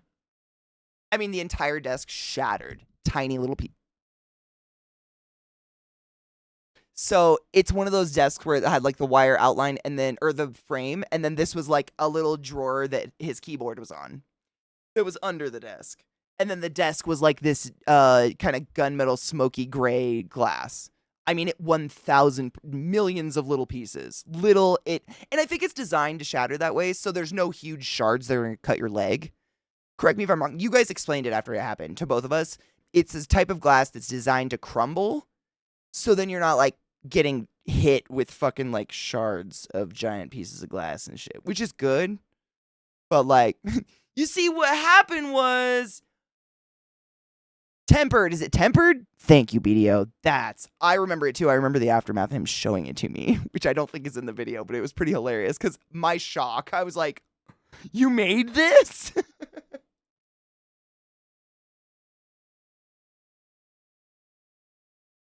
Hold on, I just want to hear the shatter again. It's so good.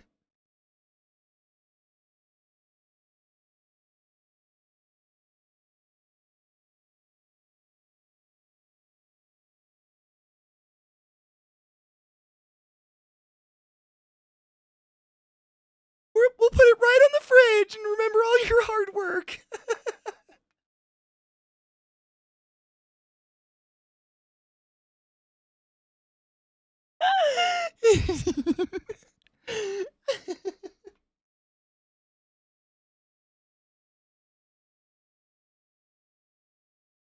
Notice how calm he is after he destroys something though? Sometimes you just need to destroy something. I get it. I too like to smash things. Sometimes I just dig holes. Go outside and dig a trench. You'll feel a lot better afterwards. Oh my god. That in a swimming pool would be the fucking devil. How would you even get that out? You have to drain it, right? Oh my god.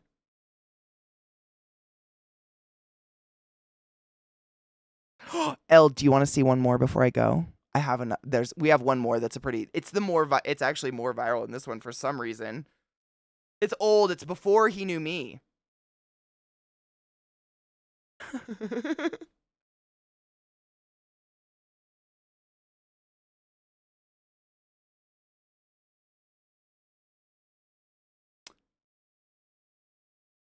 My boy. A whole new world. Well, you know what's funny is after we watched the first one, which is like this really old clip from before he knew me, that's what all of chat was saying. They're like, wow, Katie, you've really calmed him down. I was like, did I? I didn't do it on purpose. Oh, this is Dan smashing something. Oh, we had one more. Okay, hold on. Is it? Nope. Nope. Where's the Zeke one? Did I lose it? Did I close it? No. Reload, closed, reopen. Is it this one? Yes, okay. This is the one. So I'm gonna go to the point of no return.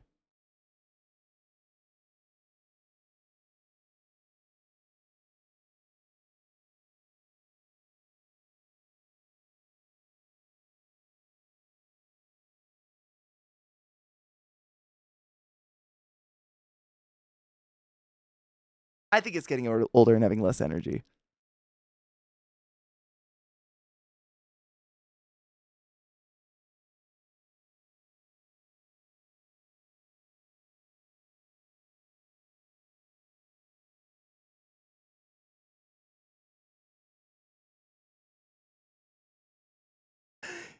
Uh,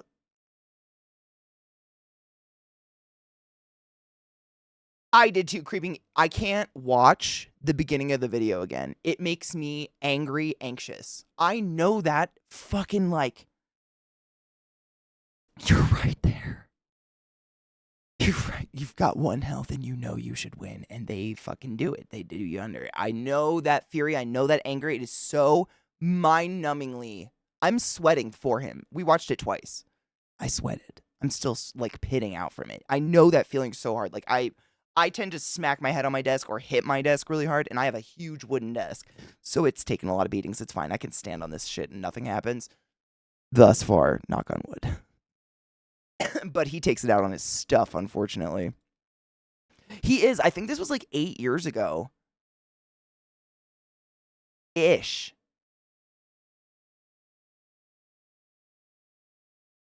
I know.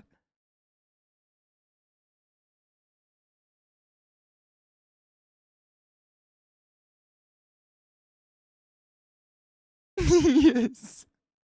No shit, like 2015, 2014. So 10 years, almost 10 years ago. Wow.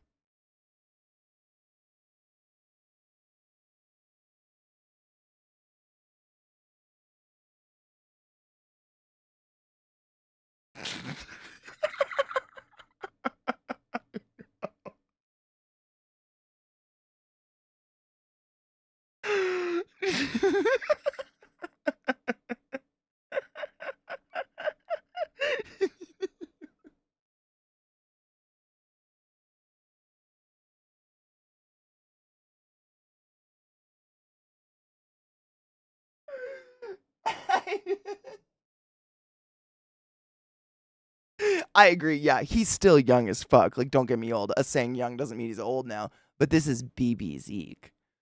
This is like the beginning. Same. I've been angry like that before. But it's very few times. And I've been pissed like that at a game, but I usually rage quit the game and just move. I get the fuck away from my desk and go do another activity and like disassociate. Because I don't know what else the fuck to do. Like I get like silent fury where I'm like, I'm gonna quit this game forever. I'm gonna tweet at them. I'm gonna tweet their mothers. I'm calling their mothers. I'm gonna tell their mom they made a game that hurt my feelings. You know what I'm saying? Anyways.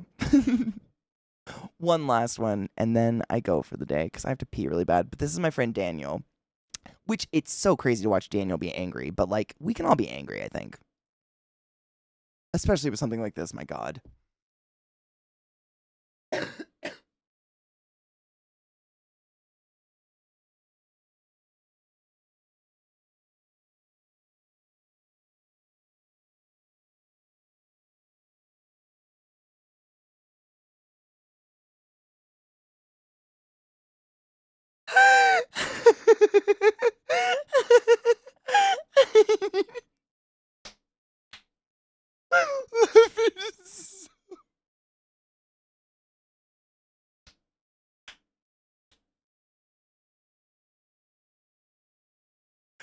Dude, I don't know if you guys knew, but you know how I talk about like kind of my rough, rather redneck youth? Dan's mirrors mine almost identically. We just present a little differently at this age. We're also identical age. Like we're like a month apart. But like in the apocalypse, get Dan on your team is what I'm saying, because he probably knows how to shoot a gun better than most of us.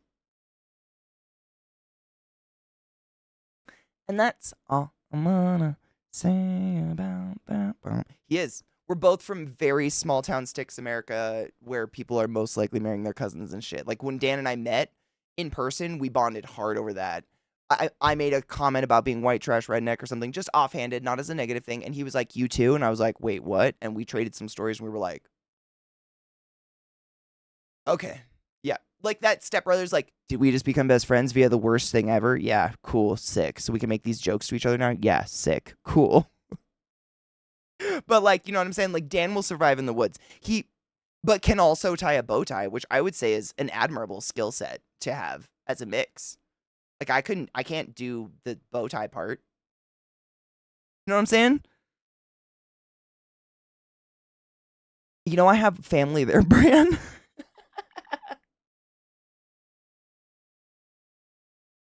Tying a bow tie or a good knot for a tie, it's never, whenever I do it, it looks like it's twisting in or something. I don't know. I've never been able to do a perfect one and it drives me crazy. I think there's a whole huge talent in that. Oh my God, right? We were obsessing about them this morning as well. It's actually two different little gifts that I put together and tried to line them up so they like, you know, it was congruent because it would bother me if it wasn't. And I was worried it would be distracting, but people seem to have the same opinion as me. I kind of dig it. We dig it. It's kind of like more mesmerizing than anything.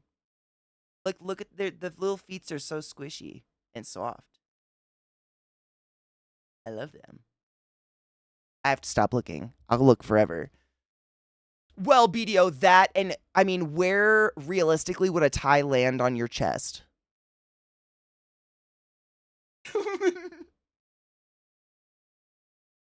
Like, best case scenario, you know what I'm saying? Like, neck girth aside. Like, aren't ties supposed to come down borderline to your belt? You'd have like a nipple tie. You know what I'm saying? It's the curse of tall. I totally get it. It's me trying to wear heels or anything that's not floor length. It just ends up skanky or weird, and people are like, "What's happening?" It's a pasty tassel. Exactly. You could do the booby spin. Yeah, it should hit the top of your belt pants. That's what I was thinking. That's what I thought the general rule, like nowadays, modern. Excuse me, I haven't worn a suit and tie in some years since I was a little wee man. I don't know Palatka, but I haven't been down there in some time. It's been many a year. But yeah, I mean, it's a weird. It's like not weird, but there's a or not a stereotype. What's the term for it? There's a everybody for some reason is like, oh yeah, if you're redneck, white trash, or otherwise you're from the South. That's a Southern thing. Everybody from the South must be white trash, redneck. No, they're not. That's evil. Stop it. I truly believe there's pockets all over the United States of America with white trash, redneck people that somehow get a little bit of a Southern drawl going on. I don't know why, but I grew up in one on a reservation. It's a mystical thing, but it was Washington. Like the sticks of Washington State. But there's pockets of that everywhere. I've met more people with a drawl from other states that are not considered classically Southern states than otherwise. Why are we talking Palatka creepy? We were just talking like places growing up where maybe it's a little bit more white trash on, which again, I don't mean as shade. I just, like, in my mind, I know some people use it as a negative term. I don't see it as a negative term. In my mind, it's people surviving in small town America on minimum wage and still managing to support a household and a family. Like, it might be a little rougher than other people's. Like, we didn't have new shoes every year or whatever, but I was fine. Like, I didn't know I was poor until someone else pointed it out. I didn't feel it. I didn't feel needing, if that makes sense. Trey Crowder's the shit. I grew up with so many people like Trey Crowder. Not as cool of an accent, obviously. Like, his is actually southern, like, beautiful fucking accent. But you know what I mean? Letterkenny feels very much like my hometown, but my hometown was insanely smaller. Like, 1,500 still to this day. Like, stupid small. But Letterkenny is really relatable in some ways. Like, kind of dumb ways. His accent's thick. I love it. I hope people cherish their accents and don't let people make you feel bad about the way. I just wish we held on to that more, because it's something just so cool. And I don't know. It's like a form of, it's like I don't know, it's a form of culture that's like kind of passive that I think is kind of cool. And I feel like people try to erase it and talk more Siri when they move around the world, because people make fun of them or point out their accent or whatever. And it's like, fuck you, dude, you're jealous. A Midwestern. So correct me if I'm wrong, BDO. When I was described the Virginia accent, that's how it was described to me. It's like a little bit of Midwest with a Southern, with like a Georgia, whatever going on. Like, that's kind of the Virginia, whatever the fuck. They're all gorgeous. I love any accent. I just think is so cool. I've moved a lot, never really lived anywhere more than 3 years. Officially here now, though, 4, which is crazy. But most of the places I've lived have had some sort of a cool accent, and they just call me California girl, because apparently I just sound like California girl, which kind of sucks. I just have Siri voice, and I've always been very jealous of just anything. Any personality or your voice is cool. You've never started a fire with a flare gun?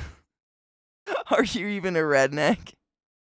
You ever shoot leftover fireworks out of a PVC pipe with your drunk uncle on a Sunday night? 'Cause same. Do you ever race a snowmobile in the grass?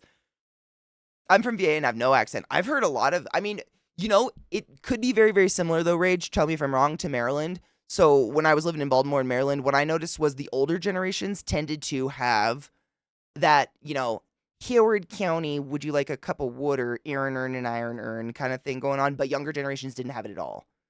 So maybe it's similar in Virginia. I don't know. These are just things I hear and have been told. I know nothing. Again, flat. Too much drinks or dunks or drinks, and I'm excited about something, and then the New England just flies out. Oh, I love that. I love that so much. I don't know what would come out of me if I got drunk, to be honest. I don't know where I've lived the most. I've lived the most of my adult life on the East Coast, but I don't know what would come out of me. Probably some sort of California girl. Who the fuck knows? From California, mom's in the Bronx, lived in SC for 17 years, max since fuck. That's how I feel I am, Brand. I identify with that so hard. Lock for her. Thank you so much for whatever. My alerts are so fucked. Thank you for the follow. I appreciate you. I feel that way because, like, my dad was from New York, mom from Seattle, but then I've spent most of my adult life on the East Coast, whether in D.C., Virginia, or Boston, and then moved here. Boston, not Boston, Baltimore. Boston accents. That's New England, though. That is one of my favorites. That's New England, right? I don't want to be offensive, but that's one of my favorites that comes out when people get drunk. I've noticed that a Boston accent isn't really hard until someone gets a few drinks in them, and then it's hot as fuck. Hot as fuck. Wicked hot. It gets really severe and super delicious. I love it. I eat it up. I'm just like, oh, have another drink. Let's go. This is the sickest shit. But yeah, living in Baltimore and shit, I feel like I picked up some weird affects to my voice that makes me not sound like I'm from anywhere now. Like, I definitely still have Siri voice, but there's some shit I know I say fucked up because people point it out and I see it in chat and I ignore it because it makes me feel weird and I'm like, I don't know what happened. I don't know what I've said. Drop bottle rockets over a gorge and see if they... We didn't have gorges, but we used to, put an M80 in a rotten log. Same? Big same? It's taking a big thing and then boom! And now it's lots of little things. Right? Similar concept. Ish. Be happy you're not a Valley Cali girl. Right. Well, honestly, it's what I noticed, and granted, this is literally just mid-Atlantic. Like, I lived D.C., Virginia, and Baltimore. Not Boston, Katie. I have family in Boston, but I never lived there. Is that the general consensus, and I don't shade them for this, is that the entire West Coast sounds exactly the same. Like, there isn't a Washington accent or an Oregon accent because we all sound exactly like every movie star ever, and movie stars are from California, so therefore they introduced me as Katie from California. Have I ever lived in California a day in my life? Absolutely not. How many times have I been? Maybe this many. Is it my favorite place? No! But I was California Katie for quite some time when I first moved to the East Coast. Because apparently we like all sound the fucking same. And I'm gonna be honest, I never met anyone on the East Coast with this shit, so maybe there's something to it. Fuck! Honestly, though, do people get the... I don't think so, they talk too fast. You gotta, like, really slow down and fucking dumb it. You gotta get a little fucking dumb, if you know what I mean. To get that in there. I don't know if I ever met anyone on the East Coast that had that, though. CK stands for California Katie. You get the fuck out. Okay, I'm done. Stop it. You don't spread bullshit. You stop spreading nonsense like that. We're gonna have a problem. I'm gonna have to come over there and have a talk with you. Fuck. What? What? You're right, though. I hate it. I couldn't fight you. I would lose. You know this. There's no fighting here. Like, have you ever seen those videos where, like, someone just gets to hold someone with the palm of their hand on their forehead, and that person is like,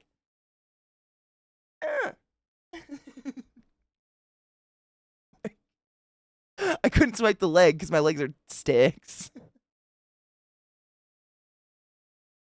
Fiata, you know why.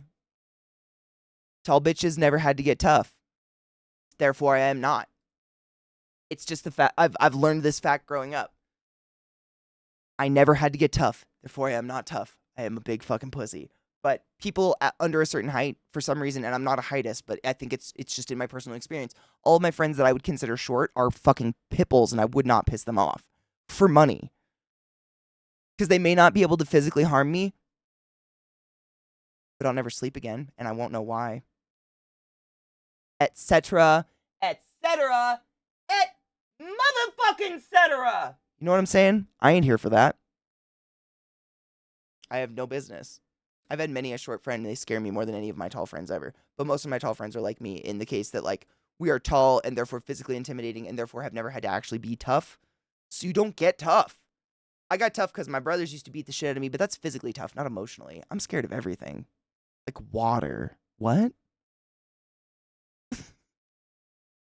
Water? You know what I'm saying? Right, Rod? Because we don't have to. I mean, it is something that I had to be pointed out to me by my shorter friends. Like, Katie, don't you realize that people just get out of your way when you walk through a room? And I'm like, shut up, do I stink? And they're like, no, really. You're just larger, physically intimidating, and people realize subconsciously that if they keep on the track they are and you guys run into each other, they're going to bounce off and you're going to win. They just get out. And so it became a joke, like parting like the Red Sea. But it happens for people that are just larger because why the fuck would you want to run into them? And they, unfortunately, a lot of people are under my line of sight, and that's on me. And if I don't see you, I'm going to just run into you. It's terrible. It's probably a terrible, terrible habit. I'm not doing it for violence. It's just like, here's my line of sight, man. That's it. If you're under it, I don't know. I don't know what to tell you. No shade if you run into me for being over your line of sight. Is that a thing? Dude, Dan's live. Since we just watched a clip of him smacking his keyboard in half, we should raid him. That's appropriate. It's way easier for you to change direction than it is for me. That's it, though. That's like it.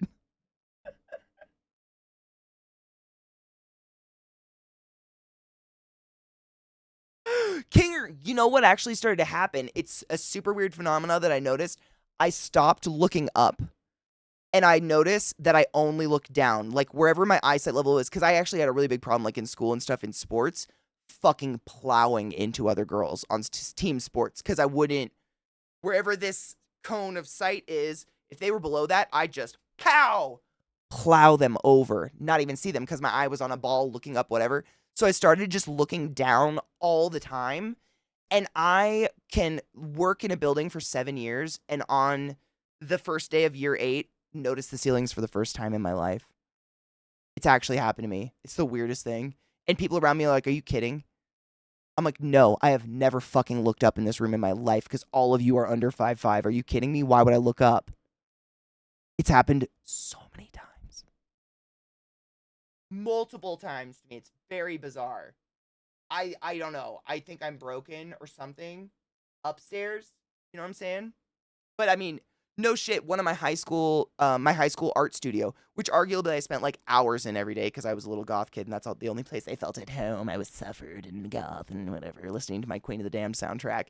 And my last day of school, last day of my senior year, I noticed the ceiling for the first time. And it was this crazy like stair-stepped mirrors to help bring in and filter light into the art studio more. And I remember looking up and being like, art teacher flufferfuck. Oh my God. Has our ceiling always been this way? And he was like, are you on drugs already? Graduation's in a few days. You need to stop. And I was like, oh dear Lord. And I just started looking up. I'd never looked at ceilings because the vast majority of the population of the earth is shorter than me. So why the fuck am I looking up? I don't want to smack into people anymore. It makes me feel bad. Like I literally had friends in elementary school who straight up had like a little kid intervention. Like, we don't want to play with you anymore because you knock us over. And I was like, kids are mean. Cheers. But twice. It's like, an adult playing with children, but I was a child. ClassyKatie's better, but California, I guess. I have family there, but that doesn't mean anything. I mean, I wish I had that problem, Scott. I'm going to be honest. Your aunt was the art teacher? No, but they may have been mating.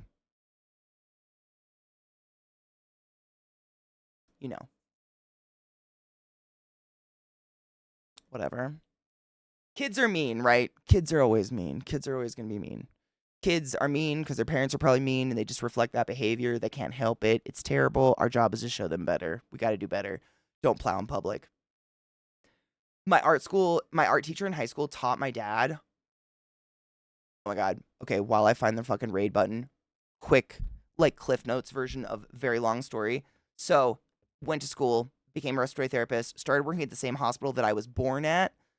but also that my mom worked at. I just worked in a different section. She wasn't my boss or anything, so it wasn't nepotism or anything like that. And one day I have this older man in my PFT clinic in my box, and we're just talking, and I try to, like, just have small talk and stuff to make them comfortable, because I'm going to lock them in a tiny glass box and ask them to hyperventilate for a few hours. It's a little stressful. And we get on this topic, and suddenly he's like, oh yeah, I was an OB here for like 50 something years at this hospital. And I was like, oh my God, that's crazy. I was actually born at this hospital. And he goes, oh really? Who's your mom? And I was like, Boo Boo Pussy Steps. And he was like, I'm pretty sure I yanked you out of Boo Boo Pussy Steps. And I'm not kidding you. It was like stars aligned. Within 5 minutes, my mom actually walked into the room to drop something off. And she looks over and she's like, hey there, Dr. Flufferfuck. And he's like, Pussy Steps? Oh my God. And it just ends up this really weird little triangle of like, this man has seen my mom's vagina in the worst and best condition it will ever and has ever been. And now I'm here about to tell him he has cancer. It's a circle of death, and it follows me fucking everywhere! Fuck! Alright, go be cool with my friend Dan, drink water, pee after sex, make sure to clean your bongs. Cheers as always. Where's my lighter? And I'll see you fucks tomorrow. Faded Friday, we're smoking my homegrown in a new bong, so come hang out if you like.